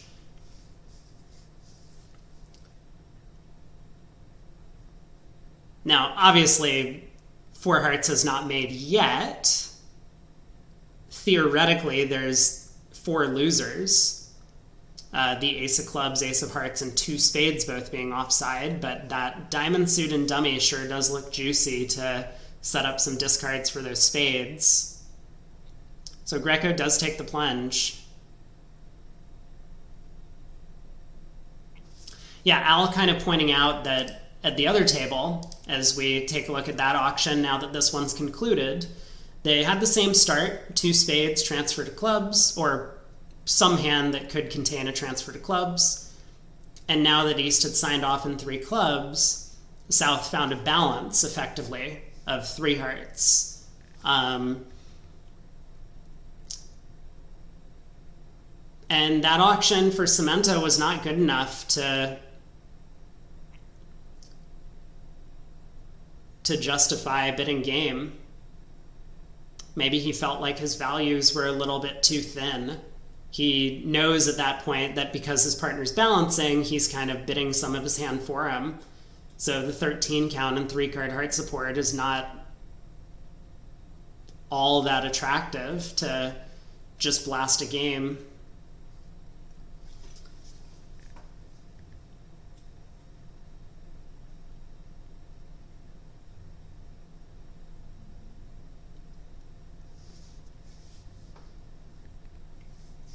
Well, the King of Spades opening lead is going to make Declare's life very easy. And by a quick count of the high cards, we know the Ace of Clubs is on side, so even a low club switch here from West is not going to cause any discomfort for Declare. He'll just be able to fly the King of Clubs and knock out the Spade Queen.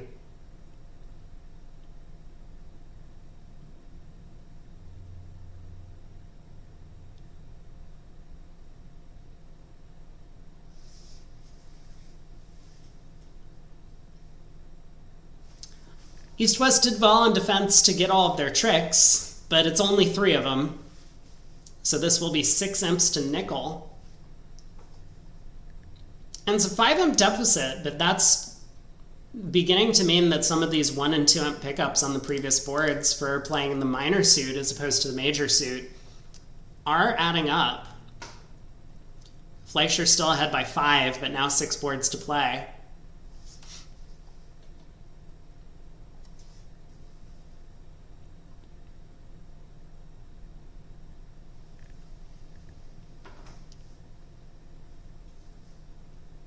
Al's asking, should Samantha have raised? I think I was talking on that a little bit.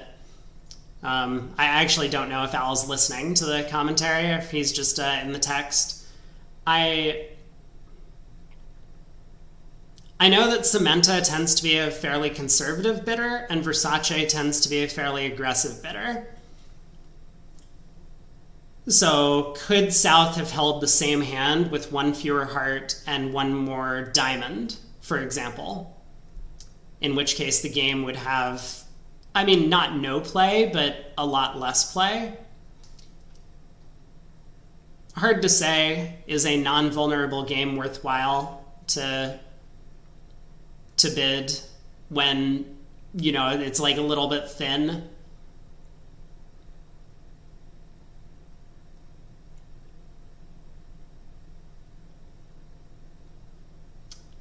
I think I tend to give partner a lot of wiggle room for balancing actions, and that's what Versace had chosen in their room.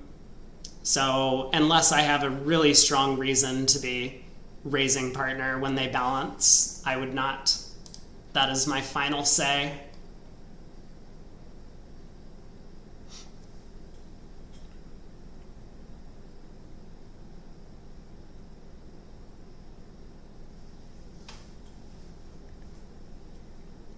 Well, notably for North-South, Greco did not have a 2-diamond preempt available. As a precision pair, their 2-diamond opening would show a different hand type, which means that this is a hand that could swing just based on the opening bid choice. I mean, some players would say, why would you ever preempt North's hand 2 diamonds? But favorable.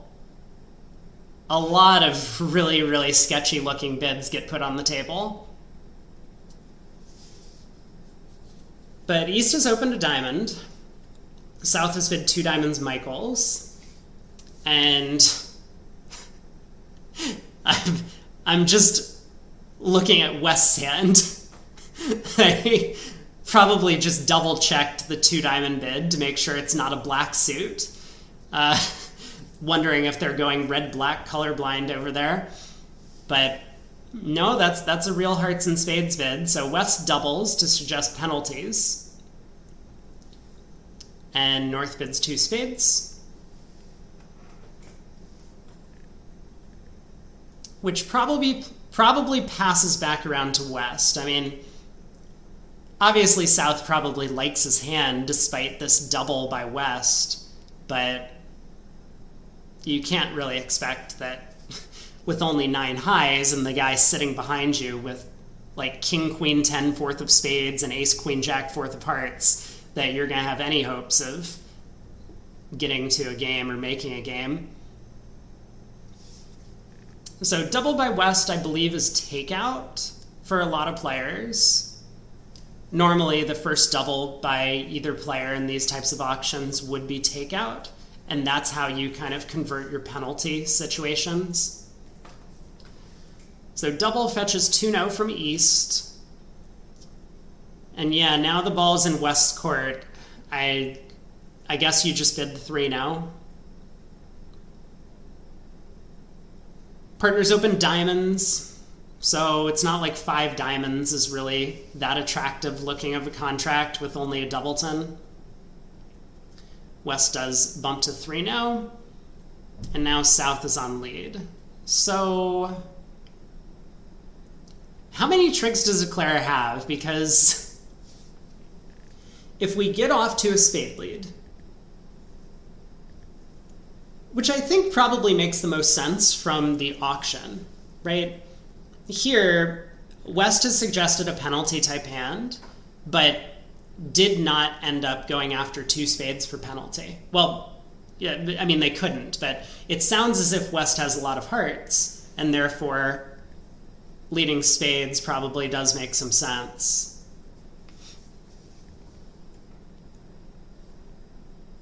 But I haven't counted the tricks. There are 3 tricks available in diamonds. Declare is obviously going to pick up that suit. They have 3 tricks available in hearts, because the heart position is known. Yeah, it does look like a simple 9 tricks. You just take a double finesse in hearts, you take the diamond hook,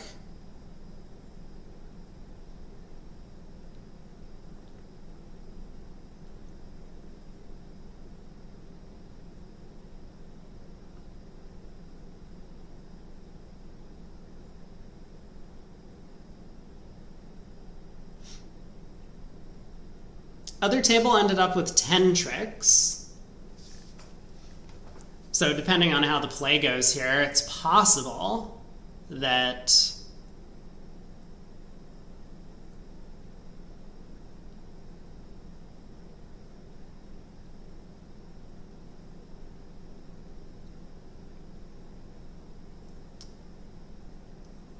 I guess it's possible that nickel gains an imp. But you know, with that said, I think Declare is now probably going to cash the diamond ace, and South is going to have to start making discards. And South can afford 1 heart discard safely, but after that, they're going to have to make 2 more discards as Declare takes a diamond finesse and cashes the diamond king. And if South ever pitches a spade, they're effectively giving up on beating the contract, because then they'll only have 3 spades to take, and Declare could then, you know, knock out a diamond card or something from North. So South might end up discarding a heart and 2 clubs, which will allow Declare to eventually score 3 club tricks. That could be what happened in the other room. Oh, or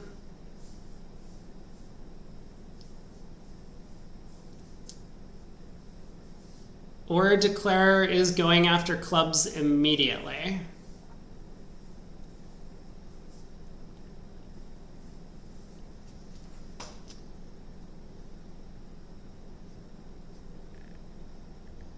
Nothing necessarily wrong with this plan. I'm just a little curious about it, because there doesn't seem to be a ton to gain. And even if we see South turn up with a singleton club, it's not as if we're finessing South for the diamond queen or playing for the drop, right? We're still going to take the diamond hook against North.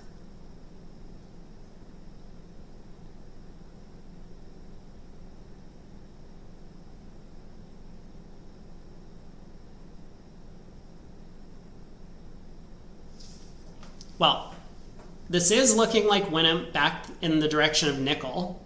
And if they continue picking up 1 imp per board from here on out, they will win the match by 1. I don't expect that to happen.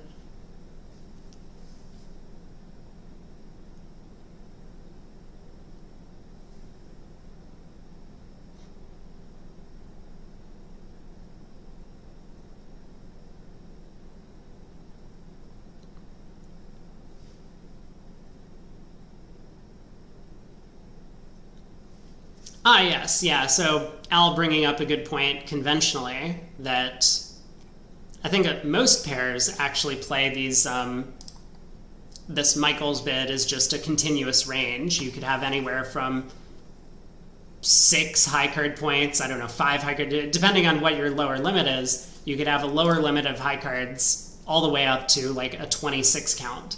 And there's no like cutoff in the middle where you might have, like some people would have in the old days played, you overcall a spade and then rebid 3 hearts if you're like 14 to 18. I don't exactly know where the range would be.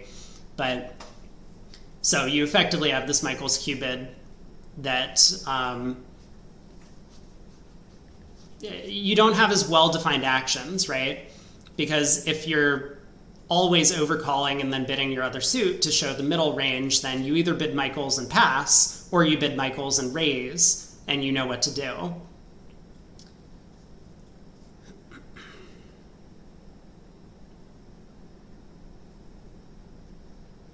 Well, it is looking like, oh.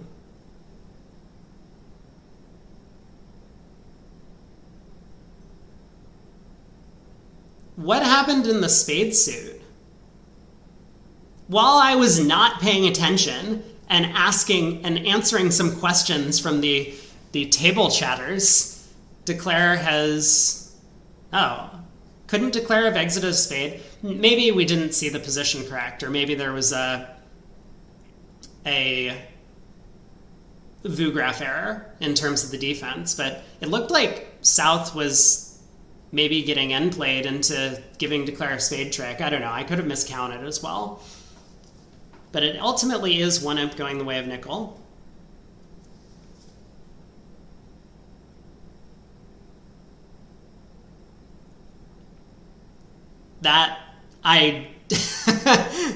Okay, so Al Hollander says, Terrence Reese hated the two suited interference, Michaels and the unusual no trump, and was convinced that it never gained and only helped the opponents. That is wild to me as someone who was essentially grew up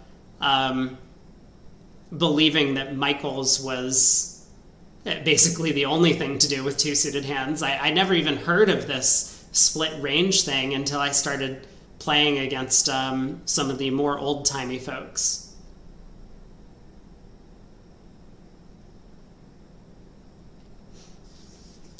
Well, we're on to board 26, and East opens a heart. Unlimited. This is not like a precision style. I mean, obviously East has a pretty big hand over there. 15 count, 5-5. South bids 3 spades. Preemptive. I suspect. I'll quickly check their card. A lot of these players will play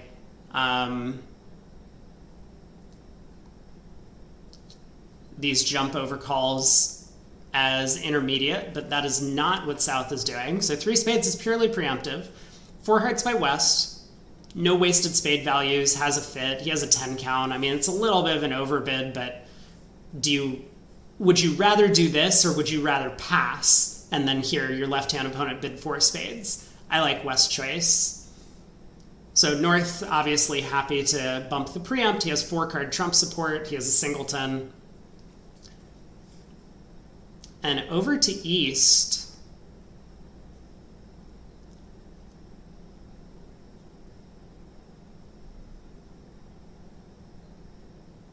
What a fascinating hand. I mean, if Double Dummy is going to tell you that 7 hearts is cold, because you can rabbi the King of Hearts, you can double hook the Jack 10 of clubs from North, and that will allow you to pick up, using the Jack 10 of Hearts as entries, so that will allow you to pick up the clubs for 5 tricks, and then you don't even need to score more than 3 diamonds.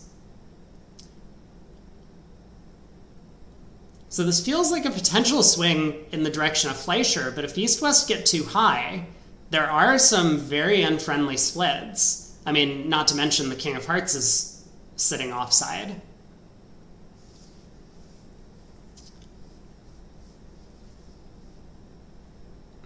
But as East, I would be very tempted to go fishing on this hand, look for a slam. They could get punished, and this might actually be the swing that Nickel needs to retake the lead in the match. I mean, if East gets to 6 hearts even and goes down 1, losing a trick to the Heart King and a Diamond Ruff, he'll end up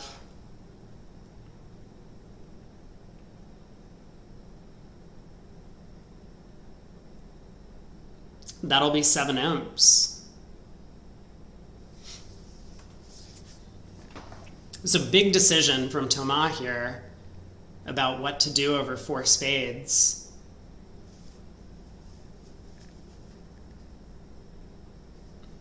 I don't think I see him stopping short of slam, though. Like, maybe an argument could be made for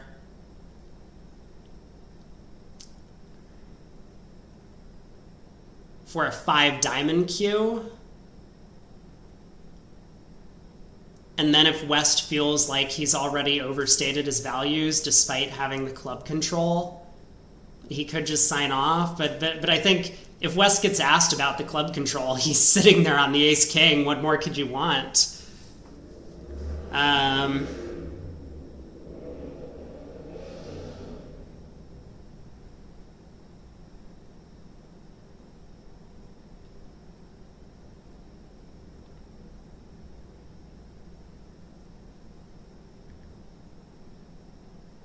Long thought. Obviously, one of the concerns from East's perspective could be that due to all this preemption, suits could be splitting badly, which is true on this deal. South is 6-5. So he could be worried about a bad trump split. Like, let's say partner has the king third of hearts and the king jack of clubs and the queen of diamonds. You might say, well, of course we want to play in 6 hearts. We just need a 3-2 trump break. But more often than not, trumps are going to split 4-1 on these big, heavy preempt auctions.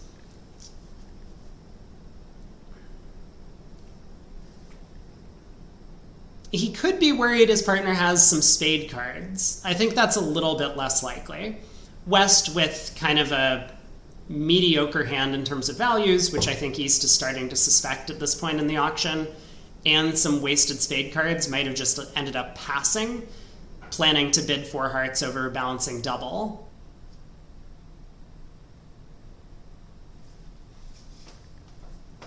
So I bet Thomas is probably constructing hands like exactly the one we're looking at for Lorenzini, and now he just has to decide if 6 hearts is going to be, or even 7 hearts is going to be a good contract.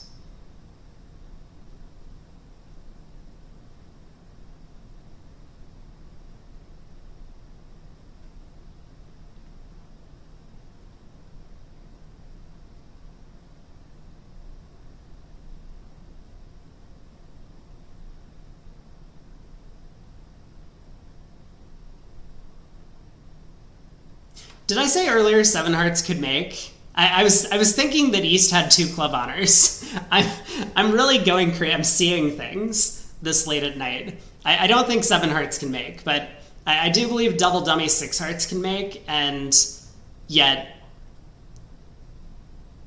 I don't believe it's going to.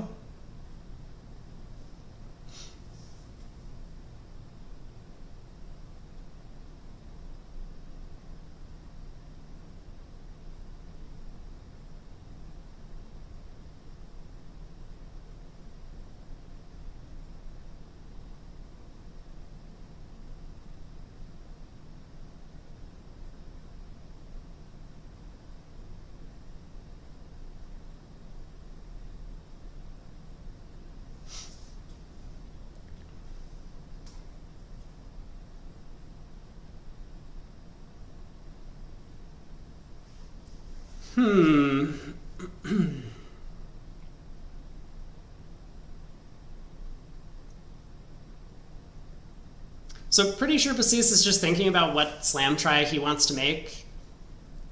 I suppose he could bid 4-no, which my guess is that that's probably key card.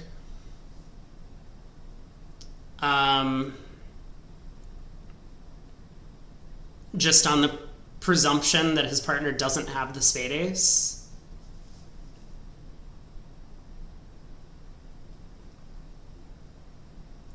It's not really going to give him all the information he needs, right? Like, key cards are nice, but even if partner shows 2 key cards, you still can't be convinced this slam is making. I mean, you'll definitely bid it if you have all of the key cards minus the ace of spades. But he's more interested in these, like, other cards, like the king of clubs, the queen of diamonds. Those are important. The jack of hearts is also an important card, where if his partner is sitting on like 3 small trumps, then the chance of slam making goes down significantly. But this jack 10 third definitely increases his chances in that contract. I mean, I'm certain if he could see his partner's hand. Well, actually, I don't know where he would want to be, but it would either be 6 or 7 hearts, without a doubt.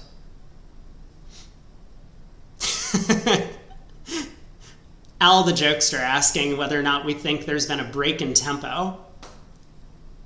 I think it's been a slight hesitation. But, you know, if West wanted to balance with 5 hearts over a pass, I don't think there would be any problem. I'm going to get kicked from commentary if I keep making jokes like this. This is why I need a co-caster in here to keep me grounded for some of these late matches.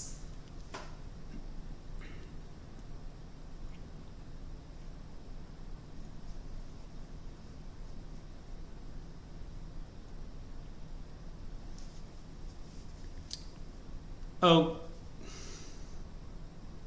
okay, that is not the bid I was expecting. That might have been my 10th choice for East's action.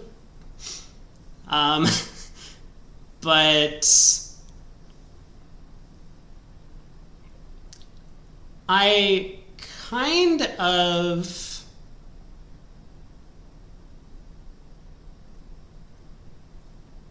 You know, we were watching, okay, we were watching a match where I could see one of the players frequently making bids like this earlier, the Leibowitz team with Zach Grossack specifically. He loves Q-bidding suits that he doesn't have a control in and trying to get the opponents to make a different opening lead.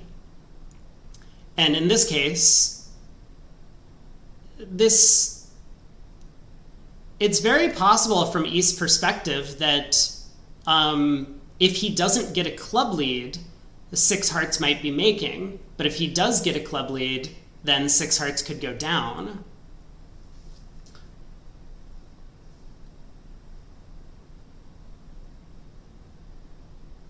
Obviously, West not in on the joke has bumped 5 clubs to 6 clubs, so we are going to see a 6 heart bid from East.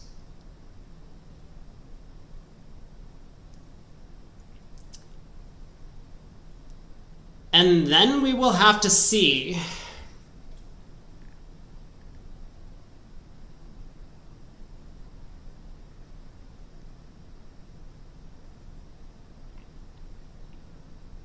okay, first question, what is South going to lead? I think the ace of spades makes the most sense. I'm not leading trumps, and there's no chance I'm leading my singleton club. I don't think I would have led it anyway, but definitely not after East has bid 5 clubs and West has bid 6 clubs. I don't want to pick up partner's Jack 4th or something in that suit. So I think it's between a diamond and a spade. And, okay, North now in the tank. I don't expect him to save in 6 spades, but I guess we'll wait for the auction to conclude. He may well just be asking about East 5 club bid and what other options he had to make slam tries.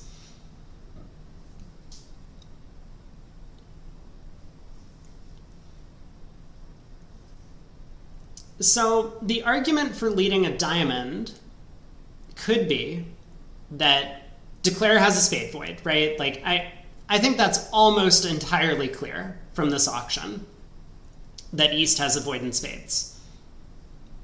So the ace of spades doesn't really accomplish anything on defense. All it does is it's a passive opening lead. Whereas a diamond could, in theory, establish a diamond trick for our side. And then if partner gets in with like the king of clubs or the queen of clubs or something, then partner might be able to cash a diamond, whereas otherwise that could go away on West's long club suit. So I could see a diamond opening lead from South.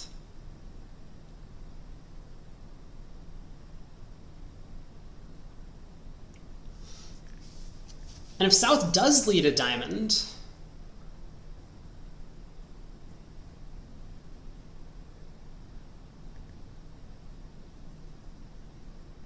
Well, again, a bit of a tricky spot, because now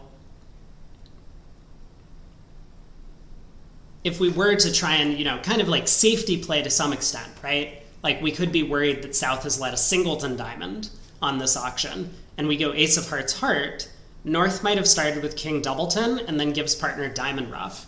So it's not so trivial to just lay down the ace of hearts and think that this is the safest way to go about trying to make our contract after we get this friendly diamond lead. Anyway, Greco is still in the tank. He might save.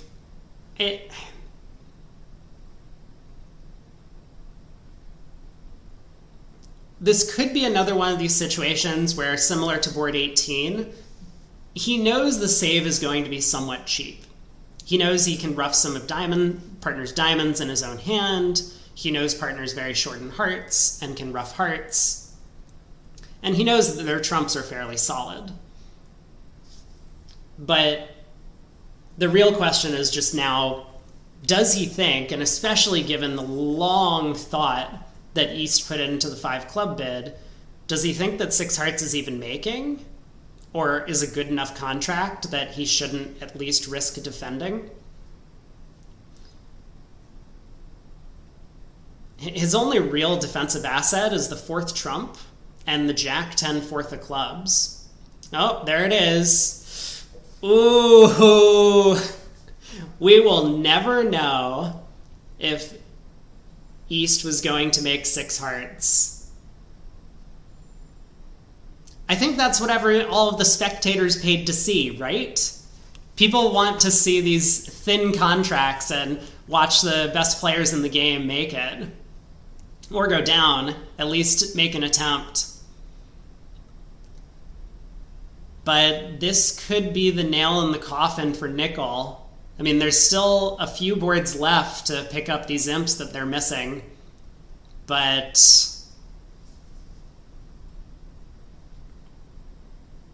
how many tricks is this going to go down? The other table went down 1 and 4 spades doubled.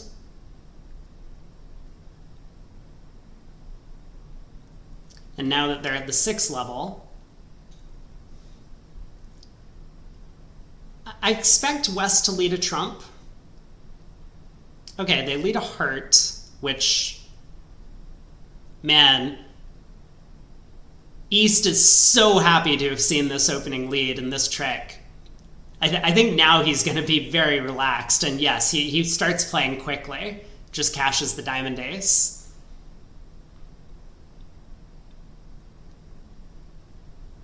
So this might only be down 2 now. No, it still looks like down 3. I mean, West will get in with the club ace and... or not?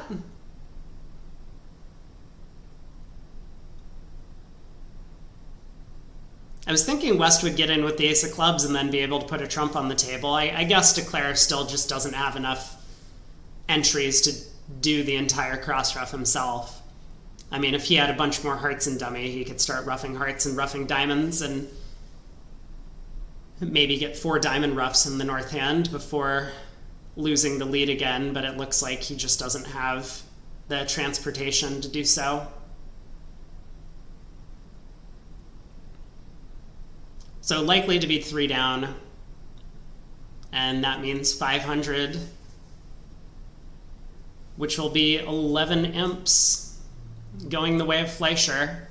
So 15 imps with 5 boards to go. Not unmanageable, but it's a little bit more than a game swing.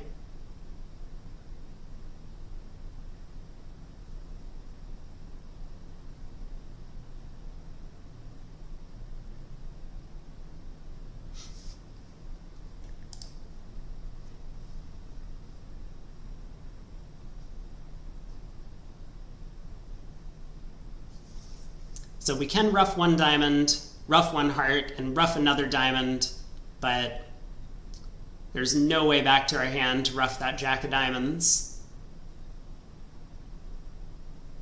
So West will be able to get in and pull trumps. Other table has finished board 30, I'm being told. I don't know if that means I will get joined in a minute if someone else was doing some voice commentary over there. But I always welcome co-casters.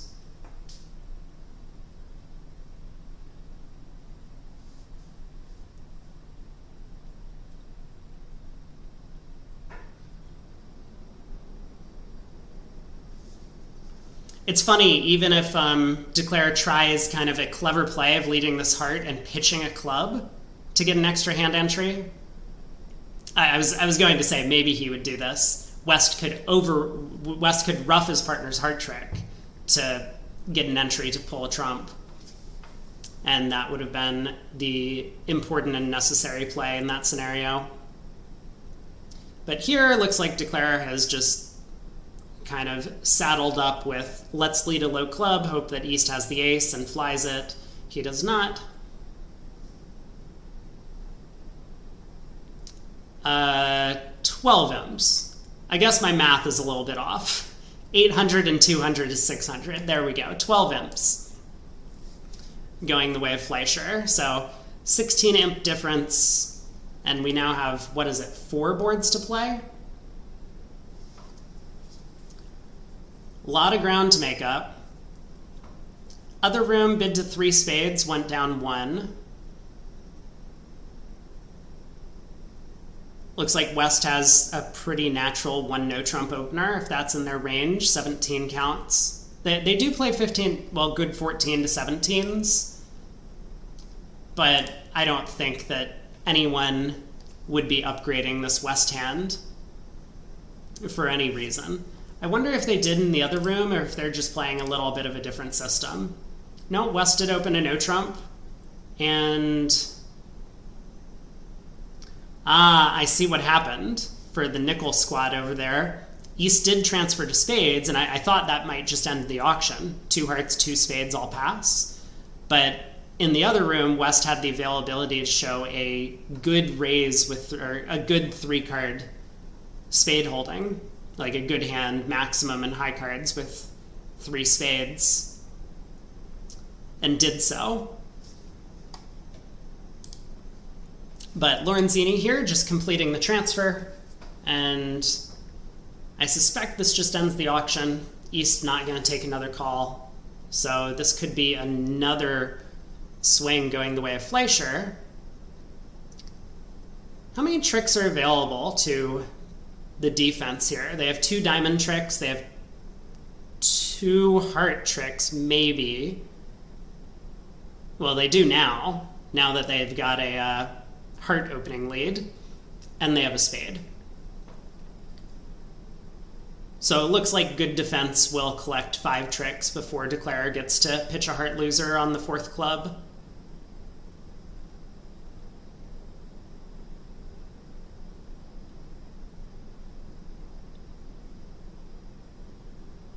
So yeah, could see another 4 imps going the way of Fleischer, which would make the margin 20 with 3 boards to go.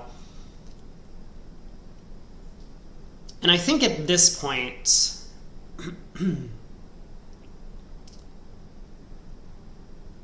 Greco Hampson in this room are going to realize that they need to do something.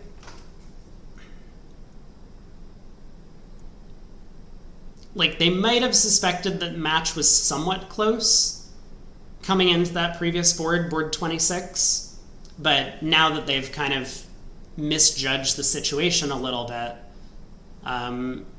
for the slam, that cost them dearly.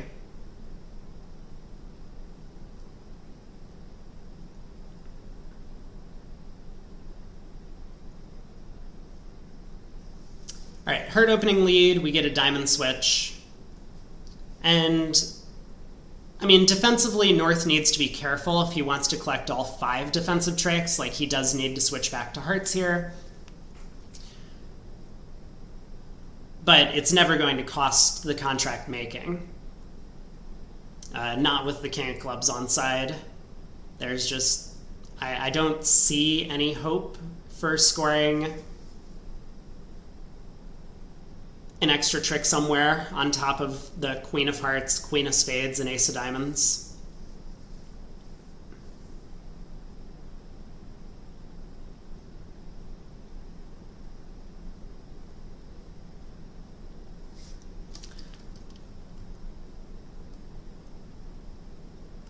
Well, I think the play of this hand is a little bit more dull than the bidding on the previous one. I'm going to take a quick look, as Al has pointed out, that we do have a bracket available on Bridge Winners at the scoreboard and see who has advanced. So Leibowitz made a very impressive comeback to win their match. In fact, I think almost every match has concluded. Oh, you know what I should say before anyone jumps onto this? There might be spoilers available in this bracket. So if you're still watching the live match, maybe don't click on that. Probably should have mentioned this earlier. I didn't realize until I opened it that some of the scores are not exactly as we see on screen. So yes, make sure you don't check this out, at least for the current match, if you're excited to see the finish of this one. But I will talk about some of the other matches. So it looks like the 1, 2, 3, and 4 seeds have all survived. Levine and Wademark actually were leading for their entire matches, but Nottenbelt was behind and Leibowitz was down 38 coming into this set and made a huge comeback. Zimmerman did defeat 2 of the previous year's winners in Finn Kolesnik and Kevin Rosenberg, so Zimmerman has advanced. Juster defeated Bailey. Street also made an impressive comeback. They were down for the first 3 quarters, but came back to win. Goodman pulled off a comeback as well over Hoskins. Not going to go through the entire bracket, but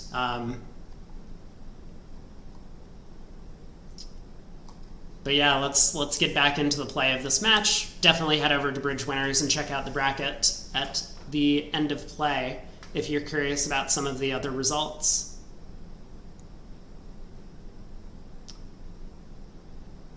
So Declarer has kind of gotten a little bit of friendly defense to some extent. The defenders have cashed the Diamond Ace, set up the King of Diamonds as a trick, and now he can just kind of safely, once the King of Clubs has popped up as well, he has no club losers, just pulls a second trump, cashes the King of Diamonds to pitch a heart, and now 3 spades has been bid and made. So 5 imps going to Fleischer, 21 imps is the margin. We got 3 boards to play. And, well,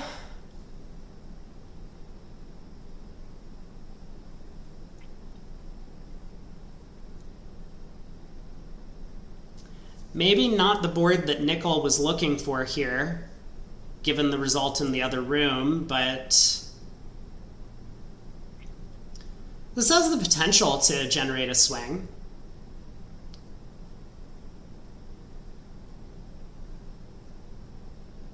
Although it might be a very unfavorable swing, depending on how the auction starts. West will open a spade, East will bid a no trump, and then South is sitting on this prime 17 count, albeit 5-card spade suit. He does decide to pass. So 2 hearts by West. East doesn't care for his partner's majors and just bids his 7-card diamond suit.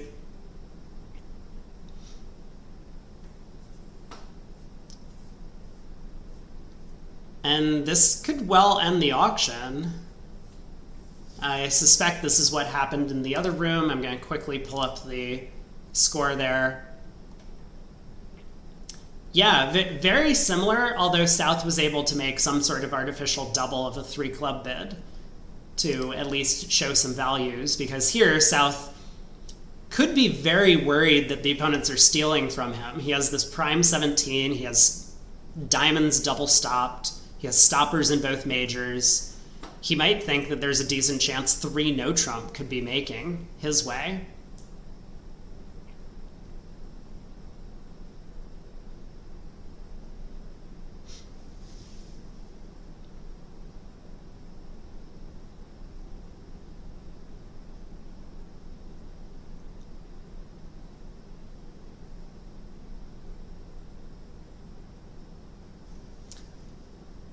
So to beat this, it looks like North needs to get a spade ruff. Well, you know, I say that, but in reality, North will just score the 9 of diamonds per force, because Declarer's natural play in the diamond suit would be to lead the king and then lead the jack and then lead the 10. But theoretically, Declarer could make this if North doesn't find a spade switch soon enough, or if South doesn't find a spade switch. Like, if North just plays back a club here, and Declarer leads the king of diamonds, and South then plays a 4th club, Declarer could ruff and exit a low diamond, picking off the ace-queen doubleton. This is all very superficial and double dummy. But it looks like we're kind of headed towards 3 diamonds down 1. I suspect North is just going to switch to a singleton spade here. And he does, actually, relatively quickly.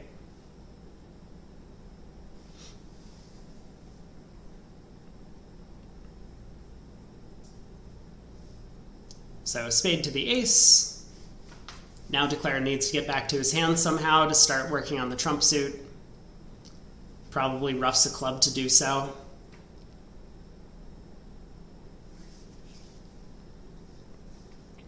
But Declarer has to know that that spade switch is a singleton. There's just no reason why anyone in their right mind would switch to a spade here rather than continuing clubs when you know your partner has the queen, if looking at that ace-queen 9 and dummy. So I bet Declarer probably thinks there's very little hope to make it at this point. But he probably also thinks that this is nice, I don't have to take the heart finesse anymore. South is going to get in with a diamond, play a spade, I'm going to be able to finesse, and then my heart loser goes away.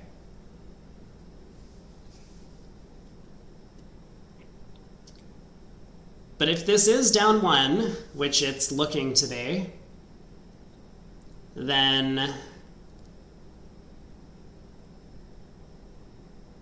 that's still going to be a 21 imp lead for Fleischer with 2 boards to play, which means Nickel's going to have to pick up game swings on both of the last 2 boards to make the comeback.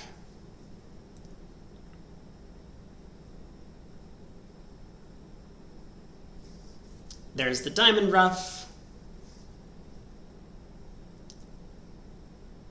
And now to unlock the achievement, North can switch to a heart, just to say that he has twice led into dummy's ace-queen on the same deal, pickling partner's king 10s. I think he'll probably just return a club, but one can dream. I don't really see any reason to switch to... He did it! The madman has done it. He finds the heart switch into the king and ace.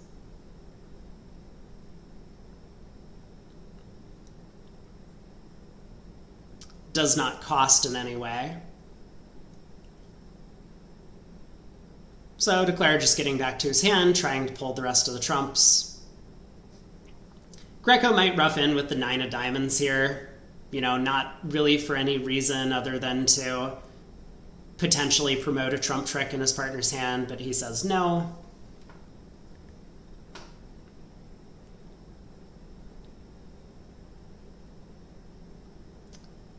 And with the ace of trumps, we are now just down 1.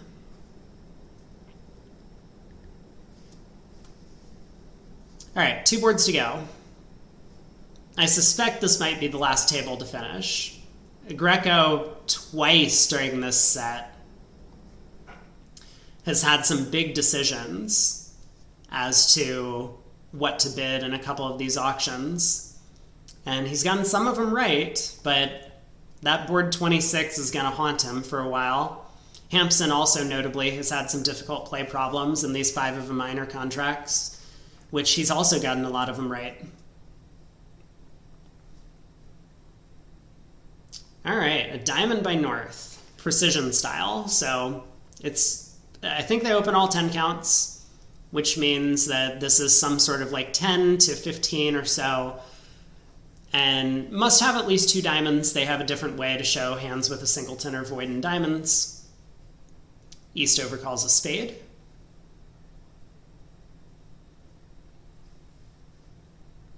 Now, I'm not a precision player myself, so I don't know if South is inclined or disinclined to bid a no trump now that East has come into the auction.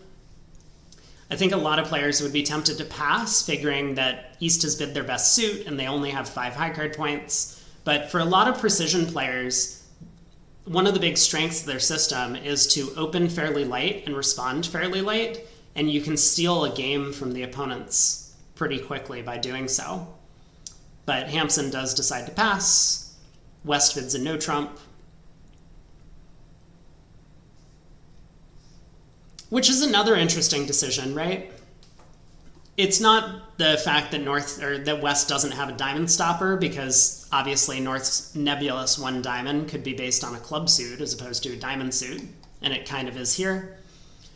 But West might not have had a good way to show clubs in a non-forcing manner, right? West is probably just thinking, well, even though I'm not really fitting my partner's hand all that great, the singleton spade isn't good.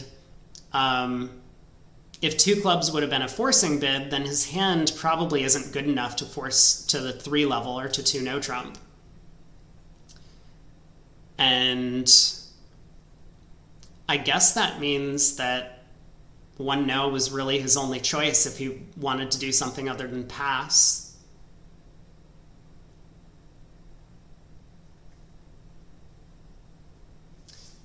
So East invites 2 no trump. He has a 14 count and somewhat balanced distribution. I mean, maybe East could have bid 2 diamonds or something if he wanted to really describe his hand. But 2 no, at least, I think, gets his intention clear, which is, I want to bid 3 no trump. How much do you like your hand? West says no thank you and has retreated to this 3 club contract. So now what do we do as East? We're not happy, right? Partners bid our singleton, but we probably suspect that partner's hand looks something like this. So I think a mistake that a lot of players will make is just taking a look at East's hand and saying, well, if I was going to play at the 3 level, we may as well play in the contract that offers a chance at game. And that would be a bit of a mistake, because where are our tricks coming from? Partner doesn't have a spade fit, we don't have a club fit, which means we're not setting up spades, really. We're not setting up clubs. It's much more valuable to be able to score a bunch of these small clubs as trump tricks by roughing some spades in partner's hand. So 3 clubs really has an opportunity to make, whereas 3 no trump probably has very little play. And this could be a mistake that costs you 8 or 10 or something imps if you get to 3-0 and end up going down 3 vulnerable when your teammates in the other room are defending 3 clubs.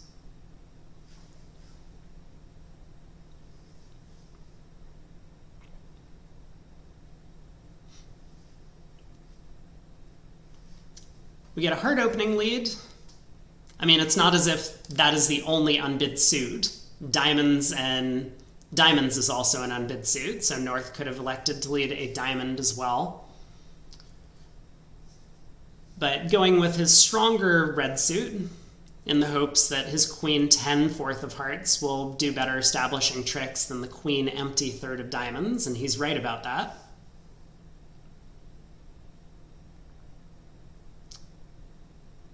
But this is a little bit of a devious play from Declare. And it's going to work out. He gets rewarded when he picks off the exact spade holding he's hoping for. Honor Doubleton with North. If North had not played the king, then Declare would be able to rough 1 spade low, and then his queen jack would set up, or his jack would set up. He would have played the queen, forcing out the ace, and then the other honor would set up for discard later. But now that North has played the king of spades, Declare will be able to take a roughing finesse against South's ace and then use the third spade to discard a heart loser. Is that enough, though?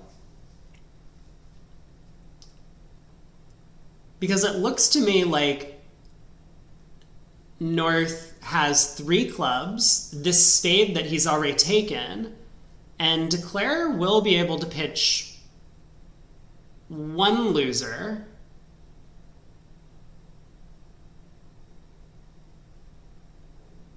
On the third spade.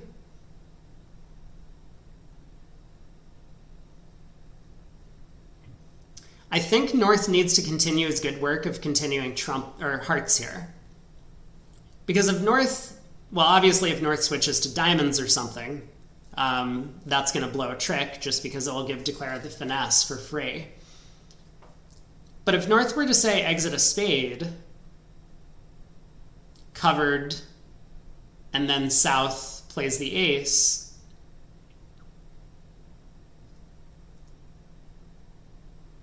I think North ends up getting squeezed in the red suits at the end of the play. Or at least there's some potential for North to get squeezed in the red suits.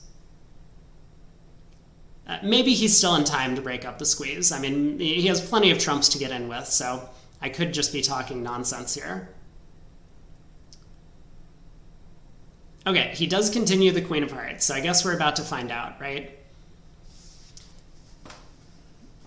Now the Queen of Spades for a roughing finesse. And the 10 of Spades drops, which is actually interesting. I was not factoring this into my plan. Like, can Declare now play a diamond to the ace, a spade throwing a heart, and then use the other diamond to play another spade throwing a diamond as North roughs in with natural trumps? Maybe this is just always cold. There was nothing the defense could have done. Not when North's second spade is the 10.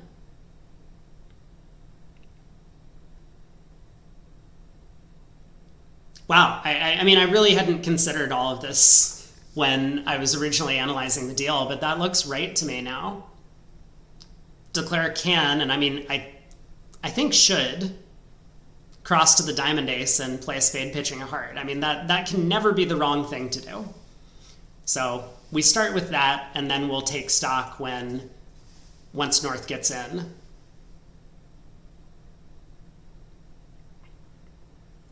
You know what's fascinating, actually? It's very important that East has the Jack of clubs. Because so North can rough this and play back a heart to say tap Declare.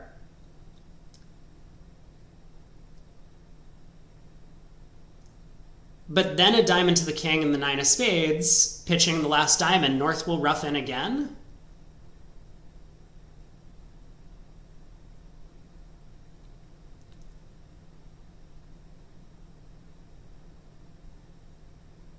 Okay, hold on. No. This is a much better line of play. I was going to say, I think the defense can actually get a trump, I don't know what it's called, like set up a trump trick by roughing with a middle spot card. That I believe South actually would have been able to promote a trump trick for partner by roughing with the 10 of clubs if Declare didn't pull trumps immediately. But this is, that's a really nice result from Fleischer there to hold, or to not lose any imps on that board. 3 clubs did make. I wonder if the other room actually got a different opening lead. No, they also got a heart lead to the ace. A spade was led. A heart continued. And a third spade. And Declare took the exact same line of play in both rooms. Did pull trumps when absolutely necessary. And was able to establish 2 discards for his red suit losers. So last board of the match. Fleischer would need a complete disaster to not make it through at this point if the scores are accurate. Other table got to 6 spades in the east-west and went down 1 maybe they were pushing a little bit, or maybe they... Wow, actually 6 spades east-west looks like a great spot. Very disappointing that there's a diamond ruff outstanding.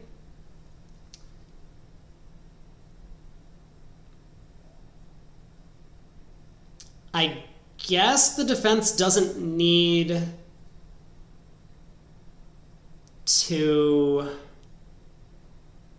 get the diamond ruff immediately.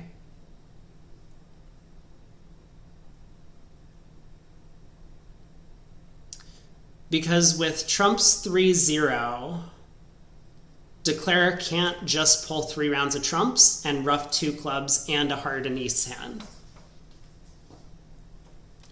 So fortunately for the defenders, there's no rush in cashing this ace of diamonds. At least I'm pretty sure about that. Let me... What if North were to lead a club against 6 spades? I mean, East-West have not gotten to 6 spades yet. Maybe I'm getting ahead of myself.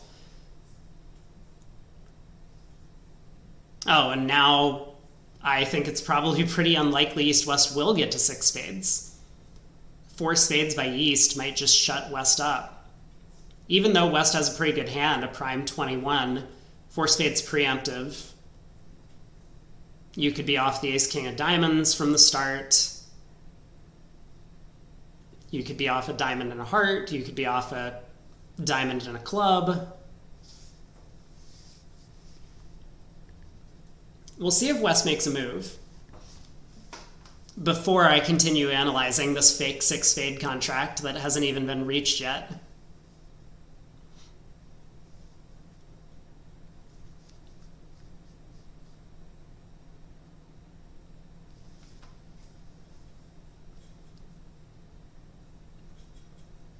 I mean, West is giving it some thought.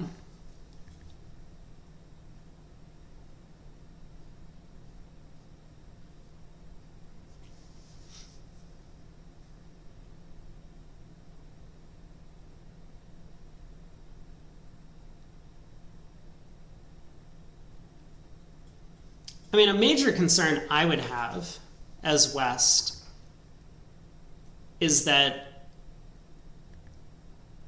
does partner always produce 5 spades here, or 5 card trump support?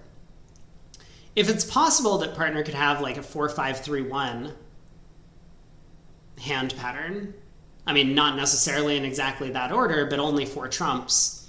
Yeah, so West does decide to go low, passes 4 spades. I think this is very reasonable. And this means we're going to have another 11 imp pickup going the way of Fleischer. Not that they needed it. They did very well down the stretch. So club opening lead. Okay, now that we're here to conclude the night, I will stay with us. Does the club opening lead allow a declarer to get 3 ruffs in the West hand and still pull trumps? I still don't think so. If we ruff a club now, we cross in hearts, we play a club pitching a heart, we ruff a club, play a spade over. No, we do, right? We have plenty of entries. We might have even had plenty of entries if North had let a heart at trick 1. Maybe the defense did need to get their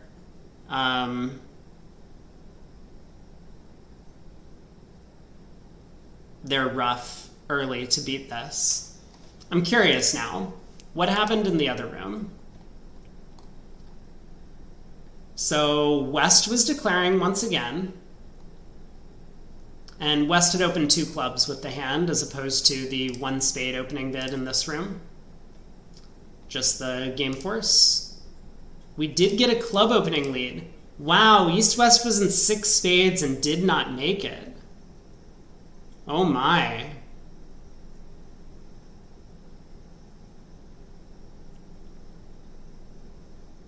So in 6 spades, I wonder, right? Because if trumps are 2-1, we can just claim.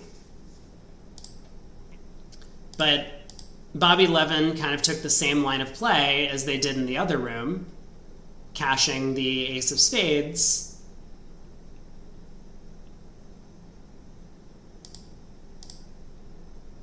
and then let a diamond up towards the king. So it's actually been an identical line of play in both rooms.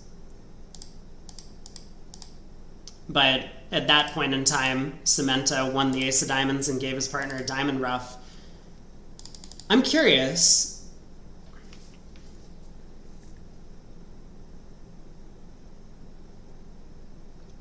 If we had instead played the king of clubs at trick 2 after the club lead, pitching a heart,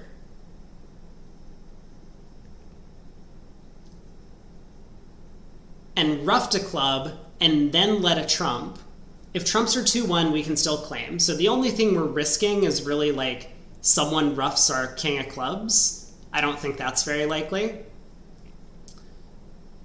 I suppose it's possible. But this seems to be going down the right path of planning to ruff 2 clubs and a heart before we touch trumps. And I believe we can do all of that. So 6 spades could have been made in the other room, would not have been enough. Anyway, thanks for tuning in, everyone, to the round of 32 coverage of the Soloway Knockouts. I will be here all week, probably watching a variety of different matches, so hopefully you've enjoyed the voice commentary and video commentary. I will be joined tomorrow by one of my regular partners that I used to play with, Craig Ganser, or Gans, on BBO, I think starting for the second segment onwards for some of the matches, but I will be doing all 4 sets. So congrats to Fleischer for moving on. I think as Al said, they have taken over the 14 seed this year, so a lot of work to do before they can get to the finals, but Fleischer notably was one of the winning teams from one of the previous team events, I think the Spin Gold in the Chicago NABC this past summer. And as Al has mentioned, go check on Bridge Winners to see Jan Martel's article asking what matches you want to see for tomorrow, so vote on your favorite matches, and those will get posted on VooGraph for me to cast. Anyway, I am out for the evening, so hope to see you all around for some good bridge the remainder of the week, and I will be back. All right, chat. I am, well, done for the day, but I will, oh my God, this is the worst. Hold on, let me make myself visible so that I'm not just like completely terrible at this. Yeah, so I will be back again to 10 a.m. Eastern tomorrow for more VooGraph coverage. I don't know exactly what match we'll be watching, but probably one of the fun ones is going to be the plan, and Craig should be joining me for most of the sets, which will be a little bit better than me casting by myself. I don't know, sometimes I get very loopy when I'm just doing it on my own, and I go down these tangents or like rabbit holes of things. I'm sure everyone's noticed, and is just like, yeah, Rob, get back to the actual action. But thanks to everyone for hanging out. Hopefully we'll get bigger crowds as the week goes on. I imagine that often is the way with things. Tell all your friends to get in here and check out the coverage of the NABCs. But I am done for the evening, so hopefully everyone else has a great rest of your day or evening, wherever you are,